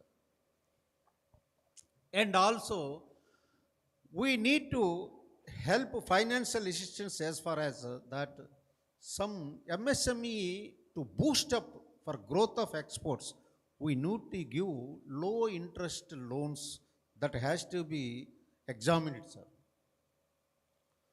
Because they can't bear with the high rate of interest as far as MSME is concerned. Low interest rates, that is a possibility we have to explore, sir, so that it will be very useful to the MSME to sustain, retain, and compete with the larger industries, sir. These are all the things which need to be addressed, sir, as far as MSME growth is concerned. Potential, this Andhra Pradesh is highly potential for MSME exports, sir. From Srikakulam to Chittoor, particularly this Uttarandhra, this is called as Uttarandhra, sir, geographically. Now, Molapeta port is coming. That is biggest port, and Bhogapuram airport is coming. It is a boon to the entire Uttarandhra. Uttarandhra will become like anything. So, daniki sambandhinchi, you industrialists and youngsters, engineering graduates, you have to be more cautious and grab the situation and catch the opportunity. That is more important. Granite industry is there. Granite is, treasure of granite is there, sir, in Srikakulam district and Prakasham districts. Exports is not a new phenomenon to us. Earlier we exported to the world from Kakinada port, Visakhapatnam port, Machilipatnam port, and Motupalli port, and Dharanikota port. History was there. And you know, 1750 AD, 1750 సంవత్సరంకి, you know how much exports? India export share was in the world 25% of total business. That is the greatest thing of Indian exports. When there was no NITI-Ayog, when there was no banking institutions, when there was no exports policy, our forefathers, we must be proud of them. They got the share of 25% of world. Is it not possible for us, in spite of having all these facilities? So, with these words, sir, I am handing your mic to you, and later I will share my views again. Thank you so much. So, we've had a round of introductions. So, but very important points have been raised by the panelists, especially Mr. Chairman. At this stage, I must really bring to notice, many of you are aware that, how many of you are aware that we have 13 free trade agreements? India has signed 13 free trade agreements. We are aware? Aware, no? How many of us really feel that they are impacting us? We are all many MSMEs here. How many do you think those FTAs are impacting us? None. Nobody thinks that they are impacting us? Good. Be sure each one of us is impacting you, has already impacted you in the food you eat, in the cars you drive, in the scooters you drive, in whatever business you're doing, whatever exporting, everything is being impacted by the free trade agreements which we sign with various countries. We've signed 13 so far. We are signing with the most potent trading partners, namely UK, European Union, and those of you who have been reading the news, we may land up signing with the United States much before than any of these countries. So very soon, in the next 1 or 2 years, don't be surprised that we may land up signing, having some sort of an agreement with all the G7 countries. They are all very powerful countries. They have got very strong markets. They control the market access. Now the next question I am very scared to ask. How many of us have ever given our opinion towards the negotiations which are held for a free trade agreement by India? None of us do that. They come, I participate in them, and I have senior colleagues here who have participated in them. When they sit down in those meetings, believe you me, do not have the benefits of this gathering. No inputs come to us. We are driving in the dark. My 3 generations have not done business. But I take a decision on behalf of all the businesses. People like me. Because of the best of my understanding. Because nobody's told me what they want. And even if I go and ask an association, the answer I get is, don't do the deal. Don't allow them in. But that we are anyway allowing them in. Nobody tells me, please, you are signing an agreement with the United Kingdom. Can you please get me handloom and apparel access? Make sure that they have these barriers. Can that come down? Do we have, for example, shrimps? Look, this country is stopping my shrimps import because of this reason. And believe you me, we are all aware, their tariff barriers are 0. They're not charging us any customs duty. They are charging us what he has just mentioned. Guntur, that red chili will have some phytosanitary measures imposed against them. Some residues there, some isma ye keeda aa gaya hai, aisa aa gaya hai, waisa aa gaya hai. Those are well within their rights to impose. Are we prepared for that? So these are real challenges, and these are available, this information is available only with the people who are actually doing business. So your voice must really be heard. And believe you me, many imports are going to be allowed for various reasons, because of political connection, political pressures, whatever other reasons. We will have inflow of fruits, vegetables, other such agriculture commodities. Our imports to them will suddenly be lowered. The conditions against them can go up unless we participate in them. So therefore, one of the major roles of this export thing, and I wanted to really highlight this before I throw open the question and answer session for the panelists, is let us become more aware, and as the chairman has clearly pointed out, please demand information. If the government has not set up its information portals, they are not easily accessible to our MSMEs and to the, please demand that they become more accessible, they become more easy. So we've discussed many challenges which come today. For example, we have not discussed today value addition, and if time permitting, we'll discuss that also. And the power of e-commerce. And I mentioned FTAs and standardization and quality. Very, very important. All these are part of FTAs. They will simply reject it on quality basis. We can't do very much about it. So we told you so many challenges are there. And I've also said that I firmly believe that we should not be telling business how to do their business. But that is not saying that the business should not come to the government and demand. Like it's correctly pointed out, should you not demand, please make sure that whatever policies have been announced, they are smoothly implemented. How can we improve implementation, right? So if there are any questions on this regard, of any suggestions you have how the government should improve policies, then we have a panel here who will be happy to answer.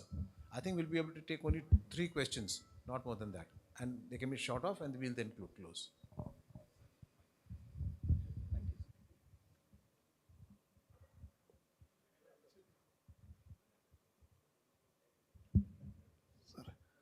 అందరికీ నమస్కారం. Indian government 2014 నుంచి కూడా ఎంఎస్ఎంఈని బాగా develop చేస్తున్నందుకు చాలా సంతోషం. ఈ విధంగా కూటమి ప్రభుత్వం వచ్చాక ఎంఎస్ఎంఈ మీటింగులు విస్తృతంగా ప్రచారం చేస్తూ ఆంధ్రప్రదేశ్ని చంద్రబాబు నాయుడు గారు, పవన్ కళ్యాణ్ గారు ప్రగతి ప్రదంలో నడిపించేందుకు మనందరం గర్వించదగ్గ విషయం. కాకపోతే బ్యాంకర్స్, రూరల్ డెవలప్మెంట్ యువత కోసం ఎంఎస్ఎంఈ ఎన్నో విధాలుగా ప్రయత్నిస్తున్నప్పటికీ రూరల్లో కొత్త వాళ్ళు ఈ ప్రాజెక్ట్ పెట్టేటప్పుడు ల్యాండ్ కన్వర్షన్ చాలా ఇంపార్టెంట్ అని బ్యాంకర్స్ రిజెక్ట్ చేస్తున్నారు. ఎంఎస్ఎంఈ ఫండ్ని వేరే విధంగా యూజ్ చేస్తున్నారు బ్యాంకర్స్. అంటే ఫండ్ని ఇంకో దానికి వాడుతున్నారు తప్ప యువత కోసం వాడటం లేదు. ఇప్పుడు శంకర్రావు గారు చెప్పినట్టు చాలా విధాలుగా కొరివేసి సిటీస్లో ఇస్తున్నారు. ఎక్కడో రూరల్లో ఉన్న వాళ్ళకి ఈ సిటీ బ్యాంక్స్ ఇస్తున్నాయి, కానీ రూరల్ బ్యాంక్స్ ఇవ్వటం లేదు. ఎందుకంటే ఆ ఫండ్ను కూడా వేరే విధంగా యూజ్ చేస్తూ వాళ్ళ టార్గెట్ని ఫిలప్ చేసుకుంటున్నారు. ఏ విధంగా అంటే ఈ మన మహిళా మండలికి ఇచ్చేది వాటి మీద కాన్సన్ట్రేషన్, గోల్డ్ లోన్ మీద కాన్సన్ట్రేషను మన ఎంఎస్ఎంఈ యువత మీద న్యూ ప్రాజెక్ట్స్కి ఎవరికి కూడా ఇవ్వటం లేదు. సిటీ బ్యాంక్స్ ఇస్తున్నాయి, రూరల్ బ్యాంక్స్ ఇవ్వటం లేదు. వివిధ రకాల కొర్రలు వేస్తున్నారు. కంపల్సరిగా భారతదేశం, ఆంధ్రప్రదేశ్, చంద్రబాబు నాయుడు గారు, మోడీ గారి కాన్సెప్ట్ రూరల్కి వెళ్ళాలంటే మీరు గట్టిగా 2014 పాలసీ, 2014లో ల్యాండ్ కన్వర్షన్ లేకుండా లోన్స్ ఇచ్చారు. అంటే రూరల్లో ఎవరికైనా 1 ఎకరం ల్యాండ్ ఉంటే అది ఇవాళ 40-50 లక్షలు. దానికి కన్వర్షన్ ట్యాక్స్ కట్టాలంటే ఒక ఎంటర్ప్రైనర్స్కి చాలా డబ్బులు చెల్లించవలసి వస్తుంది. కన్వర్షన్ పేరుతో డబ్బులు ఖర్చు అవుతున్నాయి ఎక్కువగా. నాకు ఇంగ్లీష్ రాదు, తెలుగులో చెప్తున్నాను. దాని మార్పు కోసం మీ వంతు కృషి చేయాలని నా కోరిక. Okay, another question? We'll have time for 2 more. Yes. Sir, small scale ఇండస్ట్రీస్కి ఫైనాన్స్ లేకుండా చాలా ఇబ్బంది పడుతున్నారు. ఇక్కడే మా ఫ్రెండ్ ఉన్నాడు, బెల్లము కెమికల్స్ వాడకుండా ఆకులు అలుములతో చేసి కొత్త టెక్నాలజీ డెవలప్ చేశాడు, కానీ అది మార్కెట్లో కూడా పోతుంది. మొన్న రీసెంట్గా ఒక సౌదీ అతను ఇలాంటి మీటింగ్లో చూసి దాన్ని నువ్వు ఎంత ప్రొడక్షన్ చేస్తే నేను అంత తీసుకుంటానని చెప్తున్నారు, కానీ అతనికి చేయడానికి డబ్బులు లేవు. ఇంకొక అతను అరకులో ఉన్న అతను, అరకు దగ్గర ఉన్న అతను కూల్ డ్రింక్ డెవలప్ చేశాడు, ప్యూర్ ఇది హెర్బ్స్ పండ్లు వాడి. కానీ అతనికి కూడా ఇంపోర్ట్ మార్కెట్, ఇంకా ఇది మార్కెట్ చాలా ఉంది, కానీ దానికి డబ్బులు ఎవరు ఇన్వెస్ట్మెంట్ చేయడం లేదు.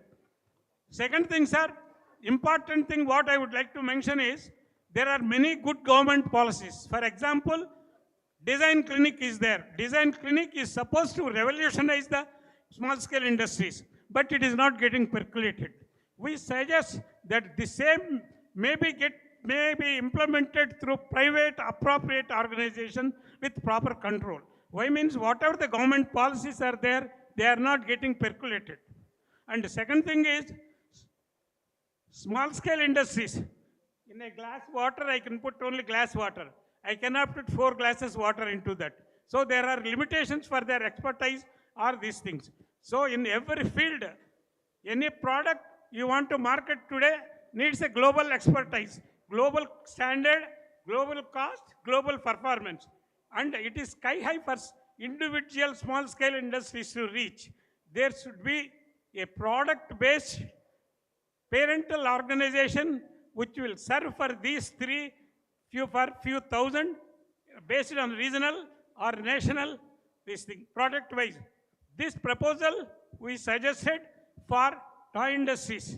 Why means toy industries product design, development, tool development cost is very high and individuals cannot hold it.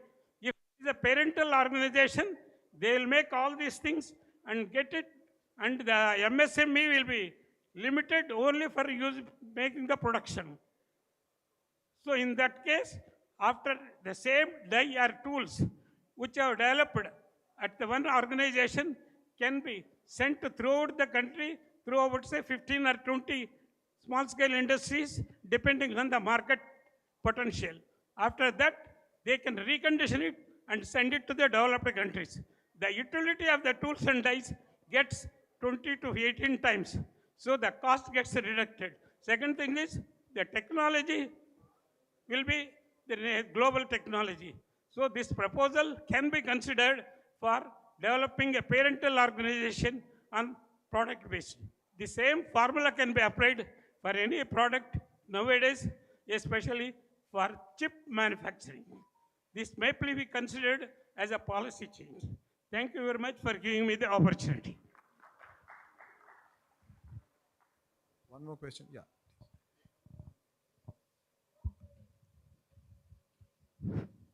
అందరికీ నమస్కారం. ఎంఎస్ఎంఈ అంటే micro small and medium enterprises అనే పదం ఏదో కొద్ది గవర్నమెంట్కి వాళ్ళకి తెలుస్తుంది తప్పితే బ్యాంకర్స్ ఎవరు ఎంఎస్ఎంఈ దాన్ని క్రైటీరియాలోకి తీసుకోవట్లేదు. ఎంఎస్ఎంఈ అంటే వాళ్ళకి తెలిసింది ఒక ఉద్యమి రిజిస్ట్రేషను సర్టిఫికేట్ ఇచ్చే సంస్థ వరకు మాత్రమే తెలుసు. ఎంఎస్ఎంఈలు సిజిటిఎంఎస్ ఫండ్ అనేది ఒకటి ఉంటుందని, అదో సెక్యూరిటీ ఉందని, దాని తాలూకు ఉన్నాయని గ్రామీణ ప్రాంతంలో ఏ బ్యాంకర్కి తెలియదండి. ఎంఎస్ఎంఈ అంటే ఏంటని అడిగిన బ్యాంకర్స్ చీఫ్ మేనేజర్ లెవెల్లో కూడా అడిగిన వాళ్ళు ఉన్నారంటే ఈ ఎంఎస్ఎంఈ కార్పొరేట్ సంస్థకి ఇలా 5-స్టార్ హోటల్లో పెట్టుకున్న మీటింగులకి బాగా డెవలప్ అయ్యి అవేర్నెస్ ఉన్న ఎంటర్ప్రైనర్స్కి మీరు ఇచ్చిన రూల్స్ అండ్ రెగ్యులేషన్స్ గైడ్లైన్స్ అందుతున్నాయి తప్పితే గ్రామీణ ప్రాంతం రూరల్ ఏరియాలో కానీ నిజంగా వెల్ ఎంటర్ప్రైనర్ అవుదామని ఆలోచన ఉండి ఆలోచనని దాన్ని సాకారం చేసుకుందామని ముందుకు వచ్చిన వాళ్ళు ఎవరికి ఎంఎస్ఎంఈ గురించి తెలియట్లేదు. ఏ బ్యాంకులు కూడా దీన్ని అవేర్నెస్ చేయట్లేదు. ఏ జిల్లా స్థాయి అధికారి కూడా దీని గురించి ఒక అవేర్నెస్ క్యాంప్ కానీ ఏవి కండక్ట్ చేయడం జరగట్లేదండి. ఓన్లీ సబ్సిడీ స్కీమ్లోనైతే ఈ ఎంఎస్ఎంఈ పూర్తిగా ఇదైపోతుంది. స్టాండప్ ఇండియా, నారీ శక్తి అలాంటి కొలెటరల్ ఉన్నవి అంటే ఒక 20 లక్షల లోన్ కావాలంటే ఒక 40 లక్షలు 50 లక్షలు కొలెటరల్ సెక్యూరిటీ పెట్టుకున్న వాళ్ళకి మాత్రమే ఈ ఎంఎస్ఎంఈ వర్తింపు జరుగుతుంది. వాళ్ళు మాత్రమే చెప్తున్నారు. సో దీని మీద మీరు గ్రామీణ స్థాయిలోని ఇంకా రూరల్ ఏరియాలో మండల స్థాయిలో కూడా ఎంఎస్ఎంఈని ఏంటని చెప్తే సార్ ఇప్పుడు సిజిటిఎంఎస్ గురించి చక్కగా చెప్పారు. ఇప్పుడు దాకా మాకు తెలియనివన్నీ కూడా సారు ఇప్పుడు గుజరాత్తో గవర్నమెంట్ లింక్ అయిన విధానం గురించి అది చాలా చెప్పారు. ఇప్పుడు దాకా మాకు అది ఉందని కూడా తెలియదు. సో అలాగే ఈ సెమినార్లో అలాంటి కొత్త విషయాలు మాలాంటి ఔత్సాహిక ఎంటర్ప్రైనర్స్కి ఎలా తెలియజేశారో గ్రామీణ స్థాయిలో మండల స్థాయిలో కూడా ఎంఎస్ఎంఈ అంటే ఏటో తెలియజేసినట్టయితే మరికొంతమంది ముందుకు వచ్చి నిజంగా ఎంటర్ప్రైనర్ అవుదామన్న వాళ్ళకి అది ఉపయోగపడుతుందని చెప్తున్నాం. మేము గ్రౌండ్ లెవెల్లో మేము పరిశీలించింది ఏంటంటే ఎంఎస్ఎంఈ అంటే బ్యాంకర్స్ ఏది పట్టించుకోవట్లేదు. సిజిటిఎంఎస్ ఉంది కదండి, మీరు లోన్ ఇవ్వచ్చు కదండి, మీకు ఎందుకు షూరిటీ అండి, ఎందుకు సెక్యూరిటీ అండి, 10 లక్షల దాకా ఎటువంటి షూరిటీ సెక్యూరిటీ కొలెటరల్ లేకుండా సెంట్రల్ గవర్నమెంటు చిన్న తరహా మధ్య తరహా కుటీర పరిశ్రమలు ఎంకరేజ్ చేస్తుంది కదండి, మీరు ఎందుకు ముందు రావట్లేదంటే మీరు చెప్పినవన్నీ డిస్మాండ్ అయిపోయిన తర్వాత లాస్ట్లో ఉంటాయి కానీ ముందులో వర్తించదు అని అంటున్నారు. అది ఎంతవరకు కరెక్టో సభ వేదిక మీరు చేయండి. సిజిటిఎంఎస్ అనేది అప్లికేబుల్ ఇన్ ఫ్రంట్ స్టేజ్ నుంచా లాస్ట్ స్టేజ్ నుంచా అనేది కొద్ది తెలియజేయాలని కోరుతున్నాను. Thank you very much.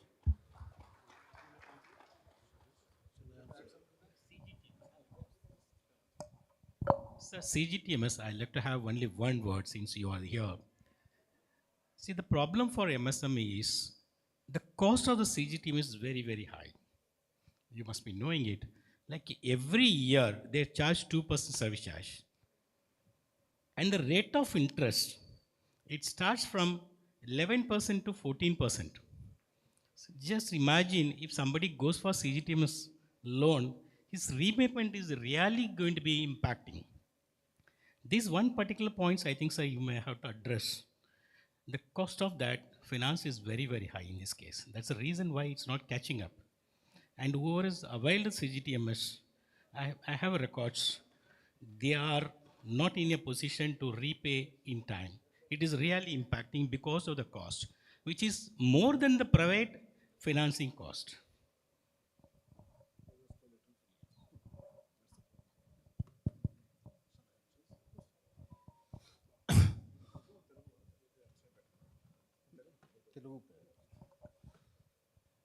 So 3 ప్రశ్నలు వచ్చాయి మనకి.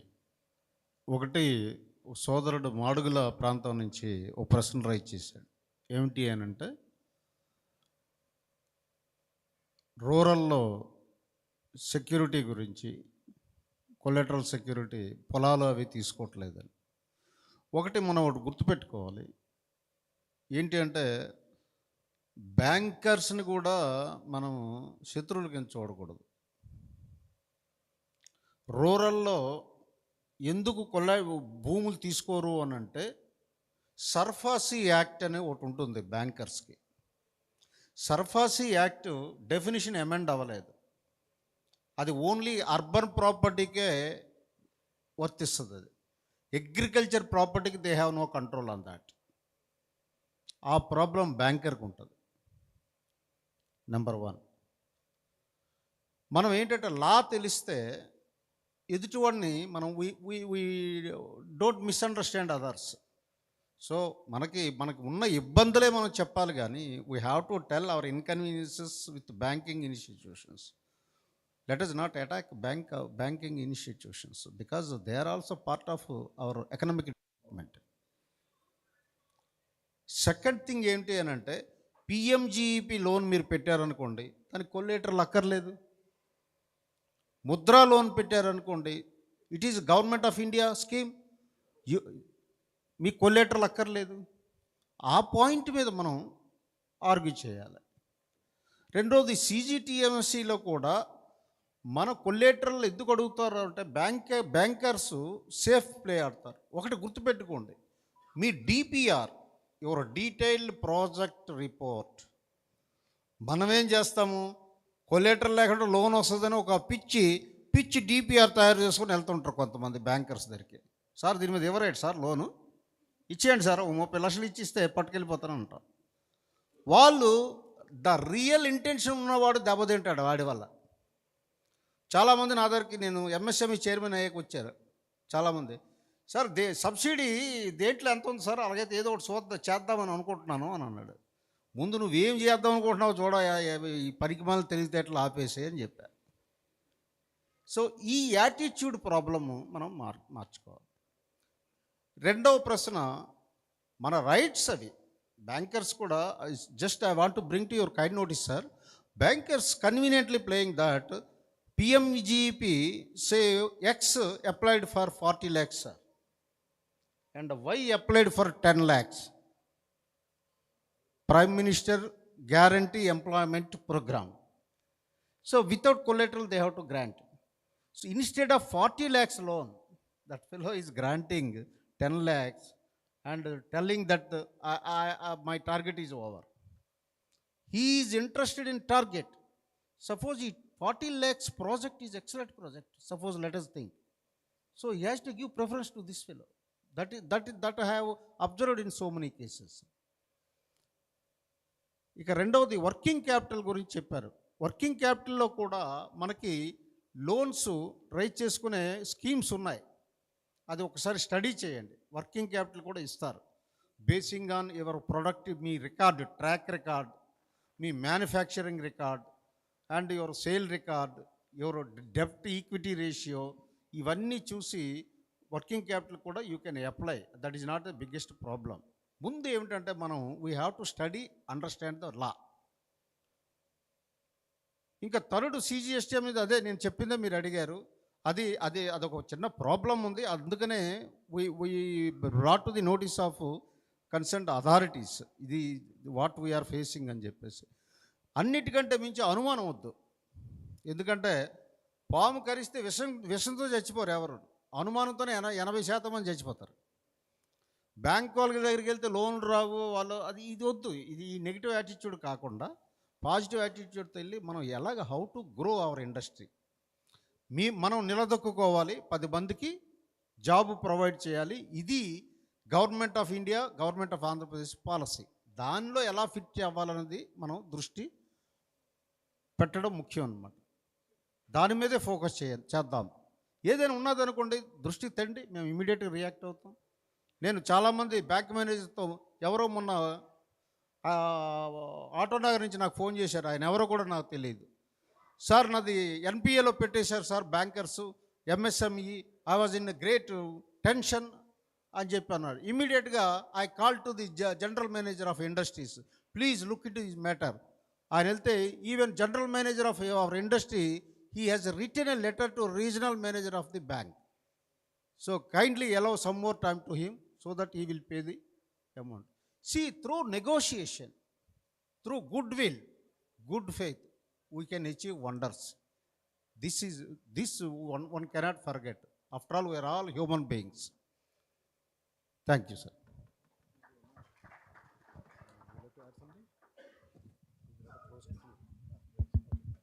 Regarding the third question, that many people అంటే రూరల్ లెవెల్లో ఉన్న వాళ్ళకి ఎంఎస్ఎంఈస్ అంటే మాకు తెలియదు, ఓన్లీ ఇన్ అర్బన్ సెట్టింగ్స్ వాళ్ళకి తెలుస్తుంది అనేది మీరు చెప్పారు. అలానే first question land conversion charges కూడా చాలా ఎక్కువ ఉన్నాయనేది రేజ్ చేశారు. సో ఐ డోంట్ నో, మీరు ఇప్పుడు కొత్తగా మనం ఇచ్చినటువంటి పాలసీలు మీరు చూసారో లేదు తెలియదు, కానీ ఇఫ్ నాట్ ప్లీజ్ సి, ఇప్పుడు మనం ప్రైవేట్ పార్క్స్ పాలసీని మార్నింగ్ కూడా ఇనాగ్రల్లో మాట్లాడుకున్నాము. So anybody can, if 1 acre land ఉన్నటువంటి ఇండివిజువల్ కూడా దాన్ని ఒక ఎంఎస్ఎంఈ పార్క్ కింద చేసుకోవచ్చు, ఫర్ విచ్ ఈ కన్వర్షన్ ఛార్జెస్ అలానే ల్యాండ్ యూటిలైజేషన్ చేంజ్ ఛార్జెస్ కూడా ఎగ్జామ్షన్ ఇవ్వడం జరిగింది ఇప్పుడు కొత్త పాలసీలో. So that is exempted.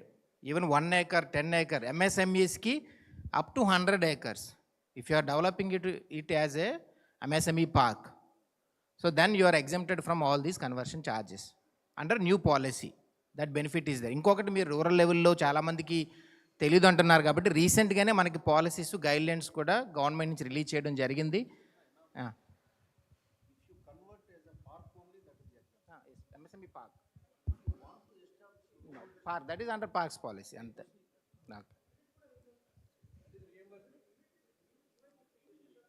Unit is reimbursement.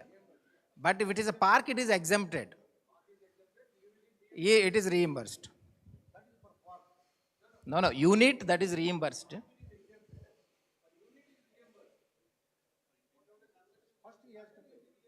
Yeah.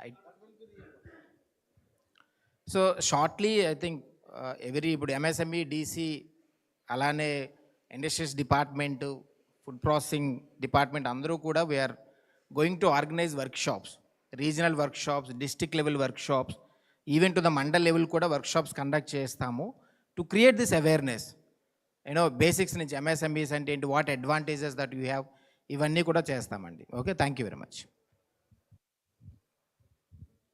I would like to now bring this to a close, and I would like to thank all my fellow panelists for spending their time and giving valuable inputs. I know you have asked a lot of questions. Some of them may not have been answered completely, but we have taken note of them. So we will end this session here, and thank you so much to all my fellow panelists. Thanks for the valuable input, sir. Now I request Shri Sudhakar Garu to kindly come forward to present mementos to Shri Sudhakar Garu and Shri Devi Reddy Garu.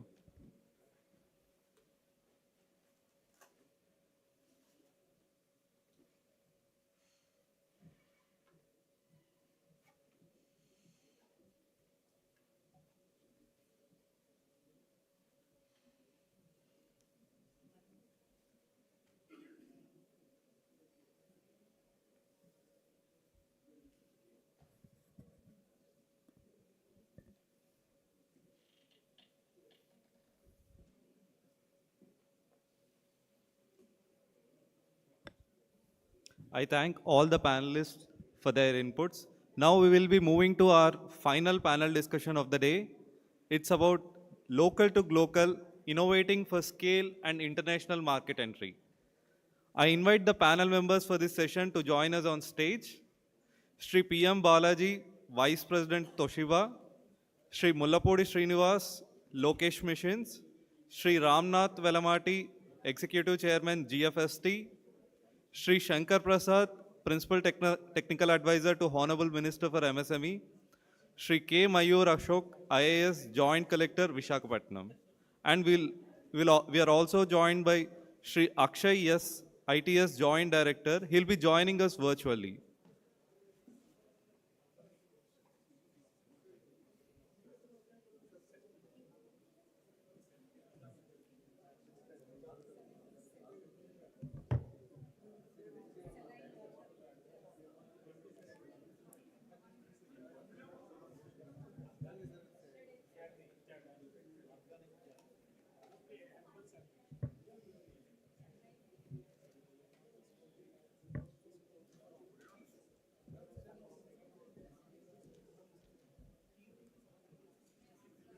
I request everyone to sit back. We have a tea break after this session. We'll be having tea after this session.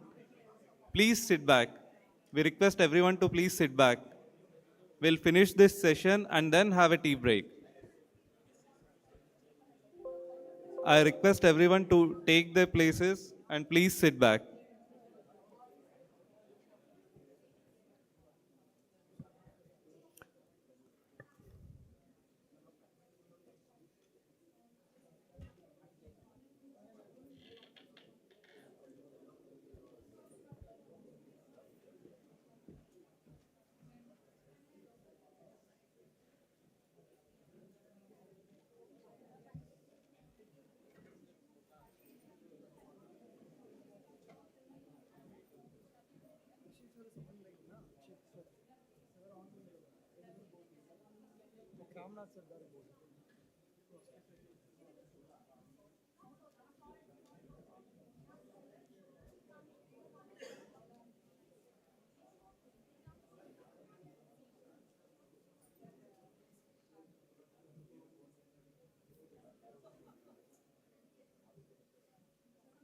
The stage is now handed over to Dr. M. Shankar Prasad, Principal Technical Advisor Garu, for moderating this session.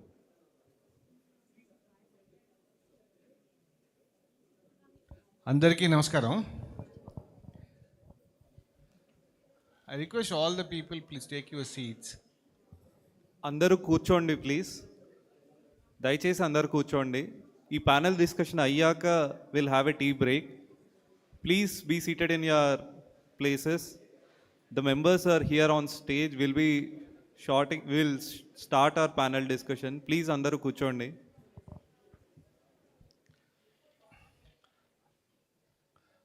I request people who are standing on the right side, please take the seat, please.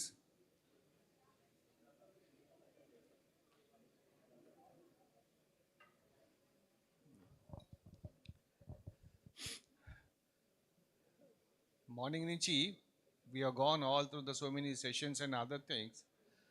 But one of the major thing is that మనం లోకల్గా తయారు చేసిన ప్రోడక్ట్స్ని గ్లోబల్గా ఎలా తీసుకెళ్ళాలి, దాంట్లో ఈ latest ఇన్నోవేషన్స్ని వాటిని మనము ఎలా ఇన్కార్పొరేట్ చేసుకోవాలి. ఎస్పెషల్లీ ఎస్ఎంఈస్కి వస్తే ఎస్ఎంఈస్కి ఇన్నోవేషన్ కానీ లేకపోతే R&D కానీ they are not available because of the cost.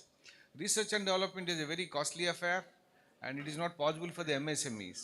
And unfortunately, whatever the research institutions are there in the India or even abroad, they are not accessible to Indian MSME. Then how to we compete with the global market? How to make our products at a global level, for which there are a lot of issues are there. And then we have to focus on research. And one more major problem ఏంటంటే మన ఎంఎస్ఎంఈస్కి academic ఇన్స్టిట్యూషన్స్కి ఎక్కడ linkage లేదు, R&D అసలు లేదు మనకి. అదే మీరు ఎక్కడైనా బయట అబ్రాడ్లో తీసుకుంటే బేసిక్ రీసెర్చ్ అంతా ఎక్కడైందంటే యూనివర్సిటీస్లో అవుతుంది, స్టూడెంట్స్ చేస్తారు research. And that's where that will lead to entrepreneurship. మన దగ్గర అసలు రీసెర్చ్ అనేది ఒక విధంగా చెప్పాలంటే there is a big China wall between academic institutions, research institutions and industry, especially MSME. Being an entrepreneur, I can tell you, ఇనీషియల్గా నేను ఒక ల్యాబ్కు పోవాలి అంటే లిటరల్గా ఫస్ట్ నాకు ముందు ఆ గేట్ ఉన్న సెక్యూరిటీ వాడిని బతిలో అడుకోవాలి లోపలికి పోవాలంటే. లోపలికి వెళ్ళి సంగతి దేవుడు ఎరుగు. This is the issue is there. Then if that case మనం ఇందాక కొద్ది నుంచి మాట్లాడుతున్నాము, we have to make global standards ప్రకారం ప్రోడక్ట్ చేయాలి. బట్ చేయాలి అంటే ఏం చేయాలి? Is it possible? Because that involves lot of costing. Or ఎంఎస్ఎంఈస్కి ఆ కాస్టింగ్కి ఎలిజిబిలిటీ ఉన్నాయా? మనకు అంత కెపాసిటీ ఉందా? రీసెర్చ్ అంటే ఏముంటుంది? పక్కా చెప్పాలంటే రీసెర్చ్లో మనం 100 ప్రోడక్ట్ రీసెర్చ్ చేస్తే at the end of the day 1 or 2 products success అవుతాయి. Sometimes it may not be possible also. Then where we are, little of the entrepreneur will be on the road. I always, some of the elders used to say, every entrepreneur will come with a spirit. Money and other things comes in the latter stages. So we are never supposed to kill the spirit. దానికోసము what are the support systems we have to create, and from the day one how to make the product as per global standards. దాంట్లో మనం ఇన్నోవేషన్ని ఎలా incorporate చేసుకోవాలి, ఈ academic institutions కానీ research institution కానీ ఈ global స్టాండర్డ్స్కి ఎలా తయారు చేయాలని దిస్ టాపిక్ ఇది. Now I request Shri Ramnath garu, who is an entrepreneur and industrialist, to have his thought process so that will go on one by one. అందరికీ నమస్కారం అండి. ఈరోజు topic MSMEs opportunities and export. First MSME యొక్క importance మీ అందరూ తెలుసుకోవాలి. రీసెంట్గా India has become 5th largest economy of the world. అంటే యునైటెడ్ కింగ్డమ్ క్రాస్ చేసి 5th లార్జెస్ట్ ఎకానమీ అయ్యాము. 2028-29కి 3rd లార్జెస్ట్ ఎకానమీ అవుతున్నాం. అంటే జర్మనీ అండ్ జపాన్ ఎకానమీ కూడా దాటి కేవలం USA number 1, China number 2, India number 3 అవుతుంది నెక్స్ట్ 3-4 ఇయర్స్లో. కాకపోతే ఇండియాకి 75 ఇయర్స్ ఇండిపెండెన్స్ అయిన తర్వాత ప్రైమ్ మినిస్టర్ గారు ఆజాదీ కా అమృత్ మహోత్సవ్ అని ఒక మీటింగ్లో 6 పాయింట్స్ చెప్పారు. ఒకటేంటంటే India should be a developed country. So developed country అవ్వాలంటే ఏం చేయాలని డాక్యుమెంట్స్, రకరకాల డాక్యుమెంట్స్ తయారైనాయి. చంద్రబాబు నాయుడు గారు కూడా ఒక డాక్యుమెంట్ చేశారు. అది 2023లో ఆగస్ట్ 15th రిలీజ్ చేశాము. దాని తర్వాత వికసిత్ భారత్ అని డాక్యుమెంట్ వచ్చింది నీతి ఆయోగ్ నుంచి. దీంట్లో ప్రైమరీగా ఇండియా ఎకానమీ 4 ట్రిలియన్ నుంచి కనీసం 30 ట్రిలియన్ ఎకానమీ, $30 trillion ఎకానమీకి వెళ్ళాలంటే 2047, అంటే 100 years ఆఫ్ ఇండిపెండెన్స్కి the only sector are the only 2 sectors which can shape India's destiny are MSME and food processing. అంటే అంత ఇంపార్టెన్స్ ఉంది ఎంఎస్ఎంఈకి. రీసెంట్గా బడ్జెట్లో ఎంఎస్ఎంఈ డెఫినేషన్ మార్చారు. నాకు తెలిసినంత వరకు MSME covers more than 96 or 97% of Indian industry now. ఎందుకంటే 500 crores turnover medium scale, 125 crores on plant and machinery. అంటే 125 crores plant and machinery plus land plus godowns plus lab plus compound wall అన్నీ కలిపి సుమారుగా 225 crores worth of project కూడా MSME కింద వస్తుంది. అంటే అంత ఇంపార్టెంట్. కానీ ఎంఎస్ఎంఈ సక్సెస్ అవ్వాలంటే one of the major initiative is export. ఇందాక శంకర్ ప్రసాద్ గారు చెప్పినట్టు ఎక్స్పోర్ట్ చేయాలంటే what are the needs? First I think we need to find what is export gap. అంటే ఆంధ్రప్రదేశ్ గవర్నమెంట్ స్కిల్ సెన్సస్ చేస్తున్నారు. అంటే ఏ స్కిల్ ఎవరికి ఉంది, ఎక్కడ గ్యాప్స్ ఉన్నాయని. కానీ government of India technology census, product census చేస్తే ఏ ప్రోడక్ట్స్ డిమాండ్లో ఉన్నాయి, ఏ టెక్నాలజీ డిమాండ్లో ఉందని తెలుసుకోవడానికి ఆస్కారం ఎక్కువ. ఎందుకంటే గ్లోబల్ లెవెల్లో కాంపీట్ చేయాలంటే ఎకానమీ ఆఫ్ స్కేల్ కావాలి. Unless there is economy of scale, you will not be able to compete. So what is economy of scale? అంటే same product with same specifications larger volume చేస్తాం. So దీనికి చాలా examples ఉన్నాయి. For example సింగపూర్లో ఇప్పుడు మీరు residential apartment కట్టాలంటే all Singapore residential apartments floor height is standardized now. ప్రతి అపార్ట్మెంట్కి ఫ్లోర్ హైట్ ఒకటే. ఇండియాలో ఏ 2 బిల్డింగ్లు ఫ్లోర్ హైట్ ఒకటి ఉండవు. దాంట్లోని అడ్వాంటేజ్ ఏంటంటే నౌ సింగపూర్లో ప్రతి బిల్డింగ్కి స్టేర్ కేస్ సేమ్. సో ఇప్పుడు contractors real estate companies staircase చేయట్లా సింగపూర్లో. స్టేర్ కేస్ ఆర్డర్ ఇచ్చి కొంటారు. 20 స్టేర్ కేస్లో 40 స్టేర్ కేస్ అంటే ఇట్స్ మ్యానుఫ్యాక్చర్డ్ ప్రోడక్ట్ నౌ. అంటే అంత స్టాండర్డైజేషన్లో కాస్ట్ తగ్గిపోయింది. అలాంటప్పుడే గ్లోబల్ స్కేల్కి వెళ్ళగలుగుతాం, ఇంక్లూడింగ్ ప్యాకేజింగ్. ఇప్పుడు I think about 15 years back government of England UK made a reverse engineering. What is the standard size of a 40-foot container? Standard size of 40-foot container ఎంత లోపల dimensions అంటే length 39 feet 6 inches, width 7 feet 9 inches, height 7 feet 10 inches. దీంట్లో ఎంత volume పడుతుంది? దీంట్లో export చేయాలంటే ఒక full container load ఎంత క్యూబిక్ మీటర్స్ వస్తుంది? I think around 75 cubic meters. దీంట్లో ప్యాకేజింగ్ చేయాలంటే ఏమేమి పెట్టచ్చు? సో కార్డ్బోర్డ్ బాక్స్ డెవలప్ చేయాలి. సో ఏం చేశారంటే యూకేలో there are only 3 cardboard box sizes in UK, ABC. You cannot make a product which does not fit into the cardboard box. That means you know your size before you manufacture. అంటే అంత economy తీసుకొచ్చారు. ఇట్లాగా ఈ census చేస్తే నా ఉద్దేశంలో complete details తెలుస్తాయి. ఎందుకంటే ఫర్ ఎగ్జాంపుల్ ఇప్పుడు ఆటోమొబైల్ మార్కెట్ ఉంది. India is one of the largest automobile market. Every automobile engine, every IC engine there is a valve spring. That valve spring అనేది చాలా క్రిటికల్ ఐటమ్. అది that is made using chrome vanadium or chrome silicon alloy. That material is not manufactured in India. The raw material to make the spring has to be imported. And finished spring is not made in India. And to imagine, మనం కొనే bus, lorry, car, scooter, motorcycle ఆ part import చేస్తున్నాం. So why can't government of India identify that as a priority item? అట్లాగే ఫార్మస్యూటికల్స్లో మనకు 53 APIs ఉన్నాయి, active pharmaceutical ingredients which are not made in India. Government of India identified and they said anybody who produces this will give incentive అని 4 bulk drug parks ఇచ్చారు. One is in AP for which 1000 crores grant ఇచ్చారు. So ఇట్లాగా ప్రతి product రేంజ్లో ప్రతి ఏరియాలో research every entrepreneur, ఎందుకంటే entrepreneur comes with energy and spirit. Entrepreneur does not come with money. So వాళ్ళ ఎనర్జీ అంతా, వాళ్ళకున్న లిమిటెడ్ రిసోర్స్ అంతా ఈ రీసెర్చ్లోనే పోతే ఏ ప్రోడక్ట్ చేయాలో తెలియదు. కొత్త ఎంటర్ప్రినర్ గురించి చెప్తున్నాను నేను. అదే గవర్నమెంట్ ఆఫ్ ఇండియా కనుక ఒక సెన్సస్ చేసి these are the products that are required all over the world, this is the technology that has to be adapted, this is the approximate cost. ఇందాక చైర్మన్ గారు DPR గురించి అన్నారు. ఒక PPR చేయగలిగితే, preliminary project report, 5 pages 7 page report, మనం దాన్ని display చేయొచ్చు.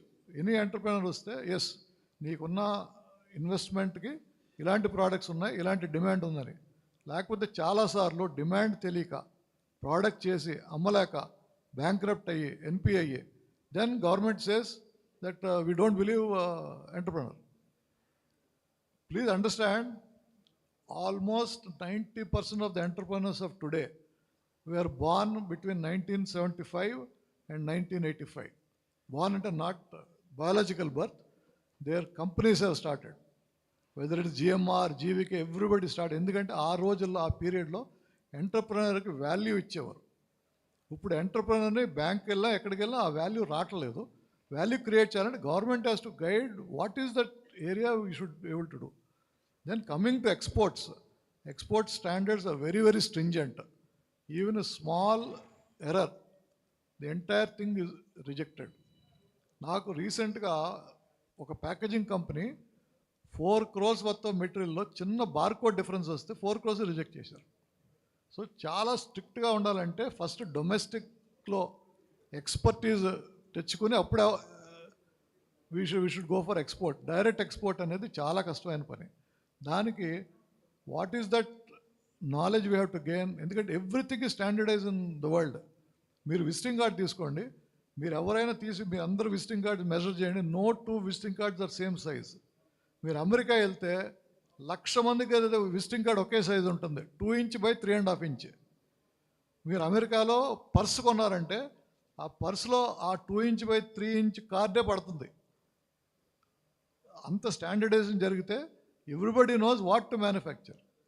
అది మనం చేయగలిగితే లైక్ మన A4 paper. A4 paper, if you are aware, A4 paper is 210 mm by 297 mm. A3, A5, A6 ఉన్నాయి కదా. A0 is 1 square meter. That is world standard. 1 square meter నుంచి ముక్కలు 16 ముక్కలు చేస్తే A4 వస్తుంది.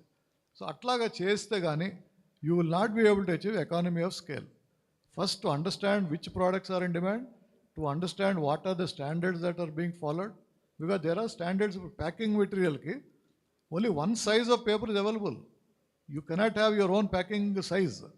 720 by 1080 mm is the standard packing paper size. దాని నుంచే 6 packs చేస్తాం, 8 packs చేస్తాం. That is where you design. That is where economy of scale comes. So ఇవన్నీ ఇందాక ఎవరో చెప్పారు, why we cannot have an agency from government. I also support that.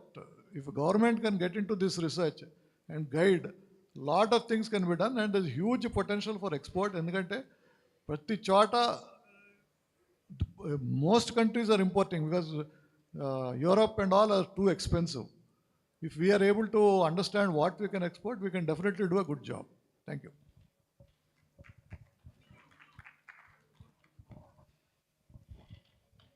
Thank you, Ramnath Garu, to give an actual picture how a SME or MSME can export the products and go to the as per the global market. ఇక్కడ మీకు చిన్న example చెప్తాను, ఎంతమందికి తెలుసో నాకు తెలీదు.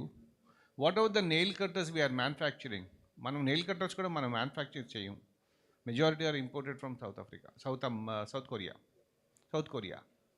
And remote places in Pakistan, Sialkot, surgical instrument lo they are the world leaders. Why? They are maintaining that quality and precision. That is also an important manaku. Vallu cheyagalindi manam cheyamante, because if you take world lo unna R&D labs, I travel so many countries, I stayed sometime in abroad. Meer majority lo unna world research institution lo chuskunte at least top 5లో ఉన్న వాళ్ళల్లో research చేసేవాళ్ళు 4-5 Indians ఉంటారు. అక్కడికి వెళ్ళి వాళ్ళు delivery చేసినప్పుడు మనం ఇక్కడెందుకు చేయలేము? మన వాళ్ళు అక్కడ క్వాలిటీ ప్రోడక్ట్ చేస్తున్నప్పుడు మనం ఇక్కడెందుకు చేయలేము? These are the thing. అంటే మనం ఇంట్రాస్పెక్టివ్ చేసుకోవాలి. మనం ఏంటంటే షార్ట్ గెయిన్స్, ఇవాళ చేసేస్తే టక్ ప్రోడక్ట్ అయిపోతుంది, రేపొద్దున ఎవడికోడికి అంటకట్టచ్చు. But because of which what we are losing అనేది మనకు అర్థం కావట్లేదు. We are losing our brand name. ఇందాక చాలామంది చెప్పారు బ్రాండ్ నేమ్ క్రియేట్ చేయాలని. When the brand name comes, you maintain the quality. That's what Shivareddy has said. Shivareddy చెప్పారు, బ్రాండ్ నేమ్ రావాలి అంటే క్వాలిటీ రావాలి. These are all interlinkage. Then only we will be able to reach global market. Now I request Dr. Mayur Ashok. I want to know your thought process, being you're a bureaucrat, but how we can make the products, and what kind of the role the government has to play in making the product as per the global standards. Good afternoon to my fellow panelists and all the respected delegates. The topic for panel discussion, going from local to global innovation and market entries. So this topic is very important. I think since morning, a lot of aspects regarding MSME growth, innovation have been discussed.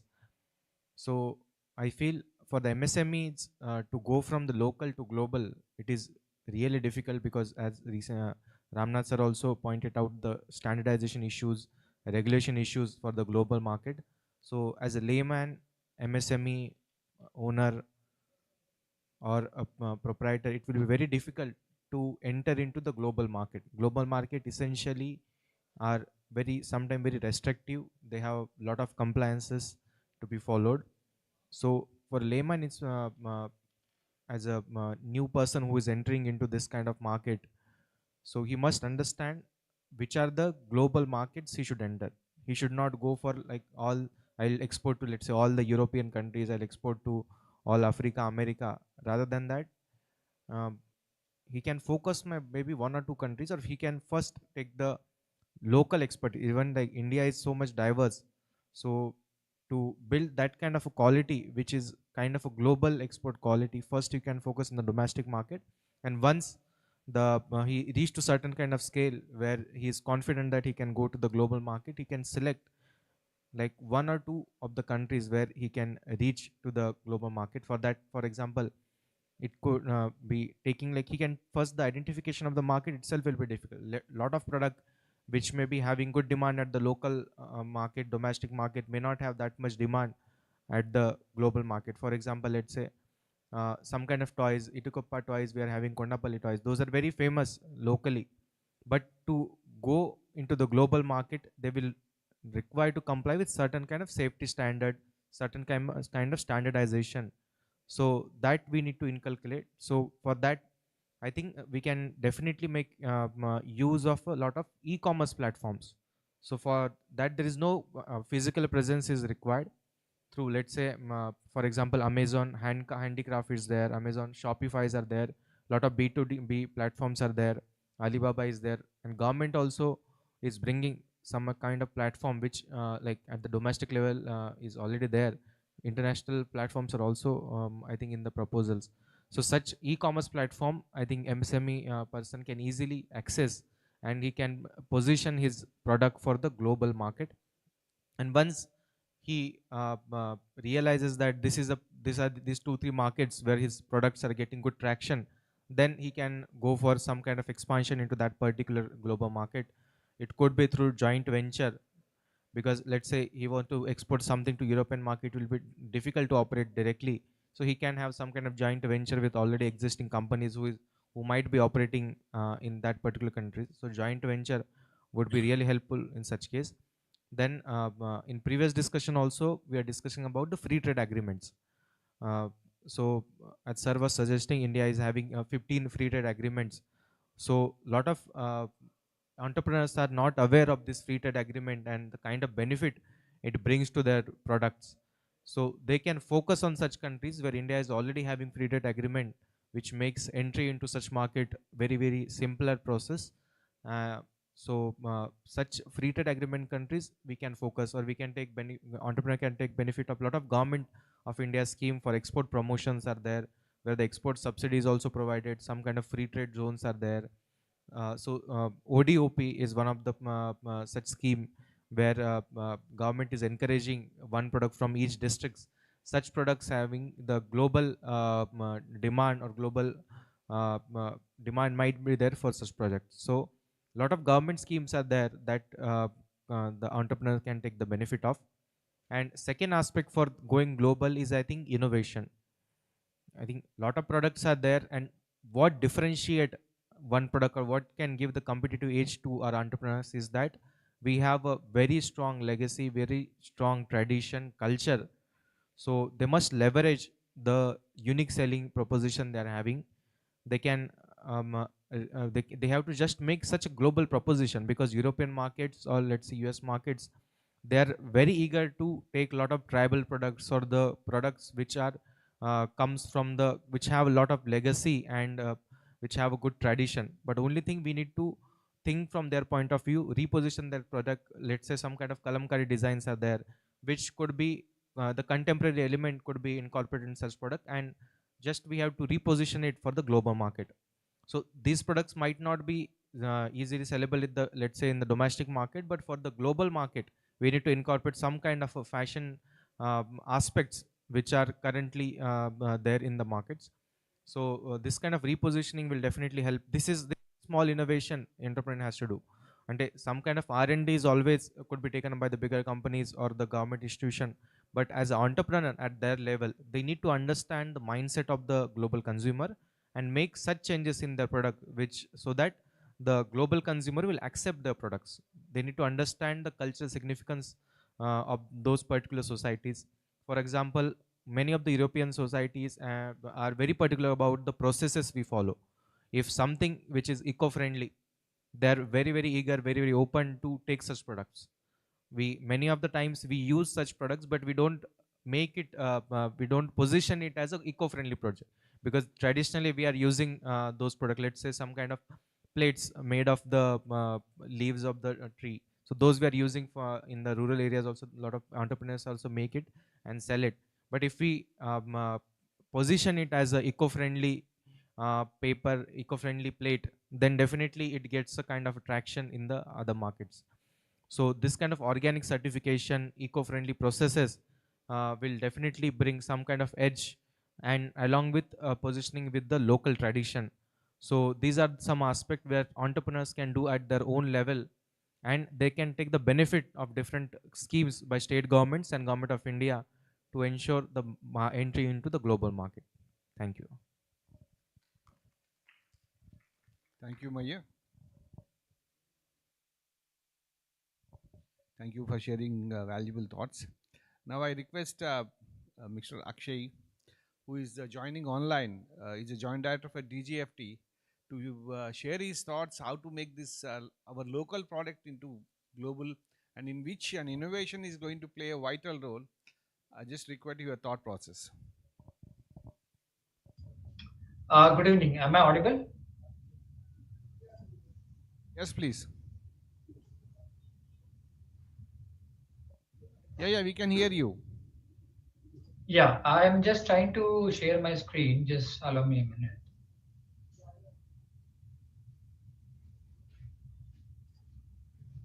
Please continue. We can see you also.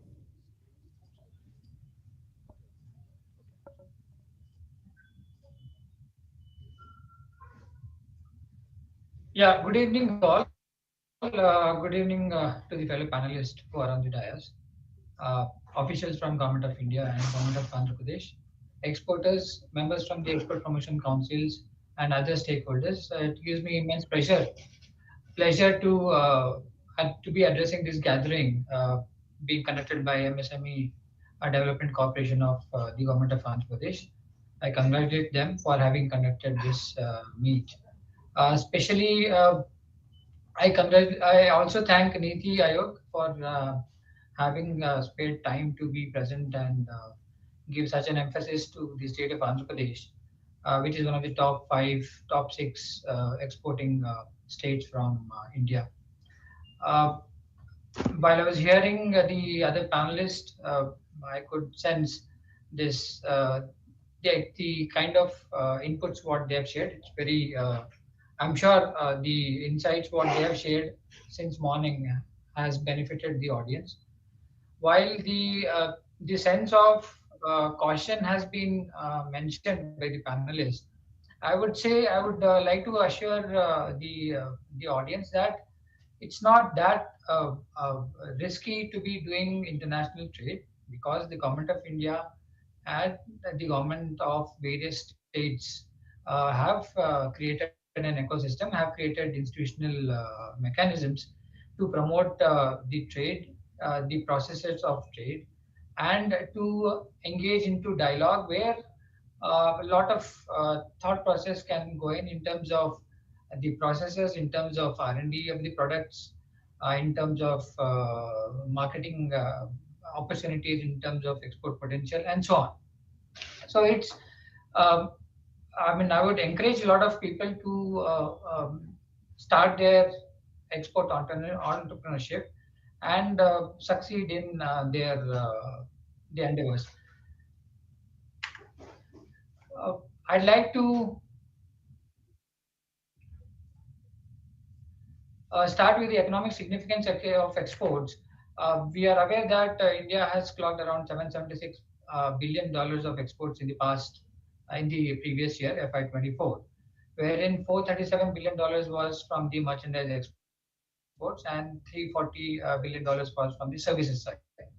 Right. So I want to emphasize the importance of the exports in the India's economy. And I'd also like to highlight the relationship between the per capita exports done by the states and per capita GDP of those states, right? So wherever the higher per capita exports is observed in those states, usually there is a positive correlation in terms of the higher per capita income. So it's very important as an objective for the governments with respect to the state governments and others to be giving emphasis for the export sector and export-oriented units. However, we see a lot of regional variation in terms of the various districts contributing towards exports. Less than 65 districts contribute to more than 80% of India's exports. So our objective at the Directorate General of Foreign Trade and under the Ministry of Commerce and Industry, Government of India, is to help the each and every district diversify and intensify the products of the manufacturing and the products of exports. In that endeavor, DGFT and the Ministry of Commerce has been working with the state governments as well. Coming to the contribution of various districts in Andhra Pradesh, I'd like to state this composition where in FY 23-24, out of 1.63 lakh crore of exports, Visakhapatnam clocked around 31% of the contribution, followed by East Godavari, Guntur, Chittur, Nellore, and West Godavari districts, followed by the other districts, as you can see, right?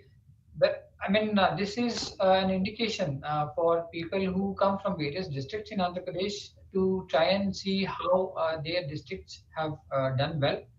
And these keep on changing based on the product mix and the market mix, what they will be doing. While we saw the contribution of the various districts, I'd also like to highlight the top 10 commodities of exports from Andhra Pradesh, starting from the shrimps, which is around 19,000 crores, followed by sugar, chilies, and medicines. We also have tobacco as well as rice, parboiled rice basically. So what we see here is lot of the exports are from the primary sector, that is basically the agri and marine sector. We have, however, the pharmaceutical products also, but with respect to the value created, there is a lot of scope in terms of food processing, as one of the panelists was just mentioning. And we can take it forward, and this might be divested for a lot of other products also. We were, in the previous discussion, we were talking about the innovation, right? The top product here, this Vanamai shrimp, is not a local shrimp variety for our waters. It was one of the shrimps being cultivated for consumption in Pacific region for the North American countries. So it was noticed, and the climatic conditions and the water conditions looked similar. So that got started over here, and because of which so much of exports has been is been able to be achieved by few districts of Andhra Pradesh. So such kind of product innovation based on the travel by a few people and getting those particular products and diversifying it. Similar opportunities will still be available. We encourage the entrepreneurs, people who travel abroad, when they go abroad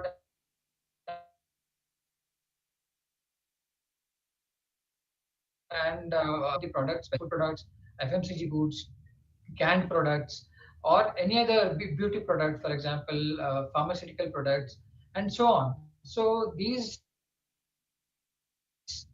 will give insights on what can be manufactured, what can be exported from our country, from our state, and from our district. And given the competitive edge in terms of the cost, we should be able to achieve good exports. So, this is just for food for thought for the entrepreneurs who have gathered here, just to encourage them. These are list of products which have been identified for various districts. You can refer to your district and the products in case you want to get into that exports. If the products are not listed, you do not have to worry. I mean, that can still be a particular product which is having a relative competitive advantage.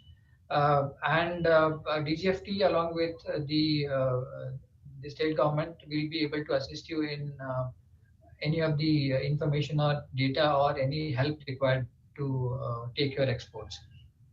I'm not going through each one every product, but mostly Andhra Pradesh is exporting products from the primary sector, either the agriculture, the mining, or the marine products.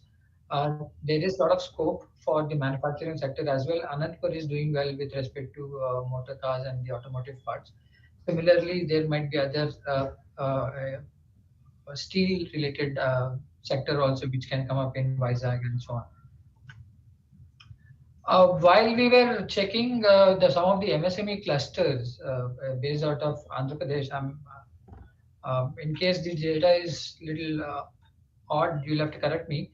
But we have got these many clusters across various districts in Andhra Pradesh. And especially we have product sectors of agro, coir, handicrafts, and so on. So out of these, we have tried to match the value of India's export for each of these products. For example, Amalapuram coir cluster, I'm not sure what exactly is the value of exports. However, India is exporting around 253 million, around 2,000 crores, right? And the major export destination is China, USA, and Netherlands. So if there are entrepreneurs from this cluster in this particular meeting, I would encourage you and try to concentrate on the export destination markets in case you have not done already. In case you have already covered these three, then there might be other countries. We'd like to share some of them in case you need it. Similarly, we have it for the Tamarind cluster, around $70 million of exports, which is better. However, this column is for India's exports. But still, there is scope. Similarly, for the other call Sesame Processing Center, we have gold jewelry. Of course, gold jewelry happens from across a lot of places in India. There is quite a lot of processing. Banana processing cluster in Pulivendula in Vizag, Kadapa district. India exports more than $110 million worth of food, the banana related products, whether it is banana chips and so on.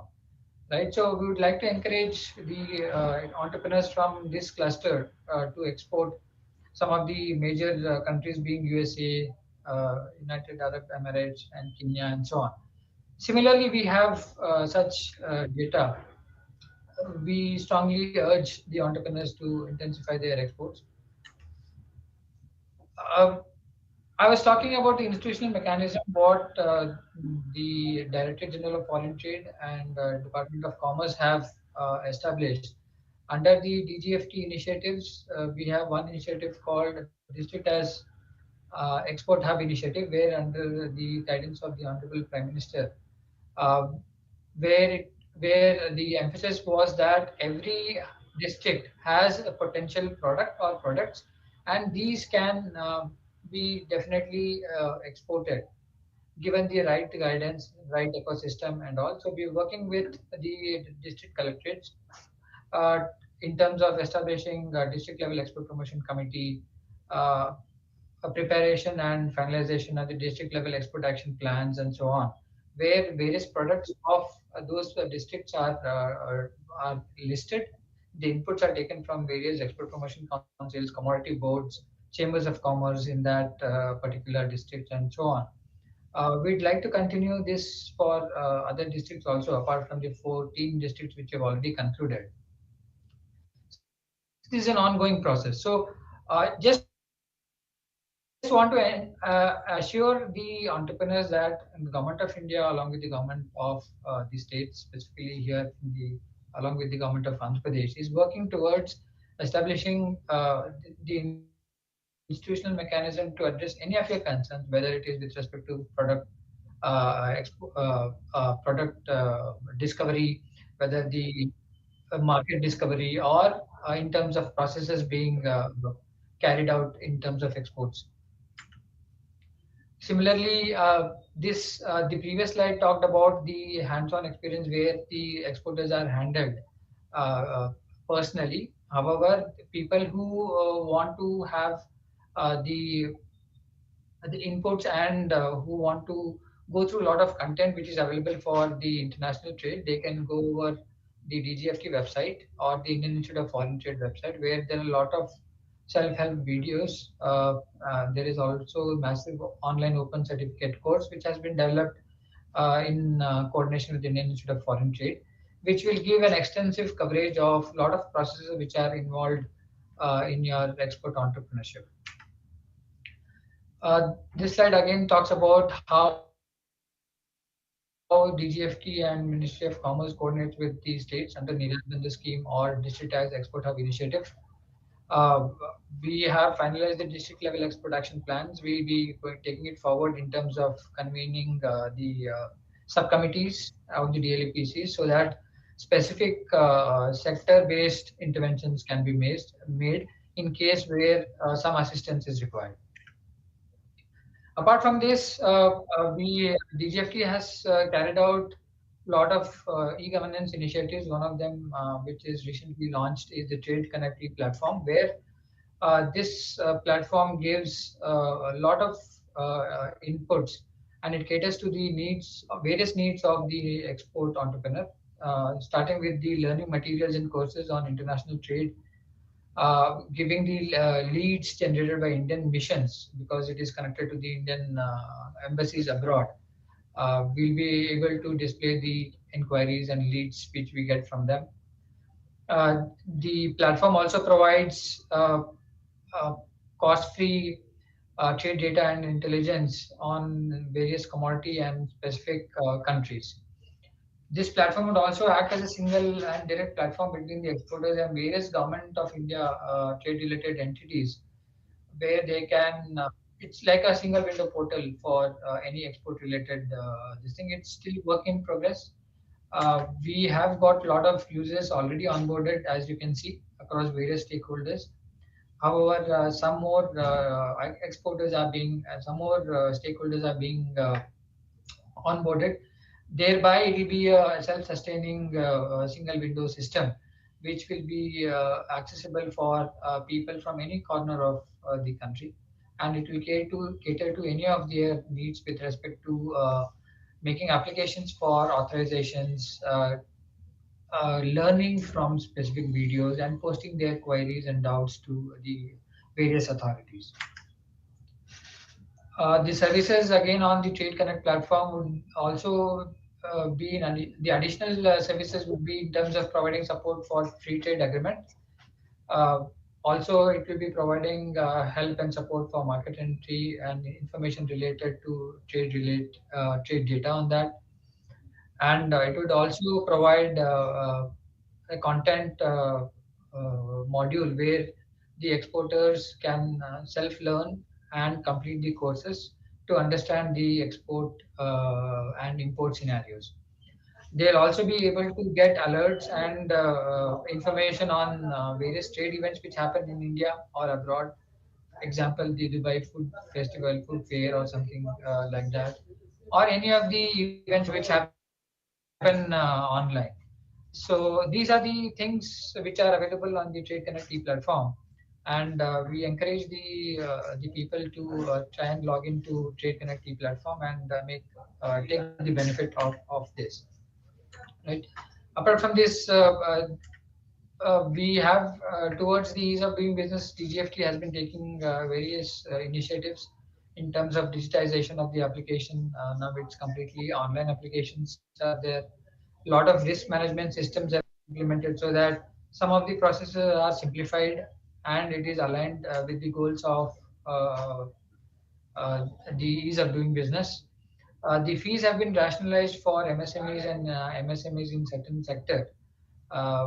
This is one of the examples, right? So such kind of initiative, along with initiatives of having integrations with other ministries and agencies which were not happening earlier, because of which there were a lot of delays in the processing of the cases. Now, because of these integrations, DGFT has been able to simplify the processes and cater to the needs of the export fraternity.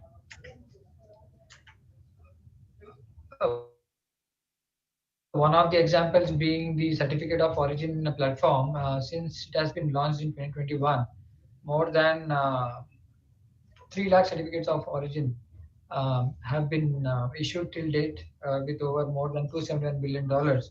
This would have definitely helped Indian exporters to gain competitive advantage because of harnessing the duty benefits under the free trade agreements, various free trade agreements, and continue India's export competitive edge vis-a-vis the other competitive vendors. Right. So recently, also some additional trade facilitation initiatives have been taken in terms of ERCMC module and interest equalization scheme and so on. So these are the things which DGFT has undertaken. While the presentation has addressed to the institutional mechanism, what is there to help the exporters, and specifically to the MSME exporters. We encourage the MSME exporters to approach DGFT in case they have any uh, inquiries or information which is required for them with respect to market access, products, and so on. Or they can in turn approach MSME Development Corporation at AP as well. And on this note, I'd like to thank the platform which invited me for this particular program. And I wish all the export entrepreneurs happy exporting times, actually. Thank you. Thank you, Akshay, for showing an insight how the districts are where the exports are going up, and also how the DGFT is helping in promoting the export. Thank you very much. We'll be in touch from Minister of MSME.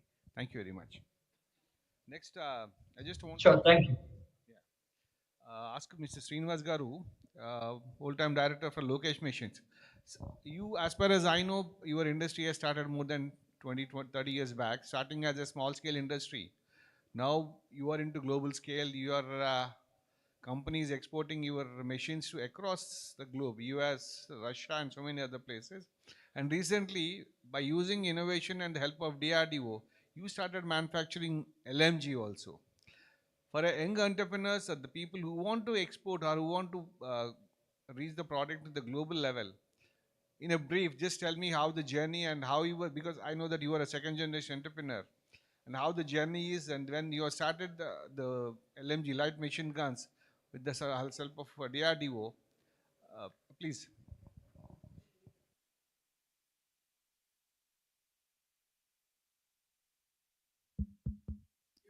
Good evening. Thanks for the question, Andy, but I know it's pretty late in the day, and I'm sure everyone is eager to wind it up and leave, but I'll take only a few minutes. Yeah, exports has not been easy, for sure. The business was started by my father, and he's still the managing director. The easiest way for us, we realized, to get into the export market is to tag along with some of the OEMs abroad.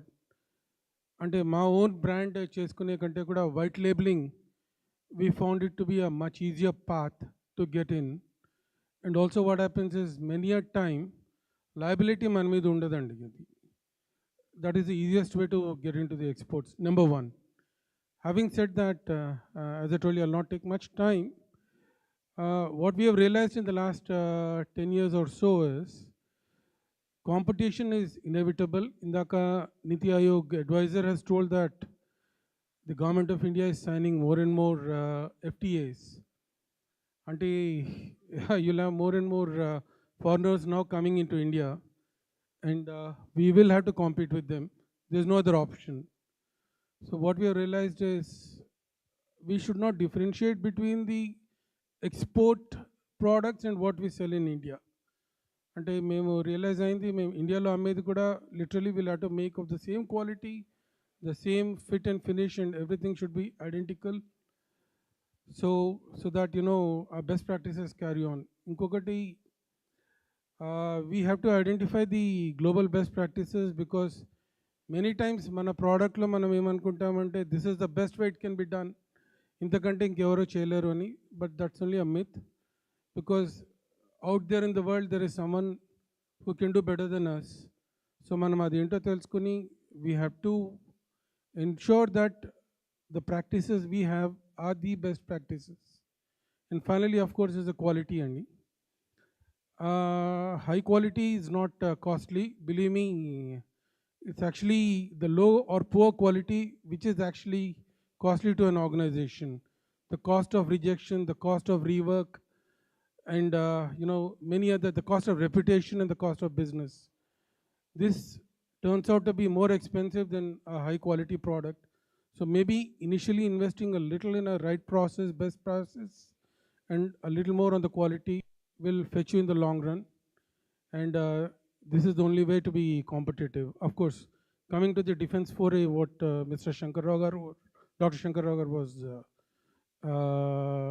referring to, during COVID, like many of us, we also went through a tough time.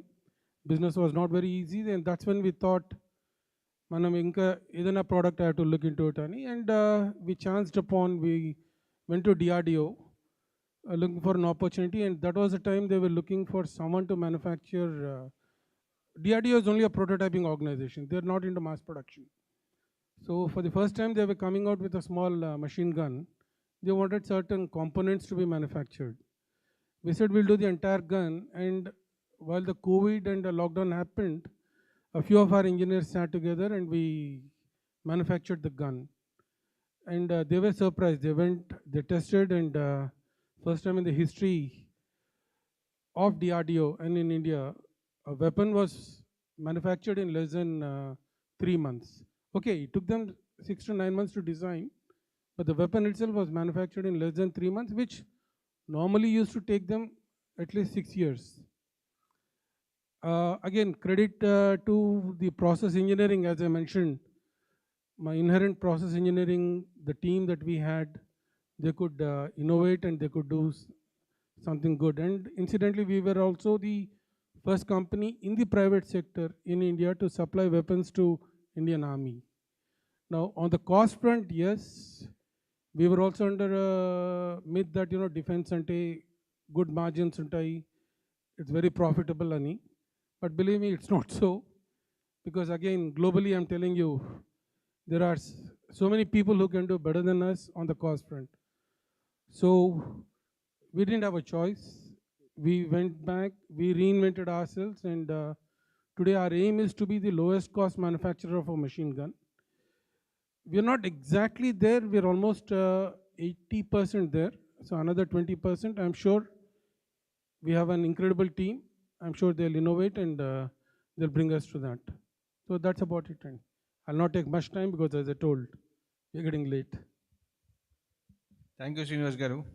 Now I request Mr. Balaji, Vice President Toshiba, being a multinational, and what role or what kind of a support system you will be able to create for SMEs, MSME sector, to make their local product into globalization, and how innovation can be transferred to the MSMEs from an MNC like you, please. Good evening to the audience first, then good evening to my co-panelists and the dignitaries over there, Dr. Shankar Prasad garu, Dr. Shankar Prasad garu. Now, ఎంతమంది కల్కి cinema చూశారు?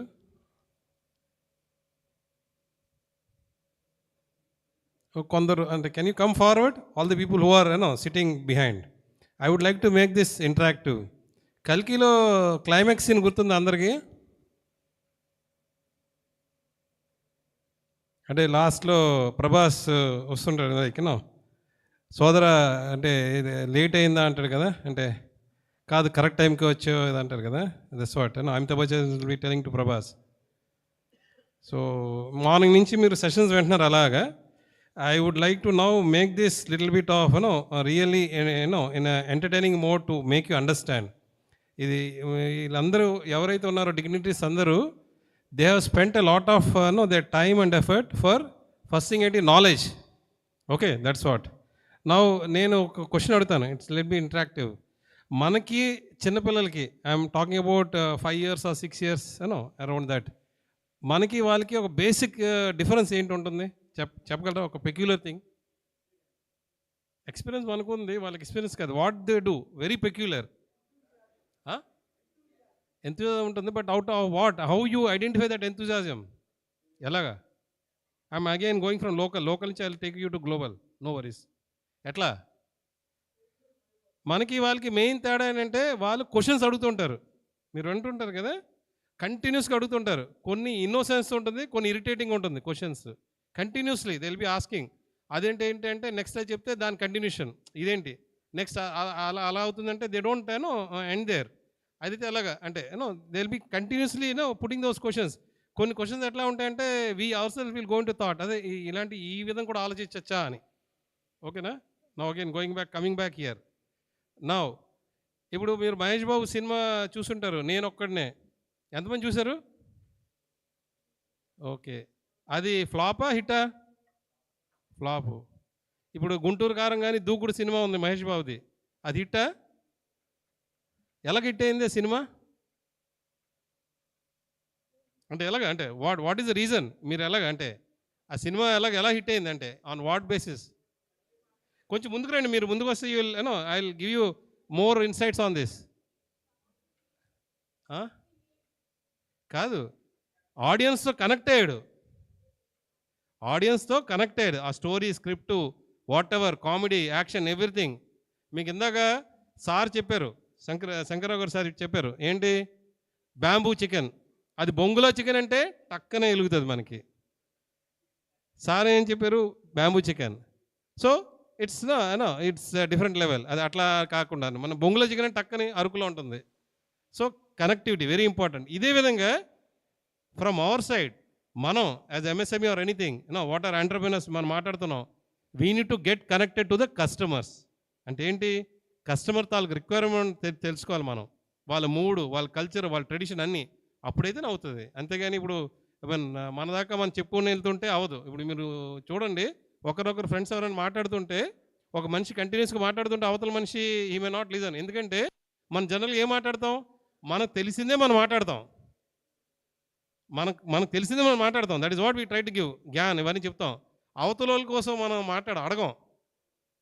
ఎప్పుడైతే మీరు అవతల వాళ్ళని అడుగుతూ వాళ్ళతో పాటు జర్నీ చేసి మీది ఇదేంటి అదేంటి టేస్ట్లు ఇవన్నీ అడుగుతుంటే అప్పుడు హీ విల్ బీ లిజనింగ్. లేదంటే అందరూ ఫేసెస్ ఎలాగుంటాయంటే మార్నింగ్ చూసాం ఇవన్నీ అంటే ఇట్స్ ఆల్. బట్ ఇక్కడ ఏదైతే ఇచ్చారో ఎవరెవరు కనెక్ట్ అయ్యారు మార్నింగ్ నుంచి, ఇది ఫస్ట్ థింగ్ ఏంటంటే coming back to this questions అడగడం. సో క్వశ్చన్స్ అడగడం అంటే ఆస్క్. యాక్చువల్లీ మీకు జపాన్లో they go with this philosophy called JIT. చాలామందికి తెలిసి ఉంటుంది అనుకుంటా, JIT, just in time. It's a philosophy from Toyota, that's from where it is originated. So నేను I'm actually acronym specialist on that, I do lot అనమాట. So coming back to questioning అంటే ask. Okay, నా ఆస్క్లో వెనక నుంచి వద్దాం. కే stands for what? Morning నుంచి మనం వింటున్నాం ఏంటిది? నాలెడ్జ్. నాలెడ్జ్ సరిపోతుందా మీకు మీ బిజినెస్ చేయడానికి? నెక్స్ట్ ఏం కావాలి? ఎస్ అంటే ఏంటి? Skill. That is also referred by sir చెప్పారు ఆల్రెడీ, అందరూ మార్నింగ్ చెప్తున్నారు. స్కిల్ లేకుండా యూ కెనాట్. దాని తర్వాత ఏంటి నెక్స్ట్? స్కిల్ ఉంటే, skill is there with Sachin Tendulkar and ఎవరు తనతో పాటు ఉన్న colleague who was there since childhood friend, ఎవరు తన పేరు? చాలామంది కూడా మర్చిపోయి ఉంటారు, వినోద్ కాంబ్లీ. చాలామంది why he's left hand cricketer, stylish batsmen, very smart and all that. Sachin voice, Sachin ఇదేది ఎక్కడ కూడా లేదు but he was actually very aggressive. ఇద్దరు కలిసి చేశారు. బట్ ఆ టైంలో why that guy could not come up and why Sachin could come up? ఈరోజు Sachin is called god of cricket. Why? Because of attitude. Very important, attitude. Attitude చాలా important. Sir already అది చెప్పారు. Attitude is very important for any person any time. బిజినెస్లో చాలా important అదే. మనం ఎవరితో నేను చేసినా సరే యాటిట్యూడ్ చాలా ఇంపార్టెంట్. పేషెన్స్ ఉండాలి. మార్నింగ్ ఎవరో క్వశ్చన్స్ అడిగారు ఒకతను, I doubt he is there now. Trading కోసం ఏదో అడిగారు, put a long list and basic ఒకే క్వశ్చన్ ఏంటంటే, sir traders are getting deprived, that is what you wanted to ask. But అది వదిలేసి మనం ఎంతలాగంటే ఈవెంట్ అండ్ ఇంటూ దట్, అది కాదు. That's what and should very crisp and clear అనమాట. So దానికి ఏంటంటే మీకు కావాల్సింది చాలా important, attitude plays a lot అనమాట. సో నా ఉన్న ఎక్స్పీరియన్స్తో going back to my background, I actually worked in Japan for last 12 years. So అక్కడ అన్నిటికంటే ఇంపార్టెంట్ ఏంటి తెలుసండి మీకు? జపాన్లో అన్నిటికంటే ఇంపార్టెంట్ ఏంటి? డిసిప్లిన్ ఈజ్ సిగ్మా, దాని ఇది కదా, that is a part of it.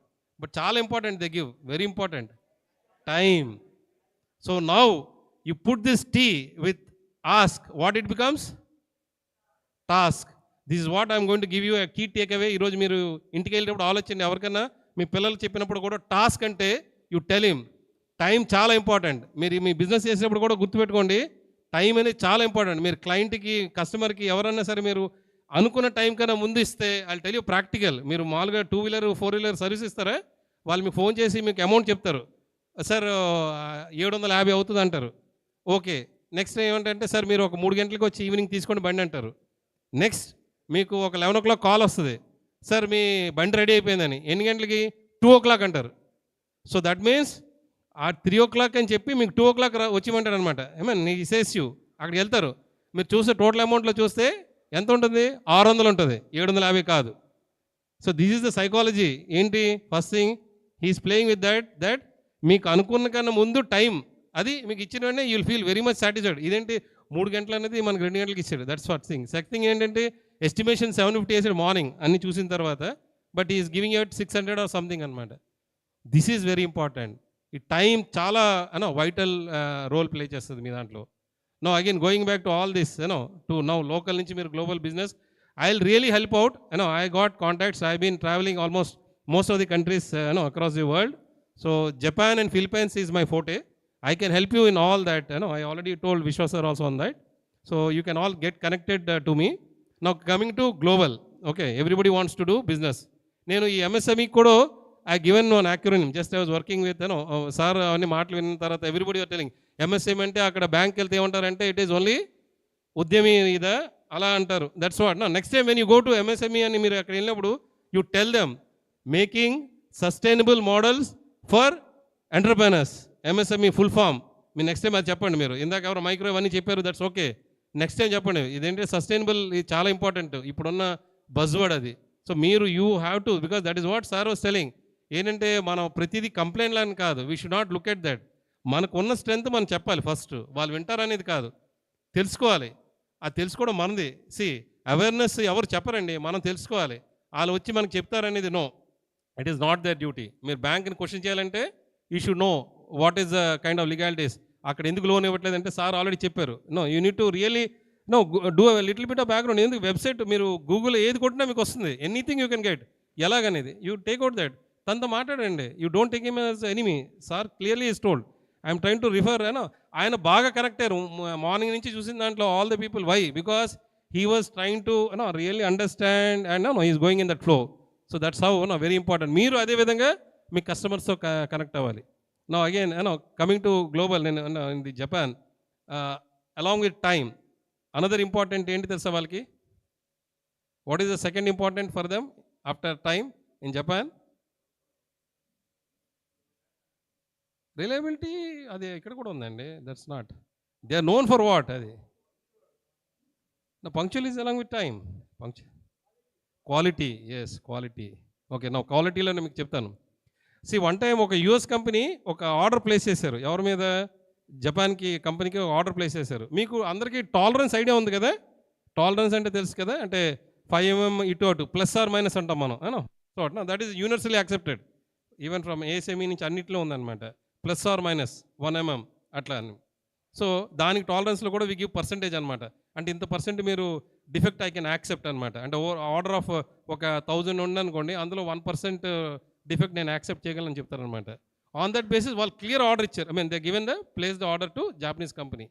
So Japanese కంపెనీకి 1000 వాళ్ళు తయారు చేసింది 1000 వాట్ ఆర్ ద ఐటమ్స్ అనమాట. అండ్ దాంతో కింద నోటేషన్తో ఈ టాలరెన్స్ ఈ percentage of that they given. వాళ్ళకి అర్థం కాలేదు. వాళ్ళు ఏం చేశారంటే 1000 ఏది డైమెన్షన్స్ ఉన్నాయో ఎగ్జాక్ట్గా 1000 రెడీ చేశారు. Exact nothing no this one. Next కింద టాలరెన్స్లో ±5 whatever is there ±5 or the given. అది 1% ఆఫ్ దట్. 1% ఆఫ్ దట్ అంటే టోటల్గా ఐ థింక్ 10. సో 10 ఏం చేశారు, +5కి 10 చేశారు, సారీ 5, ఇంకో 5 -5 mm ఆఫ్ దట్ డిఫరెన్స్ అనమాట. So totally they send 1000 + 10. So didn't understand. అప్పుడు అమెరికన్స్ అనుకున్నారు ఏంటి what is then. They completed the order of 1000 and even they sent extra of this 10 pieces in which 5 is -5 is plus అనమాట. So there is no second quality in Japan. మీరు జపాన్లో there is no quality అనేది only 1. మీరు ఏ షాప్కి వెళ్ళినా ఎక్కడికి వెళ్ళినా ఏది ఉన్నా సరే ఓన్లీ 1 క్వాలిటీ అంతే. Single grade, there is no 7th grade. మన దాంట్లో టైల్స్ కూడా 5th grade 7th grade ఉంటాయి. No nothing. It's 1 grade, 1 quality. They very clear, very quality conscious. మీకు అక్కడ కైజన్ అని ఉంటుంది ప్రతిరోజు. It's continuous improvement. So the way they take it no very serious on the quality. So that's what. No coming back to Indian. మన మెంటాలిటీలో ఏంటంటే actually the total quality management is a big subject, which actually designed from Japan. So మీరు గుర్తుపెట్టుకోండి, first time, తర్వాత quality, మూడోది money కింద పెట్టుకోండి. ఎలాగో మనీ కావాలి, very important, you need it. So but then అది ప్రయారిటీలో లాస్ట్లో పెట్టుకోండి అలాగా, because we need to do. కానీ this is how we need to do business. So otherwise we cannot really compete with other countries. Like sir అందరు చెప్పారు, even పాకిస్తాన్లో the reality nothing is manufactured in Pakistan. ఏదో ఒకటి 2-3 items ఉంటుంది. Sir was telling that. Otherwise manufacture in India, packed in Pakistan. Manufactured in US, packed in Pakistan. It's only completely packed in, ఇంకేం లేదు వాళ్ళ దాంట్లో. They are mostly kind of investing on defence and other things and I mean whatever. కానీ మన కంట్రీలో చాలా ఉంది, మనం తెలుసుకోవాల్సింది మన దేశంలో చాలా ఉంది. అందులో మన ఆంధ్ర రాష్ట్రంలో చాలా ఉంది. We need to know our own strength. మీరు నిజంగా చేయాలంటే ఎంతో చేయొచ్చు మన దీంట్లో. ప్రతి దాంట్లో don't go with the positive attitude ఉంది. మీరు అందరూ ఇలాంటి వాళ్ళు అందరూ ఉన్నారు, ఎంత పాజిటివ్ మనుషులు ఉన్నారు, దీస్ సీనియర్ పీపుల్. ఇప్పుడున్న దీంట్లో MSME, they are there. You can knock the door of all these persons. They will ready to help you out అనమాట. కాకపోతే కరెక్ట్ అప్రోచ్, కొంచెం హోంవర్క్ చేయాలి మనం. సో మన పిల్లలు చెప్తాం కదా హోంవర్క్ చేయాలని, same thing we need to do అనమాట before doing this. So this what really you have to go from local to global. It is a transformative journey, but that needs a lot of efforts. ఆ efforts ఏంటంటే మీరు కష్టపడాలి బాగా. ఆ కష్టపడితేనే మీరు next మీ పిల్లలకి కానీ ఎవరికైనా మీరు డైరెక్షన్ ఇవ్వడానికి అవుతుంది.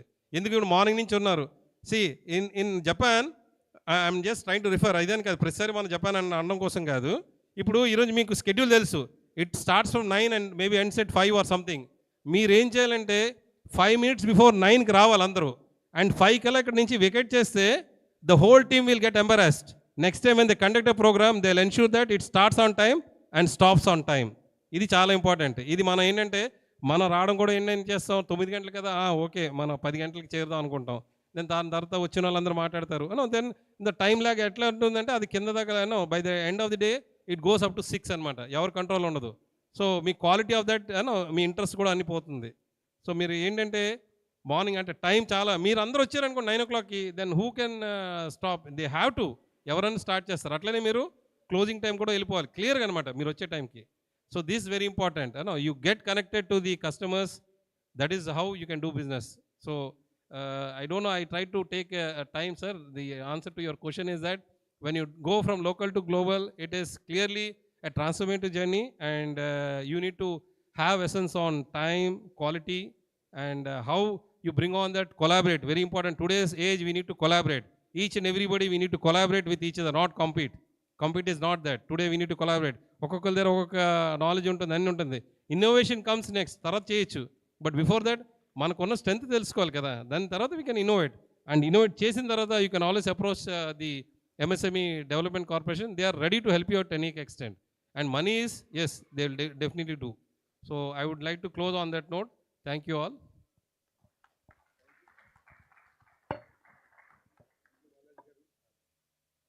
Thank you all the panelists.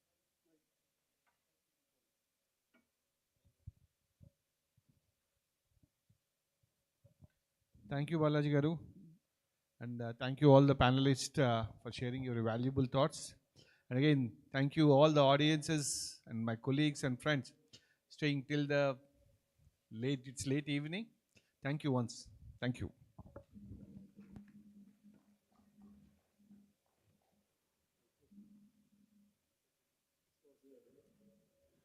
That was a truly insightful session. Now I request Shri Vishwa Garu to kindly come forward to present mementos to our esteemed panelist, Shri K. Mayur Ashok, IAS, Shri Ramnath Garu, Shri Mullapudi Srinivas Garu, Shri PM Balaji Garu.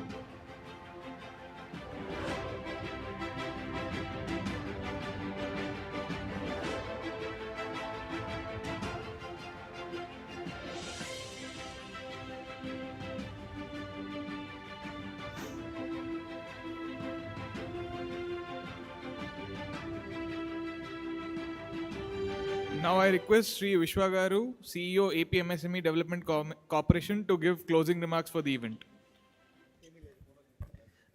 Just want to convey my heartfelt thanks to every one of the participants. I understand it is pretty late. So Andarku, thank you so much for participating, and my heartiest thank to all the speakers and panelists. And last but not the least, to all my team members who have worked very hard over the last 4-5 days to make this event happen successfully. Thank you to everyone.